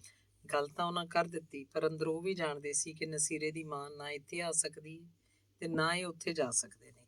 ਫਿਰ ਵੀ ਉਹਨਾਂ ਆਪਣੀ ਸੱਦਰ ਦਾਸੀ ਦਿੱਤੀ। ਮੈਂ ਵੀ ਜਾਣਦਾ ਸੀ ਸਾਡੇ ਸਮਾਜ 'ਚ ਇਹ ਕੰਮ ਬਹੁਤ ਹੀ ਔਖਾ ਤੇ ਖਤਰੇ ਵਾਲਾ ਹੈ, ਪਰ ਉਸਤਾਦ ਜੀ ਮੁੜ ਮੁੜ ਹੀ ਆਖ ਰਹੇ ਸਨ, ਇੱਕ ਵਾਰ ਬਸ ਇੱਕ ਮੁਲਾਕਾਤ ਹੋ ਜਾਏ ਤੇ ਮੇਰੀ ਰੂਹ ਨੂੰ ਚੈਨ ਆ ਸਕਦਾ ਹੈ। ਮੈਂ ਤਸੱਲੀ ਲਈ ਆਖਦਾ ਰਹਿੰਦਾ, ਪਰ ਤਸੱਲੀ ਦੇਵਣ ਵੇਲੇ ਮੇਰੇ ਆਪਣੇ ਦਿਲ ਨੂੰ ਕੁਝ ਹੋਣ ਲੱਗ ਪੈਂਦਾ। ਮੈਂ ਰੋਣ ਹਾਕਾ ਹੋ ਜਾਂਦਾ। ਫਿਰ ਮੈਨੂੰ ਉਸਤਾਦ ਜੀ ਤਸੱਲੀ ਦੇ ਕੇ ਆਖਦੇ, ਓਏ ਚੱਲਿਆ, ਇੱਕ ਦਿਨ ਸਭਨਾਂ ਜਾਣਾ ਏ। ਮੇਰੇ ਵਹਿੰਦਿਆਂ ਵਹਿੰਦਿਆਂ ਕਈ ਹੋ ਗਏ, ਮੈਂ ਕਈਆਂ ਦੇ ਵਹਿੰਦਿਆਂ ਹੋ ਜਾਣਾ, ਸਭਨਾਂ ਖਾਕ ਦੇ ਵਿੱਚ ਸਮੋ ਜਾਣਾ। ਮੈਂ ਗੱਲ ਵਲਾ ਕੇ ਆਖਦਾ, ਉਸਤਾਦ ਜੀ ਤੁਸੀਂ ਛੇਤੀ ਠੀਕ ਹੋ ਜਾਣਾ। ਮੁੜ ਉਹੀ ਰੌਣਕਾਂ, ਉਹੀ ਗੱਲਾਂ, ਫਿਕਰ ਵਾਲੀ ਕੋਈ ਗੱਲ ਨਹੀਂ। ਮੇਰੀ ਇਸ ਗੱਲ ਤੇ ਉਹ ਚੁੱਪ ਕਰ ਜਾਇਆ ਕਰਦੇ ਸੀ। ਆਪਣੇ ਮਿਲਣ ਵਾਲਿਆਂ ਨੂੰ ਜਿਹੜੇ ਖਬਰ ਲਈ ਆਉਂਦੇ ਸਨ, ਉਸਤਾਦ ਜੀ ਕੋਸ਼ਿਸ਼ ਕਰਦੇ ਕਿ ਸੇਬ ਆਪਣੇ ਹੱਥੀਂ ਛਿਲ ਕੇ ਖਵਾਉਣ, ਪਰ ਇਹ ਖਿਦਮਤ ਉਹਨਾਂ ਕੋਲੋਂ ਨਹੀਂ ਸੀ ਹੋ ਰਹੀ। ਹਾਲਤ ਭਾਵੇਂ ਖਰਾਬ ਸੀ, ਫਿਰ ਵੀ ਹੌਸਲਾ ਕਰਦੇ, ਬਿਨਾਂ ਕਿਸੇ ਸਹਾਰੇ ਦੇ ਲੈਟਰਿਨ ਤੱਕ ਆਪ ਹੀ ਜਾਂਦੇ। ਜਦ ਹਾਲਤ ਬਹੁਤ ਹੀ ਵਿਗੜ ਗਈ, ਪਿਸ਼ਾਬ ਬੰਦ ਹੋ ਗਿਆ, ਡਾਕਟਰਾਂ ਮਸਨੂਈ ਤਰੀਕੇ ਨਾਲ ਪਿਸ਼ਾਬ ਖਾਰਜ ਕਰਵਾਉਣ ਲਈ ਨਾਲੀਆਂ ਲਾਤੀਆਂ। ਨਾਲੀਆਂ ਨੂੰ ਵੇਖ ਕੇ ਬੋਲੇ, ਉਹ ਲੈ ਉਹ ਸ਼ੇਖੂਪੁਰੀਆ, ਕਹਾਣੀ ਮੁੱਕ ਚੱਲੀ ਹੈ। ਜਦ ਇਹ ਟੂਟੀਆਂ ਲੱਗ ਜਾਵਣ, ਇਸ ਵੇਲੇ ਆਖਰੀ ਗੱਲ ਹੁੰਦੀ ਹੈ। ਨਾ ਜੀ ਨਾ, ਹੁਣ ਸਰਜਰੀ ਬਹੁਤ ਜ਼ਿਆਦਾ ਤਰੱਕੀ ਕਰ ਗਈ ਹੈ। ਗੁਰਦੇ ਤਬਦੀਲ ਕਰ ਦਿੰਦੇ ਨੇ, ਡਾਕਟਰ ਦਿਲ ਕੱਢ ਕੇ ਨਵਾਂ ਪਾ ਦਿੰਦੇ ਨੇ। ਫਿਕਰ ਵਾਲੀ ਕੋਈ ਗੱਲ ਨਹੀਂ। ਤੁਹਾਡੀ ਤਾਂ ਬਿਮਾਰੀ ਬਹੁਤ ਮਾਮੂਲੀ ਹੈ। ਆਖਣ ਨੂੰ ਤਾਂ ਤਸੱਲੀ ਖਾਤਰ ਆਖੀ ਜਾਂਦਾ ਸੀ, ਪਰ ਮੇਰਾ ਅੰਦਰਲਾ ਵੀ ਡਰਿਆ ਹੋਇਆ ਸੀ। ਸਾਫ਼ ਮਾਲੂਮ ਹੋ ਰਿਹਾ ਸੀ ਕਿ ਗੁਰੂ ਜਾਣ ਵਾਲਾ ਹੈ, ਪਰ ਫਿਰ ਵੀ ਮੈਂ ਬਥੇਰੀ ਤਸੱਲੀ ਦਿੰਦਾ। ਮੇਰੇ ਚਿਹਰੇ ਤੇ ਝੂਠ ਦੇਖ ਕੇ ਉਸਤਾਦ ਜੀ ਮੁਸਕਰਾ ਕੇ ਚੁੱਪ ਕਰ ਪੈਂਦੇ। ਝੱਟ ਮਗਰੋਂ ਬੋਲੇ ਤੇ ਆਖਿਆ, ਕਹਾਣੀ ਲਿਖਣਾ ਨਾ ਛੱਡੀ, ਆਪਣੀ ਮੰਜ਼ਿਲ ਦੀ ਆਪ ਪਛਾਣ ਰੱਖੀ। ਕੁਰਾਹੇ ਪਾਵਣ ਵਾਲੇ ਬਹੁਤ ਨੇ ਇੱਥੇ, ਆਪਣੇ ਗੁਣ ਨੂੰ ਹੋਰ ਪਾਲਿਸ਼ ਕਰ। ਮੈਨੂੰ ਕੋਈ ਹੋਰ ਨਸੀਹਤਾਂ ਕਰਦਿਆਂ ਹੋਇਆ ਆਖਿਆ, ਆਪਣੀ ਜ਼ਾਤ ਨੂੰ ਤੂਲ ਨਾ ਦੇਵੀਂ, ਬੰਦਾ ਬਹੁਤ ਕੁਝ ਵੀ ਹੁੰਦਾ ਹੈ ਤੇ ਬਹੁਤ ਮਹਿਦੂਦ ਵੀ। ਨਾਲ ਹੀ ਮੁਸਕਰਾ ਕੇ ਬੋਲੇ, ਮਹਿਦੂਦ ਹੀ ਲਾ ਮਹਿਦੂਦ ਵਿੱਚ ਸਮਾਉਂਦਾ ਹੈ। ਇੱਕ ਦਿਨ ਪੰਜਾਬ ਦੇ ਗਵਰਨਰ ਜੈਲਾਨੀ ਸਾਹਿਬ ਹਸਪਤਾਲ 'ਚ ਆਏ। ਨਰਸਾਂ ਤੇ ਡਾਕਟਰ ਮਰੀਜ਼ਾਂ ਨੂੰ ਹੁਸ਼ਿਆਰ ਰਹਿਣ ਲਈ ਆਖਦੇ ਫਿਰਦੇ ਸਨ। ਹਸਪਤਾਲ ਦਾ ਸਾਰਾ ਅਮਲਾ ਹਾਜ਼ਰ ਨਾਜ਼ਰ ਹੋ ਕੇ ਅੱਗੇ ਪਿੱਛੇ ਭੱਜਿਆ ਫਿਰਦਾ ਸੀ। ਹਰ ਮਰੀਜ਼ ਨੂੰ ਰੀਝ ਕੇ ਗਵਰਨਰ ਉਹਦੇ ਤੀਕਰ ਆਵੇ। ਗਵਰਨਰ ਜੈਲਾਨੀ ਦਰਵੇਸ਼ ਦੇ ਕਮਰੇ 'ਚ ਵੀ ਆਏ। ਉਹ ਹਾਲ ਪੁੱਛਣ ਲਈ ਉਲਰੇ, ਪਰ ਦਰਵੇਸ਼ ਤਾਂ ਗਵਰਨਰ ਵੱਲੋਂ ਮੂੰਹ ਫੇਰ ਲਿਆ। ਗਵਰਨਰ ਪੱਚੀ ਹੋ ਕੇ ਆਪਣੇ ਚਮਚਿਆਂ ਦੀ ਝੋਲੀ ਚੁੱਕਾਂ ਦੀ ਹਜੂਮ 'ਚ ਵਾਪਸ ਮੁੜ ਗਿਆ। ਵਾਹ, ਆਖਰੀ ਵੇਲੇ ਕਿੰਨੀ ਖੁਦਦਾਰੀ ਸੀ ਮੇਰੇ ਗੁਰੂ 'ਚ।